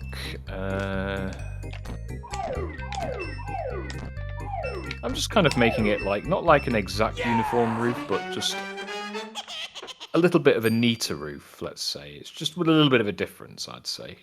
Yeah, practically. You'll see it when I'm finished. Yeah, we'll see the end result. Yeah, I'll probably replay it at some point. Yeah, sure, yeah. Yeah, for some reason, every time someone joins my Discord server, I can't hear the ba-doom sound effect, so... Alright, so like, it doesn't play. The actual sound play, effect notification doesn't play on your end. Yeah. Yeah, it does it on my end. That's weird. I don't know whether or That is not, really like, weird. I don't know whether or not you even have those sound effects muted, but it's a possibility. Yeah. I mean, I know some people just mute. I know some people mute notification sound effects for the sake of it. Yeah. Okay, right, so now what I've got to do is... well, actually, it looks pretty good, actually. Let's have a look at the bottom. Let's see. Oh, nice! Yeah. I like the... Well, actually, I could probably make that uniform, so let's have a look. How have I done that then? Okay, let's do this shit. So, pretty much same case as before, people. So I'll be playing up to Bandland where I pick up the helicopter power. That'll be like a good stopping point for me finishing up with Rayman. The Dream Forest is pretty short of a world. If you're like... Well, if you pretty much have like, you know, a competent skill level when it comes to Rayman. Or have like, you know, a fairly decent level of competence per se. Yeah. Right, let's have a look at this roof. Yeah, Bandland itself, that's... Well, every world is practically a difficulty spike in itself, but like, Bandland in itself was certainly a big difficulty spike for so many people back in the day. It's always going to be a difficulty spike for newcomers. This is where the hunter appears. Interestingly Got a bow and enough, arrow. like, well, he's not that type of hunter, but yeah, this ain't Horizon Zero Dawn, but yeah, he's like, he's got what you call it. I don't know what it is, but like he has like this pistol that shoots out a bullet that has a mallet. Like it's a flying bullet that has like a mallet swinging left and right. Oh, right, yeah. That's crazy, man. Yeah, you've seen it before. I'm But sure I yeah, have, it is yeah. crazy. Yeah, it's insanity. Yeah, this hunter over here, like, you can actually kill him on his spawn point as well, but like, you gotta be really precise. And by the way, I've only ever done that once in my entire life. And interestingly enough, it was actually pretty recently, as I was like, you know, sort of pre-testing out the DuckStation emulator in terms of like how it plays with the free games before even starting up for live stream in the first place. So yeah, I had like sort of a quick test of the free games last night, or like across bits and pieces of yesterday, to say the least. And you know, I'm actually glad like I'm going through this live stream. It's good that we're putting these premises in action right now. Exactly, yeah. Yeah, 'cause the more you conceptualize, like the more, it's like the more that's gonna pile up. It's crazy because like, the more you want something, the more you'll starve for it, and like the more you plan for something, like, you know, the more you get built up in your head about it, and then it gets to a point where like, you might as well just be like, fuck this, I need to get this done, and then just execute it. Yeah. Yeah, well, I actually do like the roof now. I've just done some tweaks to the roof. Yeah. So, yeah.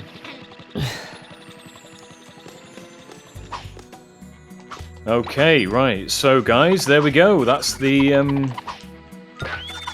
harbour. I killed Roof one done, of those living basically. stones on the spawn point. Good. It looks pretty decent. Alright. Let's extend out the berths. That's what they call them in harbours. They call them berths. Yeah, they actually but- call them berths. So I'm going to just expand the lanes a bit. Berth lanes. There we go. Oh, I went up Yep, to the that's good. password system by accident, but yeah, didn't really need it, but fuck it. Okay, one. I don't know what 2, 3, this game's 4, problem 5, is with the 6. fucking dropout sign. It's like, that was a bit cheap. Yeah. There we fucking go. Right, I'm going to call this, as I have previously announced in the stream. I'm going to change. Well, let's just see what sign to use. I'm going to decorate it with a beautiful colour as well. I'm going to try and use a bit of orange and a bit of yellow if I can. Oh yeah, don't even combine have that those two power up colours yet. together. Right, let's have a look. I had that glitch where I punched a plum. Well, I punched a plum like from its placement, and then like I punched it downwards. Then it disappeared the second. It disappeared the second like it went below the camera. Yeah. It's so cheap. Sunset Dockyard. There we go. Let's go. Oh, that was close. Didn't hit the dropout sign. Sunset Dockyard. And the sign is a bit too. Well, actually, let's just have it so the sign is actually stood up. Sunset Dockyard.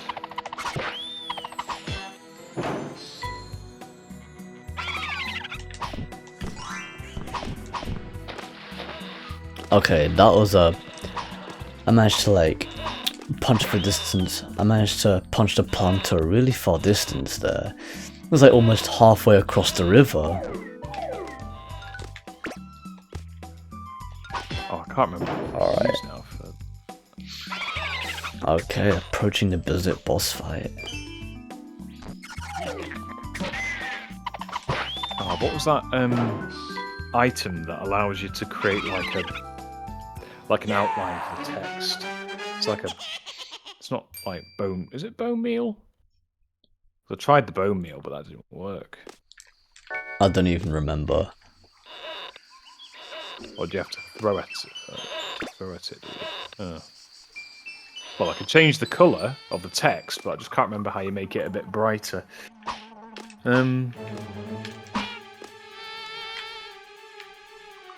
Actually, I wonder if your viewers can help me out. I'm trying to find an item that allows you to change the text brightness that's sort of a bit like bone meal, but the bone meal doesn't seem to work. Right. Well, at this point, like, no one's really active in the chat right now, and plus, Settled Down literally just had to go to sleep. Yeah, he's But yeah, apart from that, yeah. I had to, like, sort of multitask just then, but yeah. Just saved myself from getting hit just then.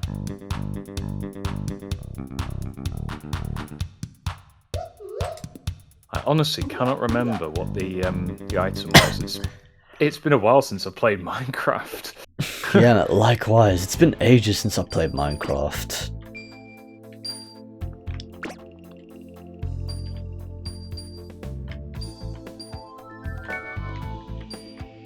It's not the die, so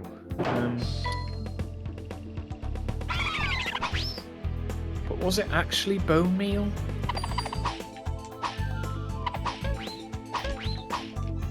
Or some sort of paste? Hold on, let me have a look. Took your time, fucking hell. Let me have a look. Minecraft item. There we fucking go. I don't know what to all this cheap bullshit, but fuck it. Glow int sacks, that's it. Right, glow. I found it, Cool Pro. Cool. Looks like you didn't need my chat after all. There we go.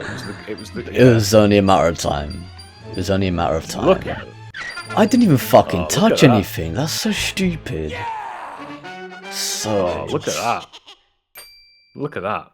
Sunset Dockyard. The signage is nice and bright now. You can actually see it now. But yeah.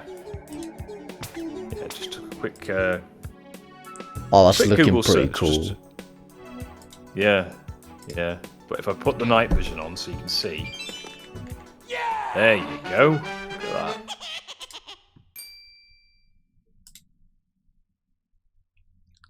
It was a brain fart there. Yeah, practical brain fart. The difference is practically night and day. Yeah, I almost typed backyard instead of dockyard. Yeah, I clocked it. Yeah, you almost put in backyard there. But yeah, man, the difference is practically night and day. Yeah. Lovely. Lovely indeed. Lovely, mate. Lovely. I think if I use this one here, what does that do? Oh no. No. Use the glow. It's like you can add like color layers and stuff onto the signage to make it brighter, but yeah. Actually, I'm just thinking whether to put orange or yellow on the signage. Let me have a look. Orange dye. Let's see.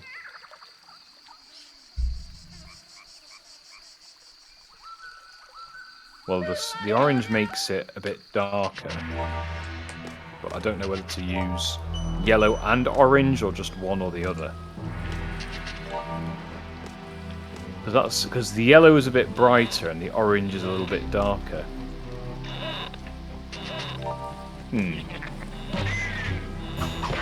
Or I could have both. Try that. Sunset Dockyard, sunset. Yeah. Yeah, whatever works. I think I'll do it like that, so... Or, what I could do is have the export layer, or the export sign for like yellow, and then the import sign for signage for orange, because, well, as you leave the dock, the sun I'm trying to like create the illusion that as you leave the dockyard, the sun rises, and then as you come back home after a long day at sea, the sun goes down. That's why I've used the yellow and orange scheme to represent the sunset for the dockyard infrastructure. Yeah, you just want to create an immersive effect. And just a disclaimer as well, this is just a random building. This was just this sort of idea just popped into my head, so I thought, yeah, I'll just do it like this. Just something for me to test. Okay. Oh, I need to fill in this this little bit here, so I'll do that right now. There we go. Add all the sand in. The development of an architect. Yep. That is true. The development of an architect. Okay, right, what's down here? Oh, I see a bat that's trapped beneath the sand a little bit. Oh, there he goes, he's flying away. Cute little bat. Okay, right, so now that I've done the dockyard itself, let's have a look at setting up some additional pathways to get in and out of the dockyard. So let's just clear this off.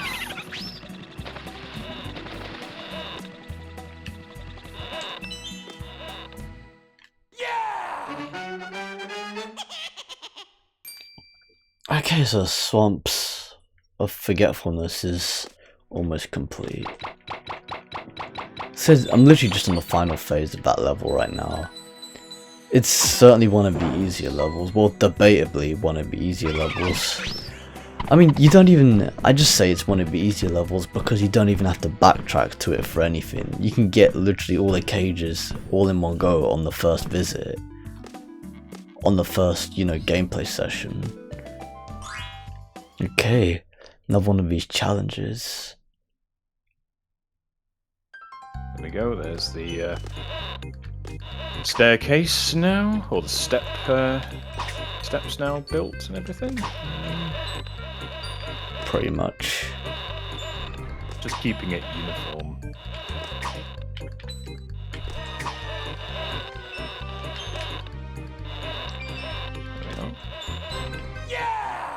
Okay, that's sorted, and I think what I will do as well is I'll build a fence so that people don't fall off the side.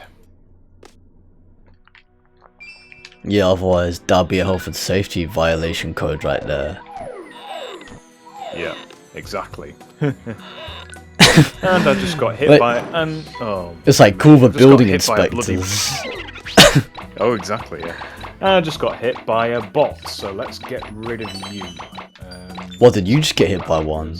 Yeah, one of those pricks. Yeah, I'm gonna just yeah, fuck it. Time out the user. So let me just do that right now. Time out. You might as well block them completely. That's what I mean. I'll just kick them off because they shouldn't be, doing that sort of thing. So let me just. They always, seriously, man. Like they always come up with like the stupidest names possible as well. Like frustrated mouthing, and the one last week was insulting comment. All right. It's fucking stupid. Yeah, I actually blocked him myself as well because I was like, just in case he jumps into my live stream, I might as well just get ahead of that. Might as well just get ahead of that shit, Just kicked him off because I don't need any advertising for Twitch. Or from Twitch, I don't need any advertising for what you are offering because I don't think you're legitimate. So you are out of here. Yep, might as well GTFO. Yeah, they're not worth giving any oxygen because they're full of shit. Because they've got nothing to gain anyway. Exactly, yeah, so there's not really much point.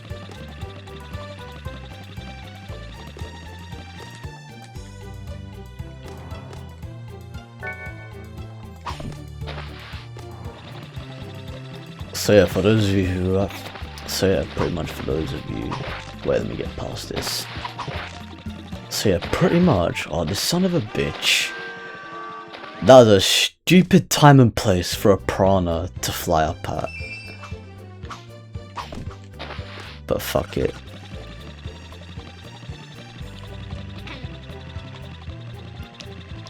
So anyways, for those of you who have actually been keeping up with whatever's been going on behind closed doors, well, not necessarily behind closed doors, but whatever's been going on with the Rayman franchise in terms of like either Ubisoft or the fan communities, at this point we know for a fact that the Rayman 3 Hoodlum Havoc trademark has actually been renewed as of like recent, or as of like, you know, recent months. But when it comes to the Rayman 2 The Great Escape trademark plus the Rayman Revolution trademark, both of those trademarks have been deprecated, so like they've not been revived. Only the Rayman 3 Hoodlum Havoc trademark has been renewed as of recent months.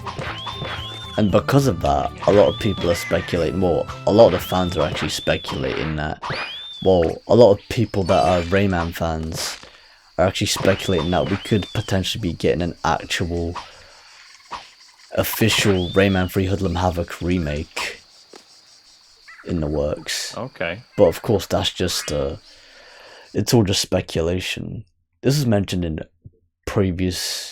like 2 of my previous live streams as well, but yeah, we don't know if that's actually gonna be the case or not.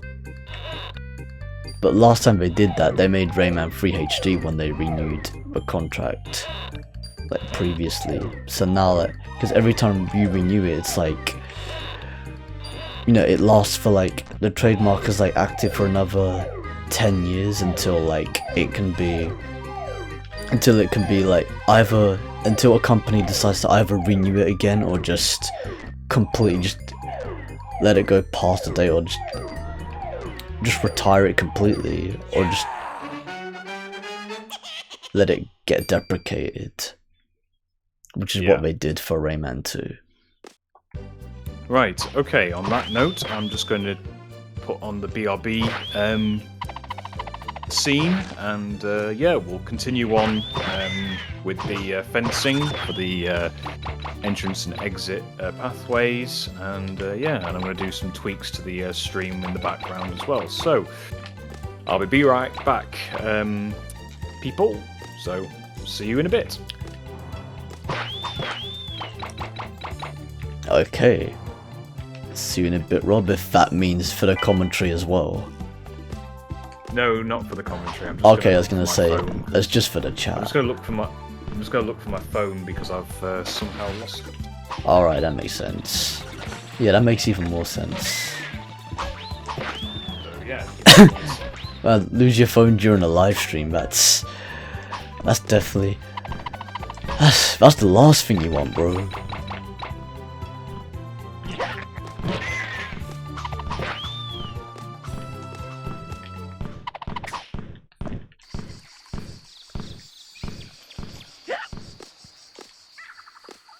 That's nuts.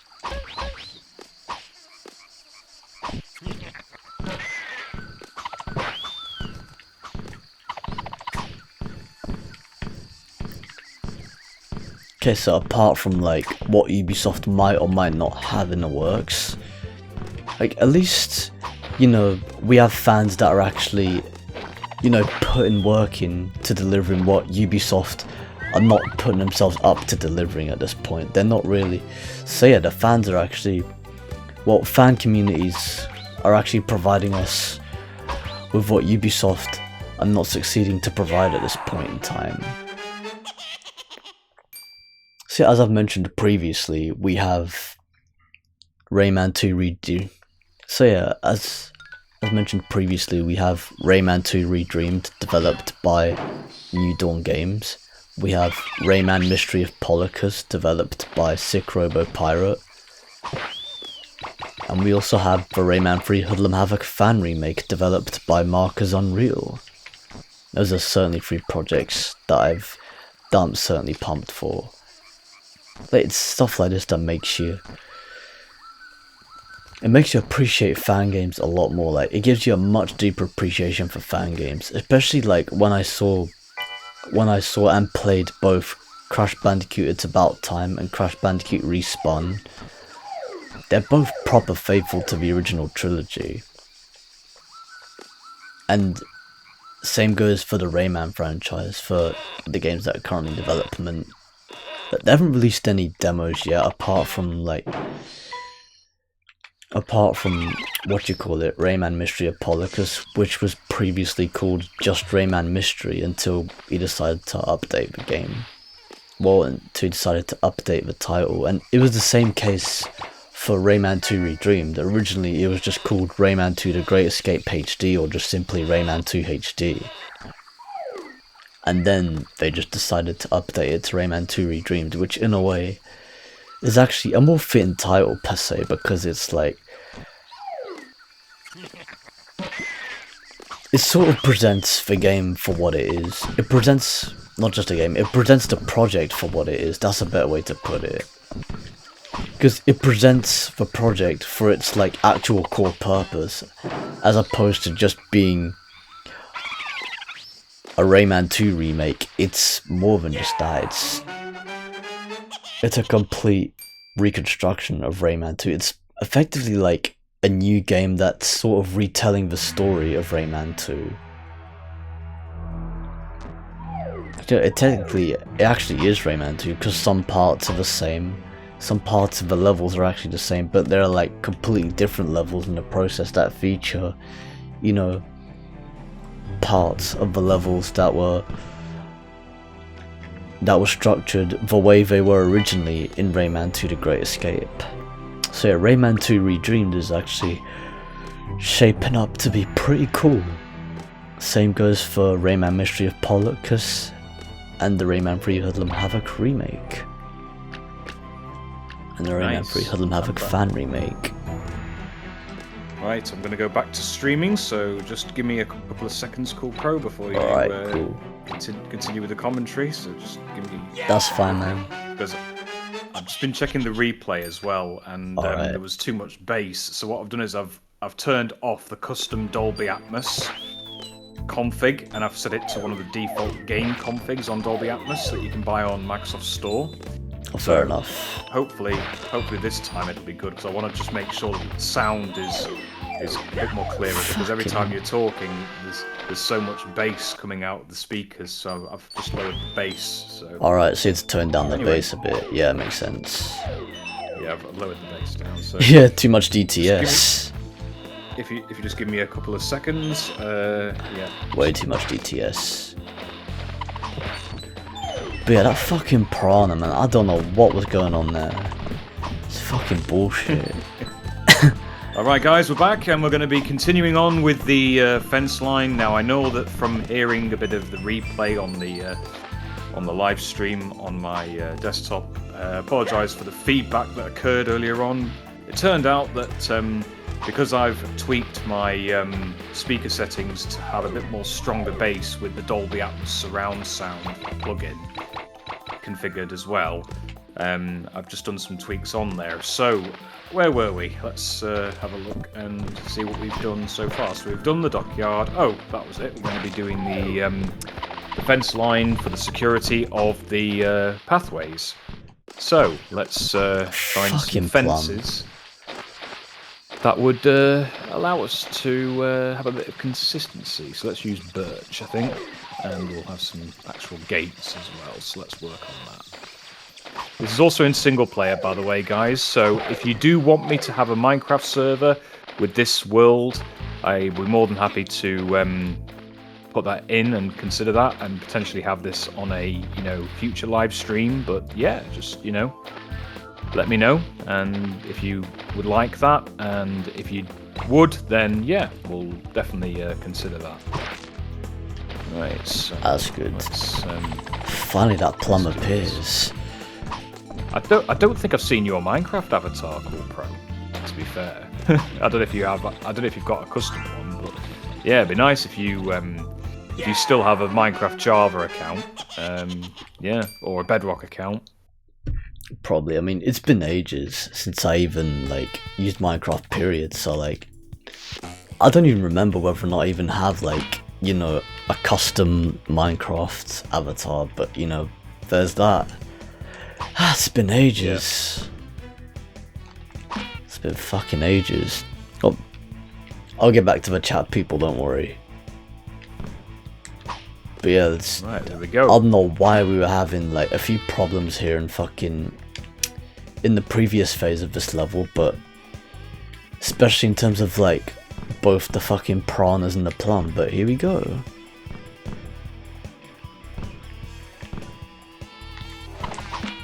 Oh, that's good. Yeah, I'll definitely get back to the chat in a bit.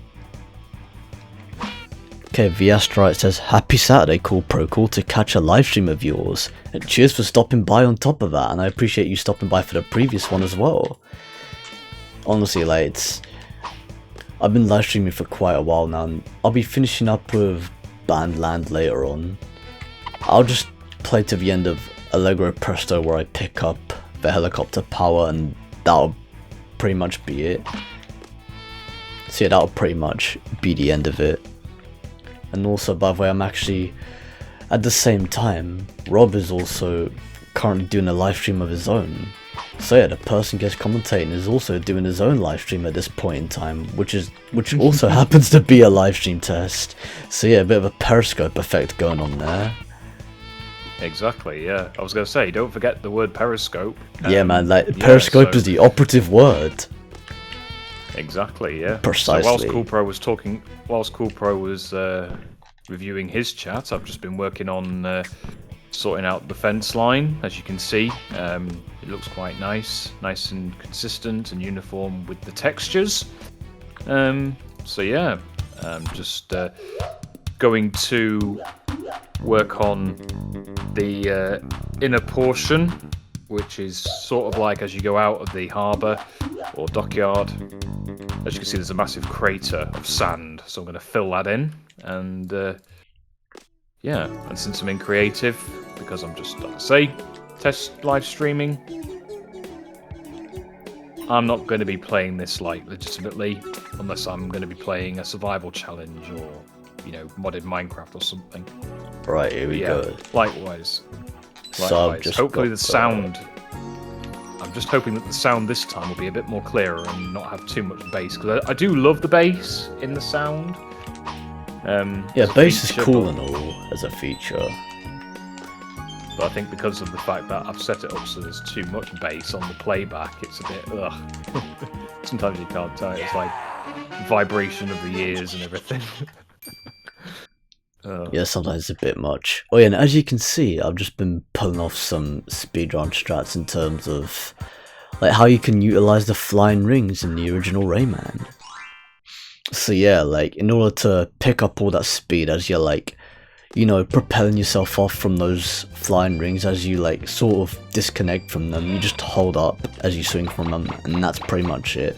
Sometimes you can either result in Rayman doing like a front flip but like at full speed, and sometimes you can just have him just simply jumping at full speed, and it's just like, it's like he's tripping in midair or some shit. So yeah, that's pretty much the case. Alright, so let's get this built up. There we go. So as you can see, guys, that looks a bit more uniform now. I've filled this crater with sand, so now all I've got to do is probably make like a walkway with a bit of a canopy, so that if it rains, players don't get wet. So yeah, let's go on, crack on with that now, using the same kind of concept that I did with the harbour. Let's do that, and let's use the pathway, which I think will be like this. So we're entering the, well, we're in the savanna biome, for those who are wondering. Fucking midgets. And, yeah, so let's go down here.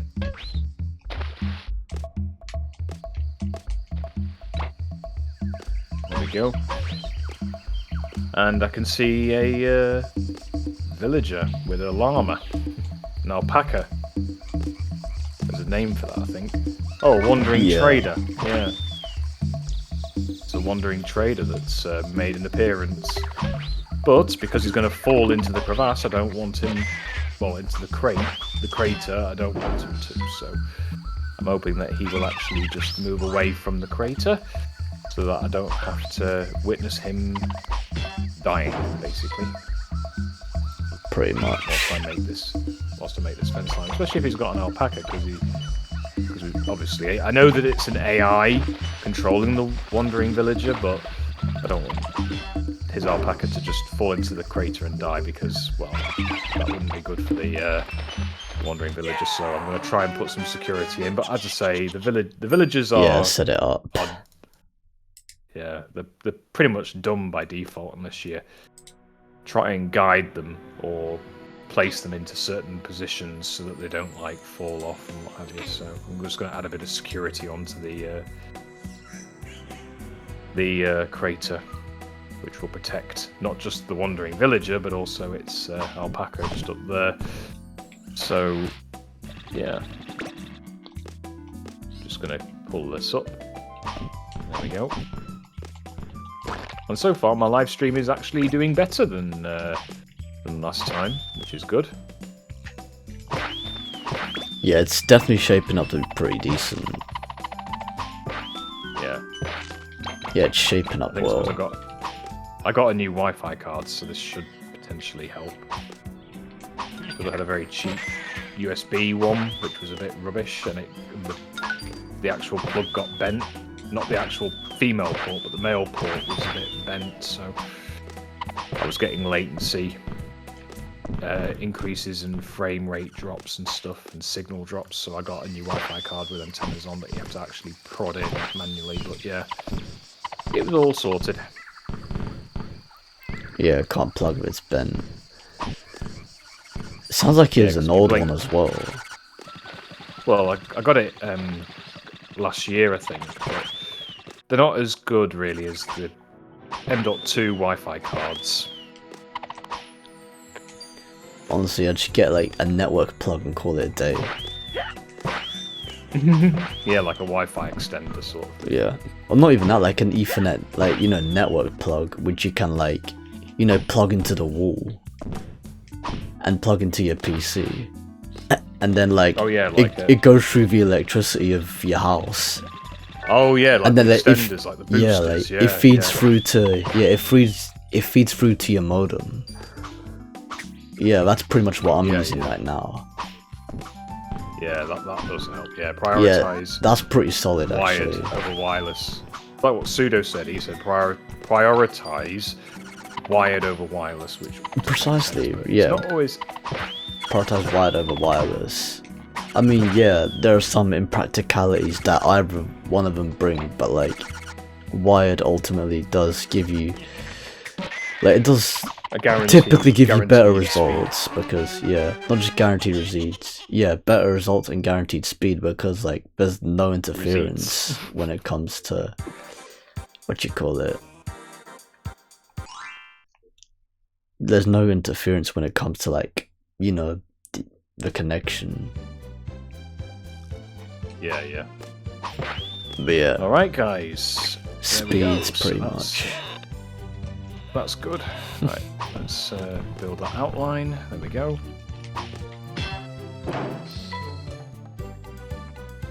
You actually need to pick this cage up and then exit through a dropout sign, because it's only in the first phase. Alright, same case for Mosquito's Nest.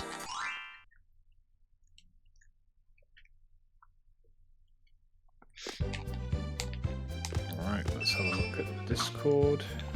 Alright. It's definitely all about speed. Coming at you with supersonic speed. Yeah, gotta go fast. Coming at you supersonic speed. Eminem. Yep, pretty much. Eminem up in the building, mofos. Anyways, the Astrite, you still here in the chat, or you just like lurking? Which chat are you referring to? I'm talking to Astrite in my chat. Oh, Asterite, alright. Yeah. Brain fart. Yeah, that must be your second brain fart of the live stream. Yeah, definitely. Or it might be the fifth one. Oh yeah, I think one of them was forgetting. One of them was losing your phone. It's like, bro, who loses their... Yeah, you found it. It's like, bro, who loses their phone during their own live stream? It's like... I have mine on my fucking desk. Like, just like... Even if I can't, like, you know, look, switch back and forth between... What do you call it? OBS Studio and, you know, the stream manager on Twitch. Like, I just have the stream open on my phone just in case. That's what I mean, yeah, but that's what I was intending to do. But then because I had to... That was the plan, innit? I was moving stuff around and I was like adding water to my coffee machine so that it could, you know, not run out of water when I'm making a coffee and stuff. And then I just forgot, oh, I left my phone on the bed. Yeah, man, just go have your coffee and all. And to be fair, I or feel whatever so you have for breakfast. So yeah, you feel so much better now. I had my brekkie just before I left my birthplace actually, and then I raced to get my train with a few seconds to spare, and then I had to change onto another train, and then yeah, that was it really. But yeah, so anyway, that's the walkway there. So we've got a bit of security around the. Well, around that side there, but what I will do is, just to keep it consistent, is add fences across this part here. So that it just provides that extra, well, assurance that you won't fall off the edge. And then if you do fall off the edge, well, you'll end up in the pool rather than in the crater. And it will give you a bit more of a buoyancy landing compared to a hard landing, which would therefore result in injuries to your thighs and calves and arms and face if you were to go splat, but there you go. Yep, that's pretty much it. Yeah, so it's just a case of keeping it consistent, keeping it uniform, and you are Gucci, my guy. Yeah, that's precisely it. There we go, so got that done.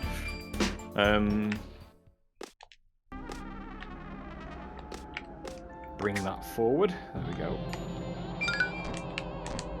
Looks a bit ugly, but there we go. Let's do that. Do that.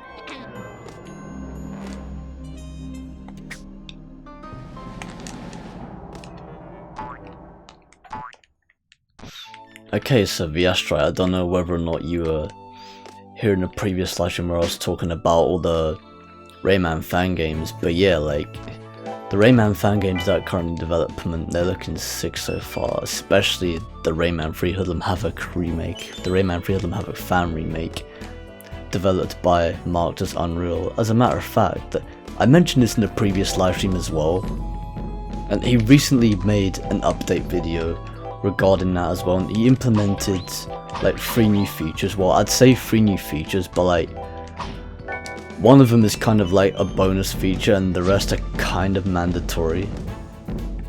And one of them, which is pretty much like a bonus feature, is actually a first person mode, which in a way it does look pretty cool. It's like, I saw it in action and it actually looked pretty sick. And he also made a joke about it in the update, so it was like, he pretty much like made a joke about like the whole premise of it in the update. He was like, am I playing Rayman or Mirror's Edge? Because of the way it looked like. Yeah, because Mirror's Edge was first person and it sort of has like that same sort of premise. I saw a speedrun of Mirror's Edge once, but I didn't watch it all.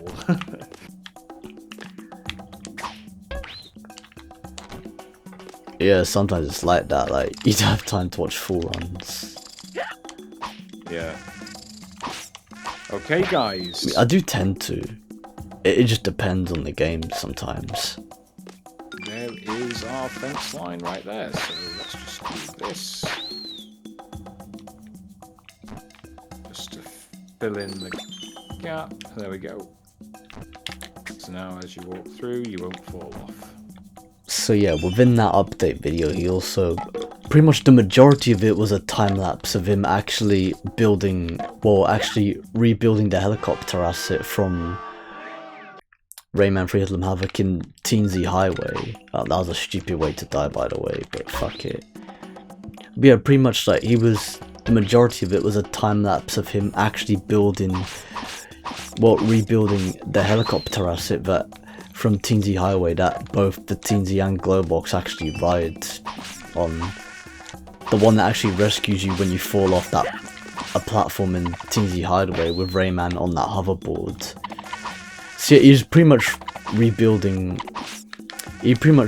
that entire concept, and like in terms of Glowbox's animation, he decided to give him ragdoll physics in terms of like having him hang off, like, you know, that helicopter. I don't know why I keep missing that platform, but fuck it.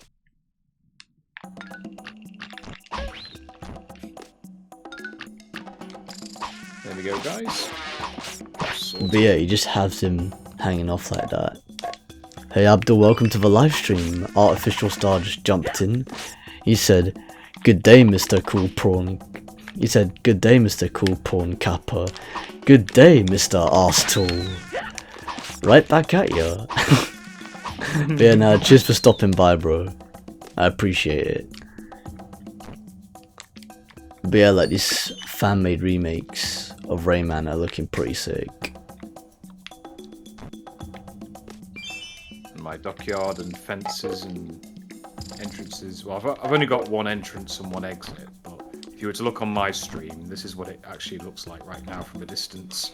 So we've got two stairwells, which provides bi-directional, movement. And what I'm going to do now is, since I've sorted out the walkway towards the, the Savannah biome, and I've taken a screenshot there by accident, so there we go, there's a notification to give you a timestamp as to when I took that screenshot, just like normal Minecraft, which I'll delete offline, because even though it's not really big in size, I didn't accidentally push that F2 button, so I'm going to be deleting that offline if I remember to. My night vision is running low, so let's just top that up one more time. And yeah, so... Right.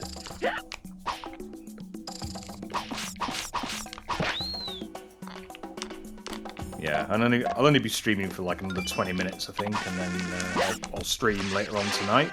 So, yeah, 2 streams in one day. Pretty much. I'd say. Yeah, just really getting them in. There's the bat. It's in the dockyard, trying to get out. Yeah. I'll get back to the chat in a bit, people. But yeah. Yeah, by the way, Rob over here is actually doing his own live stream alongside me. He's actually doing a test live stream of his own, and he's playing Minecraft right now. Yep. Yes, sir. Yes, sir, indeed.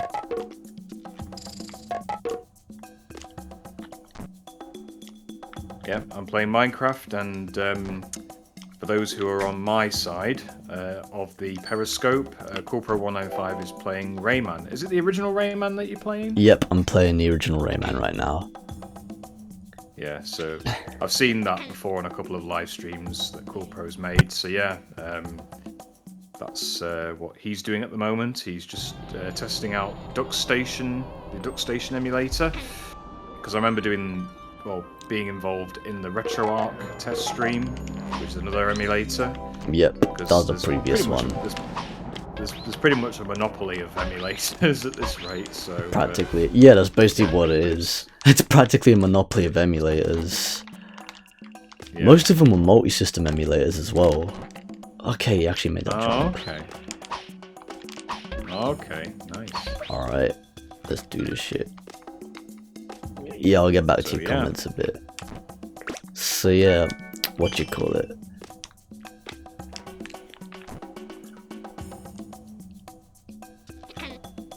Let's go and get some boats now, guys. Now that we've sorted out the It's picked up a lot. Let's get a boat.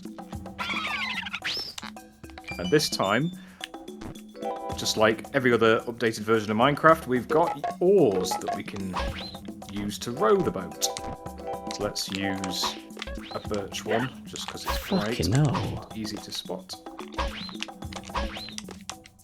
Ooh, turtles! I like turtles.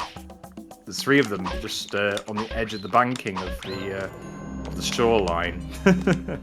Oh, they're so cute. Yeah. Hello. Right, let's get the boat out. That is pretty wholesome. Yeah, like those turtles are like fucking rectangles. Well, I mean, most of the stuff is made out of pixelated. It doesn't blocks surprise in me Minecraft. because, yeah, to be honest, I wouldn't put it past it because Minecraft is a blocky universe. Everything's made out of blocks, yeah. Everything's made out of blocks there. Okay, so Abdul says, all I hear is stuff about time-lapsing with Rayman gameplay, LMAO. Well, yeah, pretty much. You don't get the full concept of it, but yeah. But yeah, it's just a time-lapse of a model being created and all that, and there's so much more that goes into it. And he says, hope you're well, Pro Cool. Likewise. Likewise. Oh, that's good. You can rotate now in these boats. Yeah. I don't Anyways. think they added that feature in the previous Minecraft versions, but yeah, because I think it was just one way. But yeah, now you can rotate a 360-degree view of everything. But yeah, nice. So that's one berth sorted out. So now, as you can see there, I've parked my boat there, put it on the berth there. It's sailing alongside the berth, and yeah, let's try it on another one. Because what I'm doing here, guys, is I'm just testing the space that I've got when I park up. So that's one side. Let's do the other side.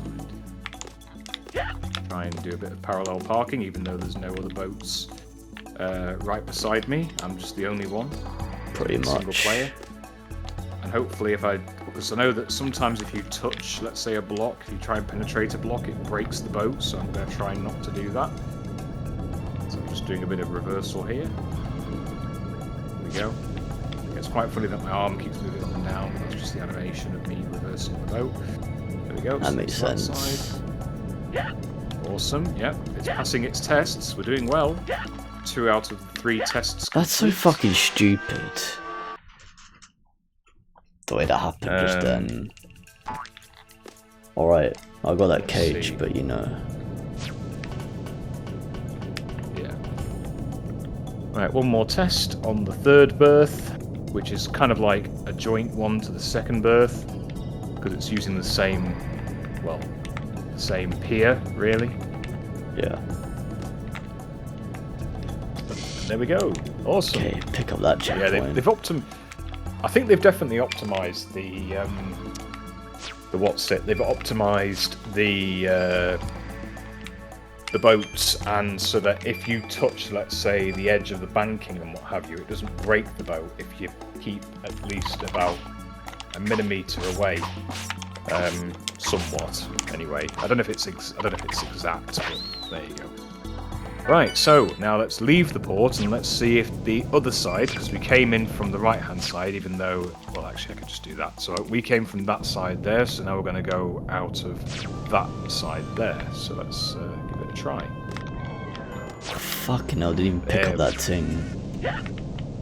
Obviously I was anticipating it to be a bit more spacious and I could roam out, but I wanted to just double check. But yeah, so there we go, guys. That is the final test complete, given my roughly drawn out dockyard and built dockyard, like the infrastructure around it. And now I'm just doing 360s around the around the entrance and the exit of the dockyard. Yeah, So running laps around it. Yeah, I'm just lapping around it, 360s. Right, let's go over here. Yeah, like one lap. Pretend that we're going out. I'm just pretending now that I'm going out to buy, well, to salvage some items and what have you, even though I'm not. I'm just testing the frame rate as well when I'm on the boat, just riding around. Yeah, they've made it very optimal, which is thumbs up on my part.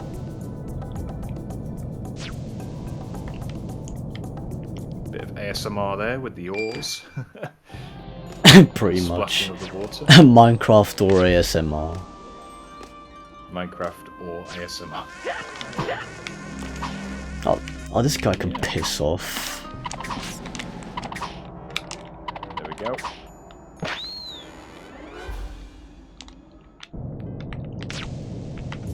So there we go, guys. That is the harbour done. Just a basic harbour. Not too shabby. I could have added some decorations as well, but I wanted to just keep it simple for this stream.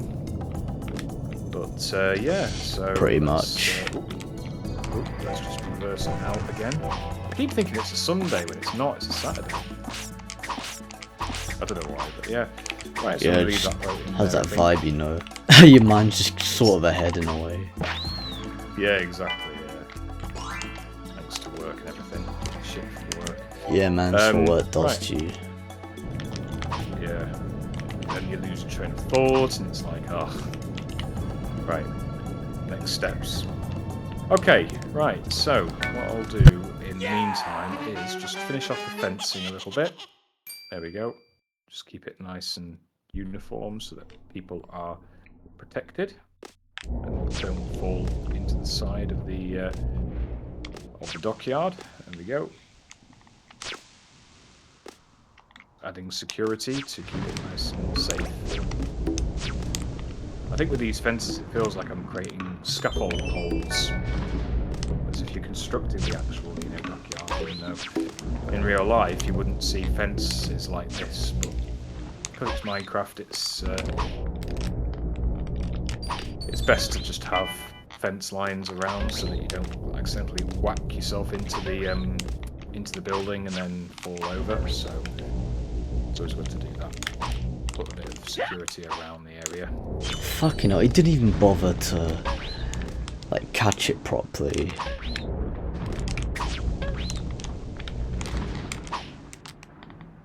So yeah, Almost there. that is sorted. Yeah, I'm just pulling off. I'm at this point. I'm legit just attempting to pull off this speedrun strat, which I've done multiple times before. Yeah. Just trying to pick off that final cage, which you would normally backtrack to. Okay, I ended up down here. Strange. Into the pool.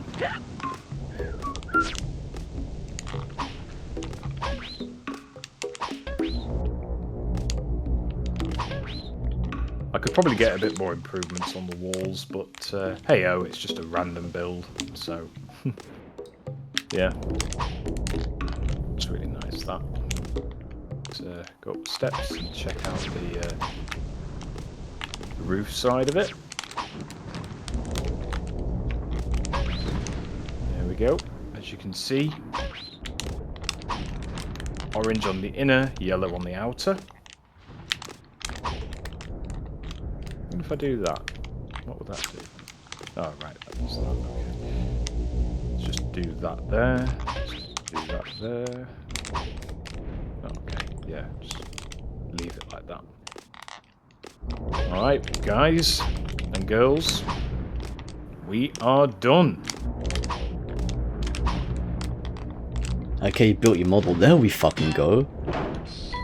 Because normally you'd require the helicopter power to get here, which you unlock in the next level. Allegro presto, but yeah, here we are. I just killed two birds with one stone. And since it's getting night time now in Minecraft, I think what I'm going to do is go over to the other side of the walkway, go past the wandering villager that's brought back the alpacas, and I can see Donkey right there, aka Eddie Murphy. Yeah, I figured that's what that was. Donkey. Donkey. Donkey from Shrek. Eddie Murphy. Donkey. I got Mike Myers up in the building. Oh yeah. Yeah. And I think really, guys, given this as a test stream, I wasn't going to stream for too long. And yes, that was the most funniest moment where I accidentally fell into the little hole that I forgot to fill in with fences. So let me just do that right now. Good job I'm in creative, otherwise I would have fallen to, well, if I didn't hit the water level, I would have probably fallen to my death. But You would have trapped yourself. yeah. But yeah, I think for the next part of the live stream, I might come back here and add some lighting for the nighttime, you know, vibe really for the dockyard. I'll do that probably tonight when I'm back on air. But at this moment in time, I'm going to wrap up this test stream. We've been going for just over 90 minutes, so 1 hour and 41. But yeah, so for those who are watching my side of the Periscope, I would like to thank you all for watching. And if you haven't already, please follow my socials right at the bottom of your screen, my Discord, Steam, Battle.net and YouTube. Be sure to leave me a follow as well and subscribe to my YouTube channel, Twitch. And you can also add me on Discord and Battle.net and Steam as well. Mustn't forget those three, so Discord, Battle.net and Steam. And yeah, since this has been a test live stream for 2025, and this is my first live stream of 2025, I'd say all in all, it has been a significant improvement compared to the May 2024 live stream, even though it was okay. There was a few bit of janky lag spikes here and there, but we managed to get through that, so yeah, but all that is left for me to say is, yeah, we'll see you guys in the next stream. So from Spider Rebel, I am now going to put the stream ended scene on, and yeah, enjoy the stream ending music. So until next time, guys, we shall see you later. Bye-bye. Cheers for stopping by. Laters everyone, peace out. So yeah, that'll be the end of your live stream. Yeah, I just figured I'd let you get your outro out of the way. Like, yeah, on your live stream. I've muted the thing anyway, so yeah. Yeah. At least right now it's fine, but yeah. But anyways, the journey continues on this live stream. Yep. You're back where you started. I could do with watching the replay, so I'm going to probably watch that in a bit. Yeah, that'll give you some food for thought.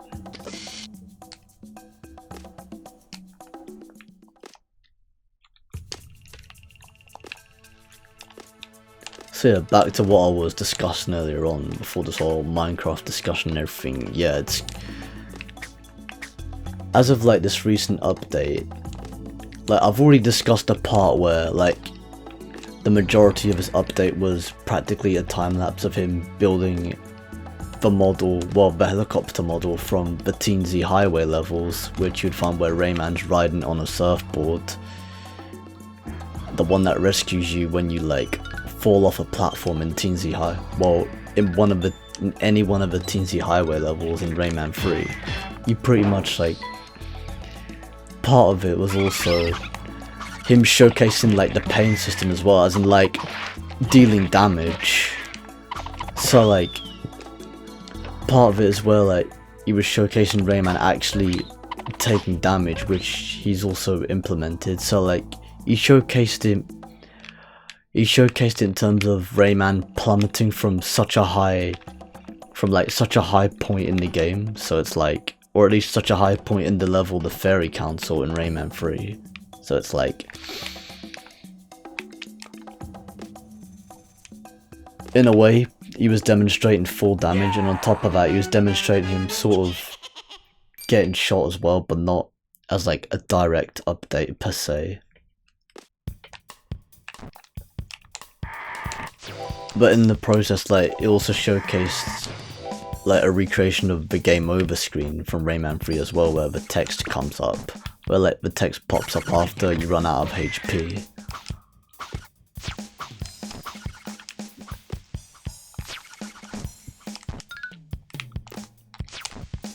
So yeah, the Rayman 3 Hoodlum Havoc fan remake is definitely looking sick so far. I'm proper pumped for it. And it's being developed in Unreal Engine as well, which is pretty dope. Honestly, like, the fans are delivering what Ubisoft are not actually, you know, putting themselves up to providing the fans with. But, you know, sometimes that's just the way it is, you know. Like, companies can't, like, sometimes companies can't do literally everything. They can't 100%, like, they can't 100% multitask. Well, it's not that we can't 100% multitask, it's just that it depends what they have planned, you know, and we don't know their plans 100% of the time. Okay, come on, I need a fucking cloud platform. These cycles are so bad. Yeah, that positioning was fucking terrible. He should not be that far to the left. He should have just stayed in the fucking middle. What a prick.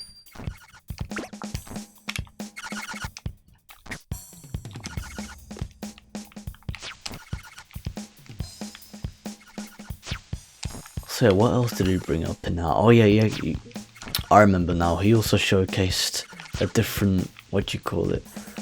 He also showcased like another skin being showcased. Wait, that was so fucking cheap. He didn't even jump on the fucking cloud then. Or like it disappeared. I can already smell lunch being prepared, but I'm gonna finish the stream first because it's not a lot. The Astrite says, don't know why he... The Astrite says, don't know why he was so far over, lol. Yeah, tell me about it. He's never usually... He's usually always in the middle at that point. I don't understand why he moved to the left. Maybe there was just something in his code that prompted him to pass over to the left. He probably just follows Rayman.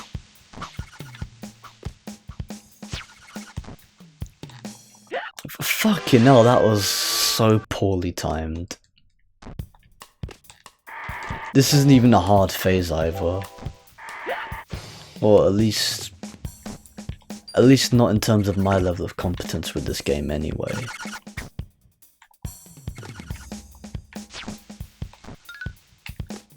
There we fucking go.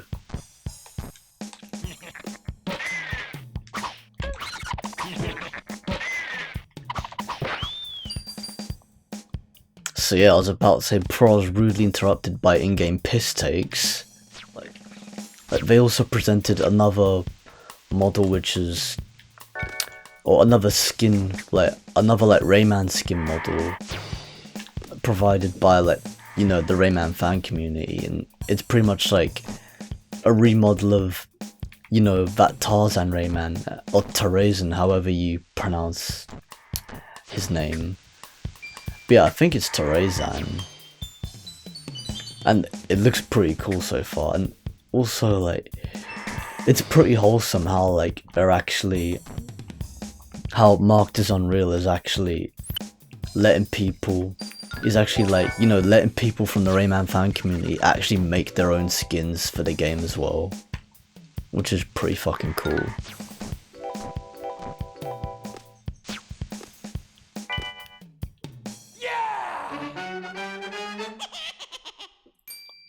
Honestly, like, the model looks sick. Okay, now I'm just gonna be playing the final level for this livestream, Allegro Presto.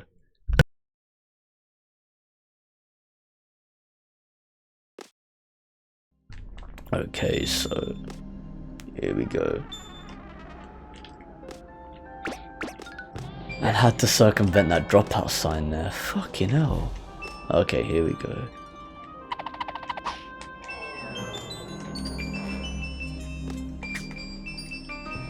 Okay, there was a thing that I missed. I knew it. There we go.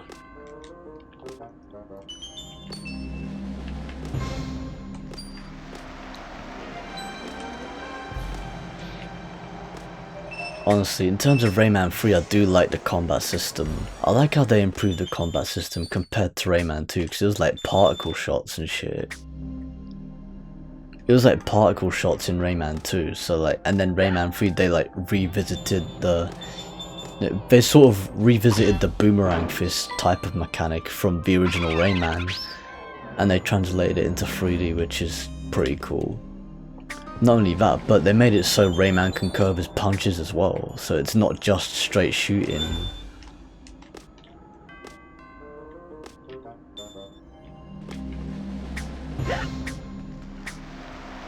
Alright, so don't know how much momentum I'm gonna gain, but yeah, fuck it. But yeah, that final cage you can piss easily get if you pick up enough momentum in order to get up there. What some people do is that they just leave that cage altogether. They just leave the cage alone and then they just backtrack to it after they pick up the running power, which is in a way understandable for people that don't want to spend too much time, but at the same time is like, it's pretty high maintenance just for one cage. Especially since it's not that far, especially since it's like far away from the dropout sign. Like, you'll still have to replay the entire level regardless, with like all the phases and everything.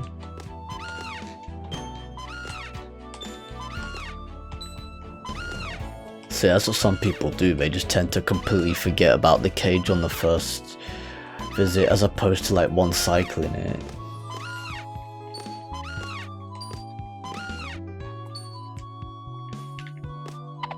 So some people just legit decide to forget about the cage and just backtrack with the running power as opposed to just one cycling it on the first go.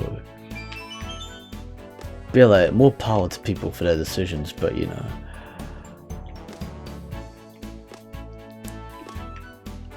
Even some people would agree that's pretty nuts just for one cage. It is pretty high maintenance in a way, but you know.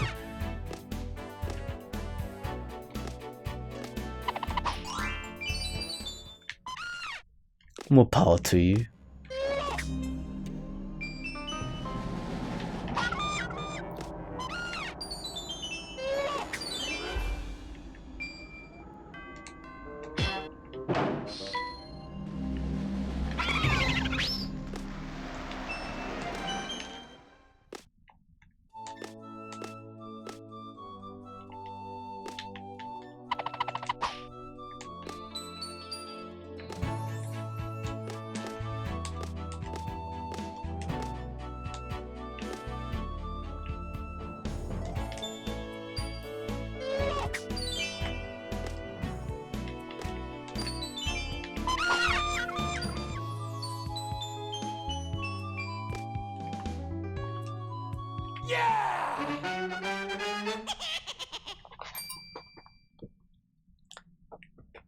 Okay, pretty much like 2 more phases left. The ice physics are... It's interesting how like in the Atari Jaguar version there were no ice physics. So like the platforms were partially structured differently as well. In order to like, you know, make the game playable like that, but then like they didn't implement them until the PlayStation 1 version.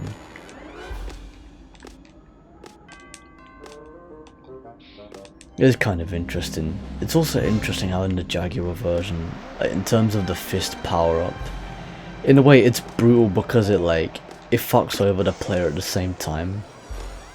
And it's pretty much the premise of every time Rayman gets hit, like, or just like loses HP in any way, shape or form, even for just one like drop of a HP point, Rayman's fist power also downgrades. So like, say you have both, like the gold fist and like, you know, the speed fist or like the super fist or whatever you call it, or the super speed fist. let's say you have both of them, Rayman gets hit, he loses the gold fist and still has like the speed fist, and then Rayman gets hit again, and then his fist is back to normal, it's back to the default fist power. Not even... Well, yeah, it is technically a power, because in this game you actually, like, you know, unlock it. And you do that, like, and you literally do that 3 phases into the game.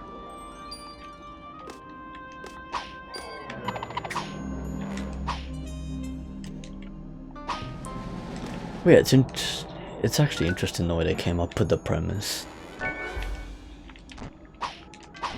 Oh yeah, and also a fun fact, well I wouldn't exactly say fun fact because of the way certain things panned out, but something that, Mark Unreal mentioned in like one of his, actually like, it wasn't in the previous update that he posted for his Rayman 3 Hoodlum Havoc fan remake.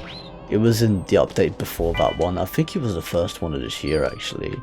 So pretty much like he mentioned that he had to take time out from the project in order. The thing is like, basically like he had to take a lot of time out from the project itself because something happened like when he went on a ski trip. So like when he went on holiday or vacation, however you put it, to a ski trip, like when he was actually like on that ski trip, he went up a ramp and then he ended up flying, and then as he landed, like his hand sort of like broke his fall. So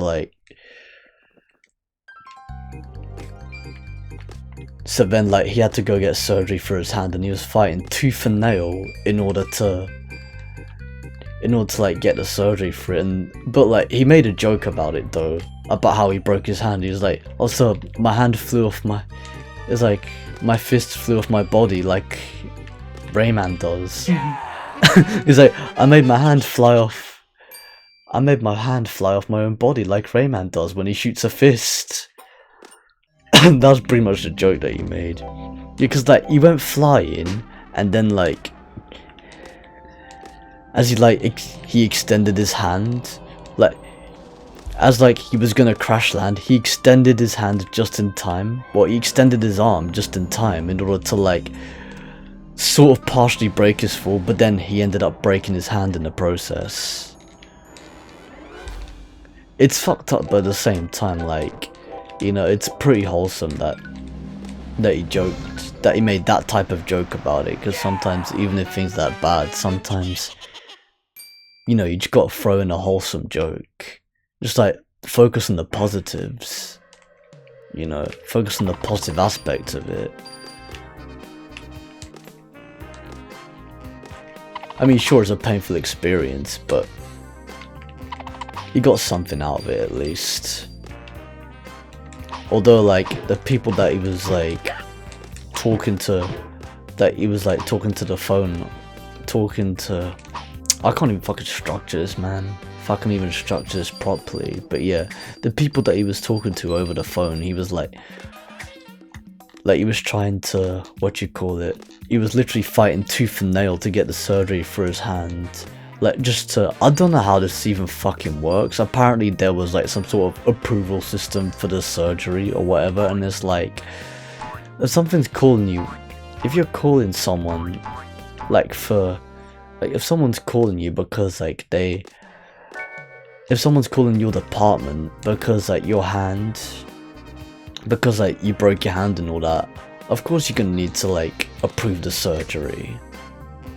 Because like that's not something you're gonna want to make up. It's like a broken hand is not something anyone can make up, especially like in real life, because it's like you can't piss about with a broken hand, because once your hand is broken, like it needs serious attention. You can't exactly move it when it's broken, can you?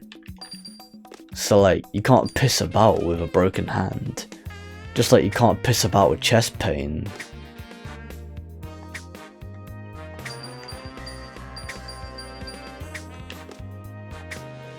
No, still, you can't piss about with a broken hand, you can't piss about with a broken foot, Like,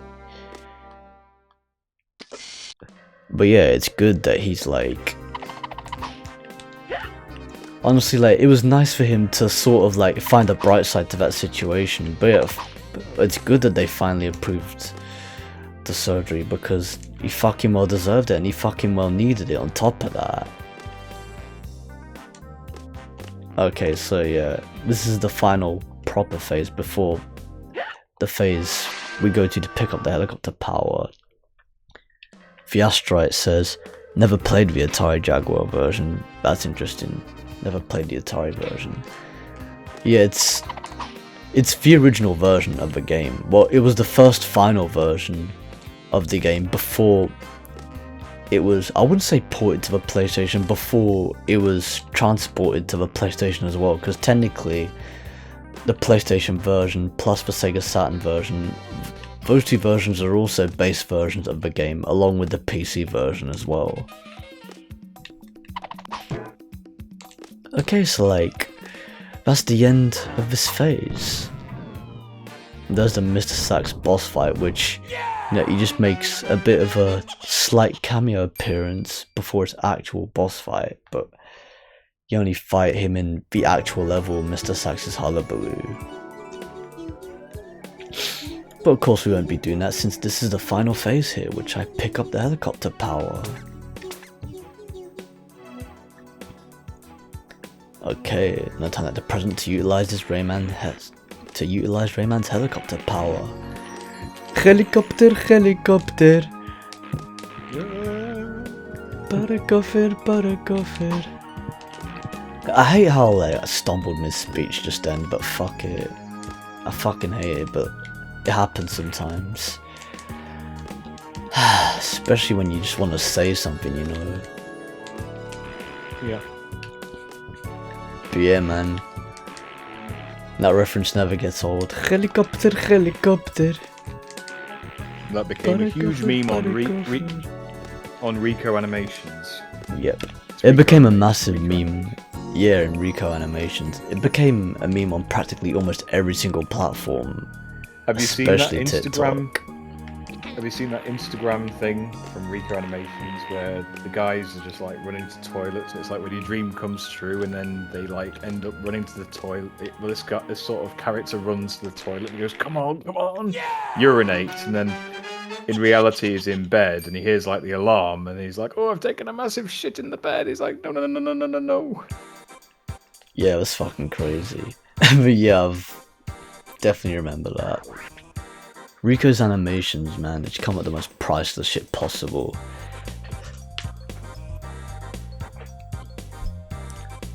Man, these memes, they don't stop. Anyways, that's the end of the Rayman gameplay portion on top of that, so yeah. On top of that, that is a great way to conclude the live stream.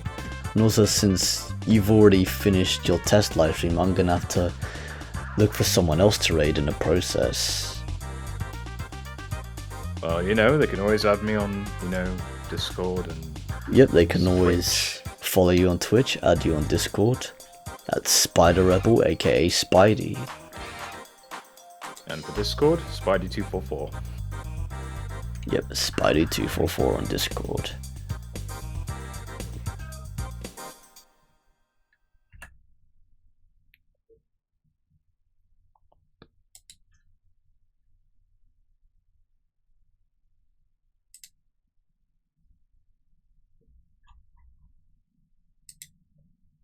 Okay, so this would be a good place to wrap up the original Rayman. Okay, now I'm just gonna look for someone to raid before I wrap up the entire live stream. I gotta say though, it's practically an hour short compared to the previous live stream because there's been less in-game piss takes in comparison. So yeah, I'm pretty happy with that outcome, to be honest. Despite all the other piss takes that I had to deal with earlier on, I'm actually pretty happy with this outcome for what it's worth in comparison to the previous live stream.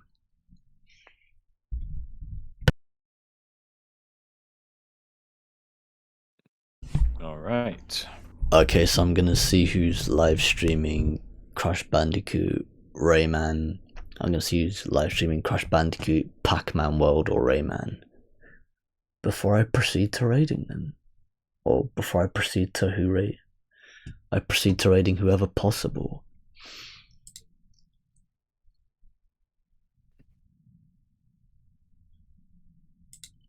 It's only a matter of time.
So yeah, getting all the categories set up. Okay, so there is a lot of people, well, there's quite a few people streaming Crash Bandicoot, but most of it is Insane Trilogy.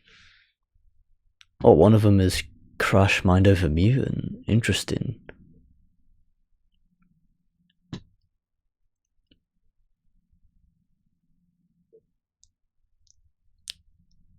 Happens to be a Portuguese live streamer as well. Got a Portuguese live streamer live streaming Crash Mind Over Mutant, and got a few Crash 1 speedrunners in the picture.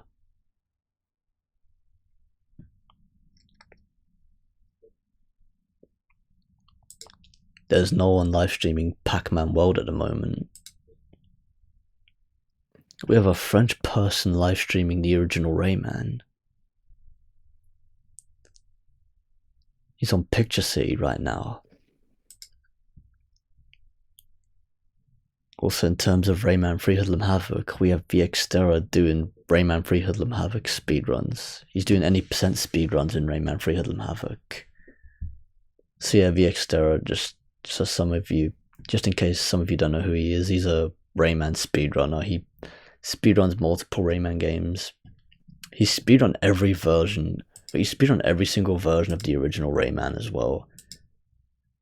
And like, he jumps onto Rayman 2 and 3 whenever possible, whenever he feels like it.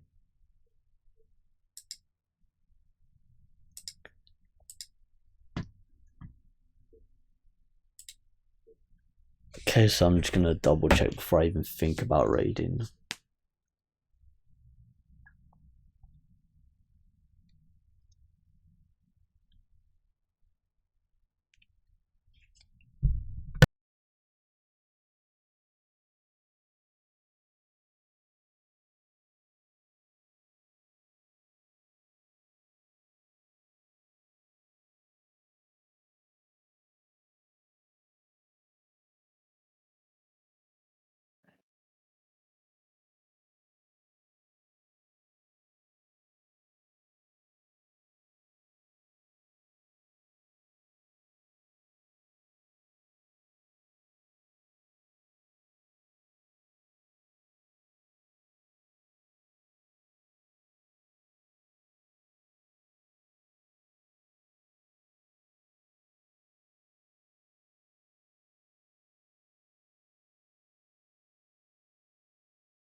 Okay, so there doesn't seem to be much choice at this point.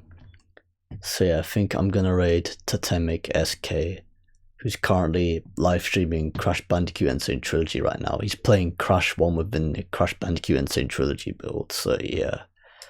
That shall be the person I raid for this live stream. Okay, let me just put that in action.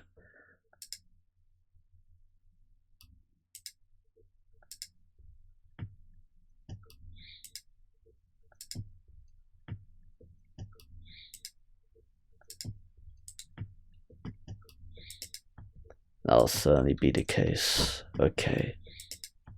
That'll certainly be the case. Okay. That'll certainly be the...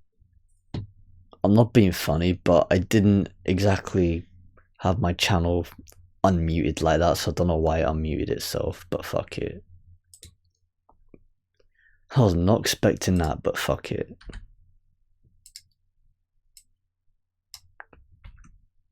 Alright. That's the raid put in place.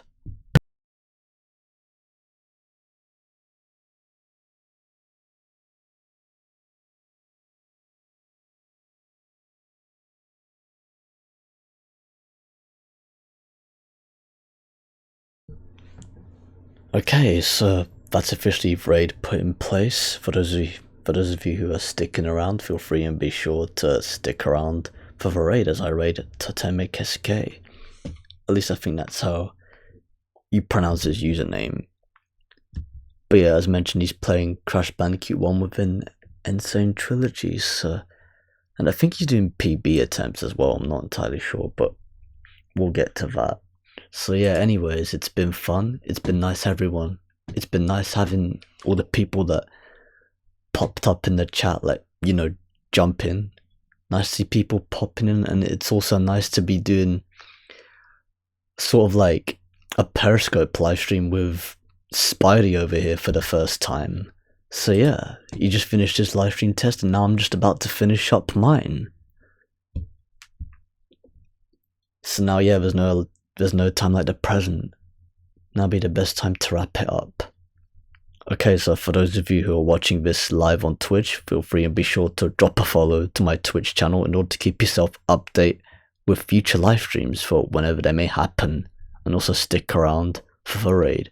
And for those of you who are watching this archived on YouTube, feel free and be sure to subscribe, like, or rate, however you want to put it. Drop a comment below to leave constructive feedback if you possibly can, and I'll share it around with whoever possible, whoever those people may be, and see you lot on whatever's up next on both my YouTube and Twitch channels.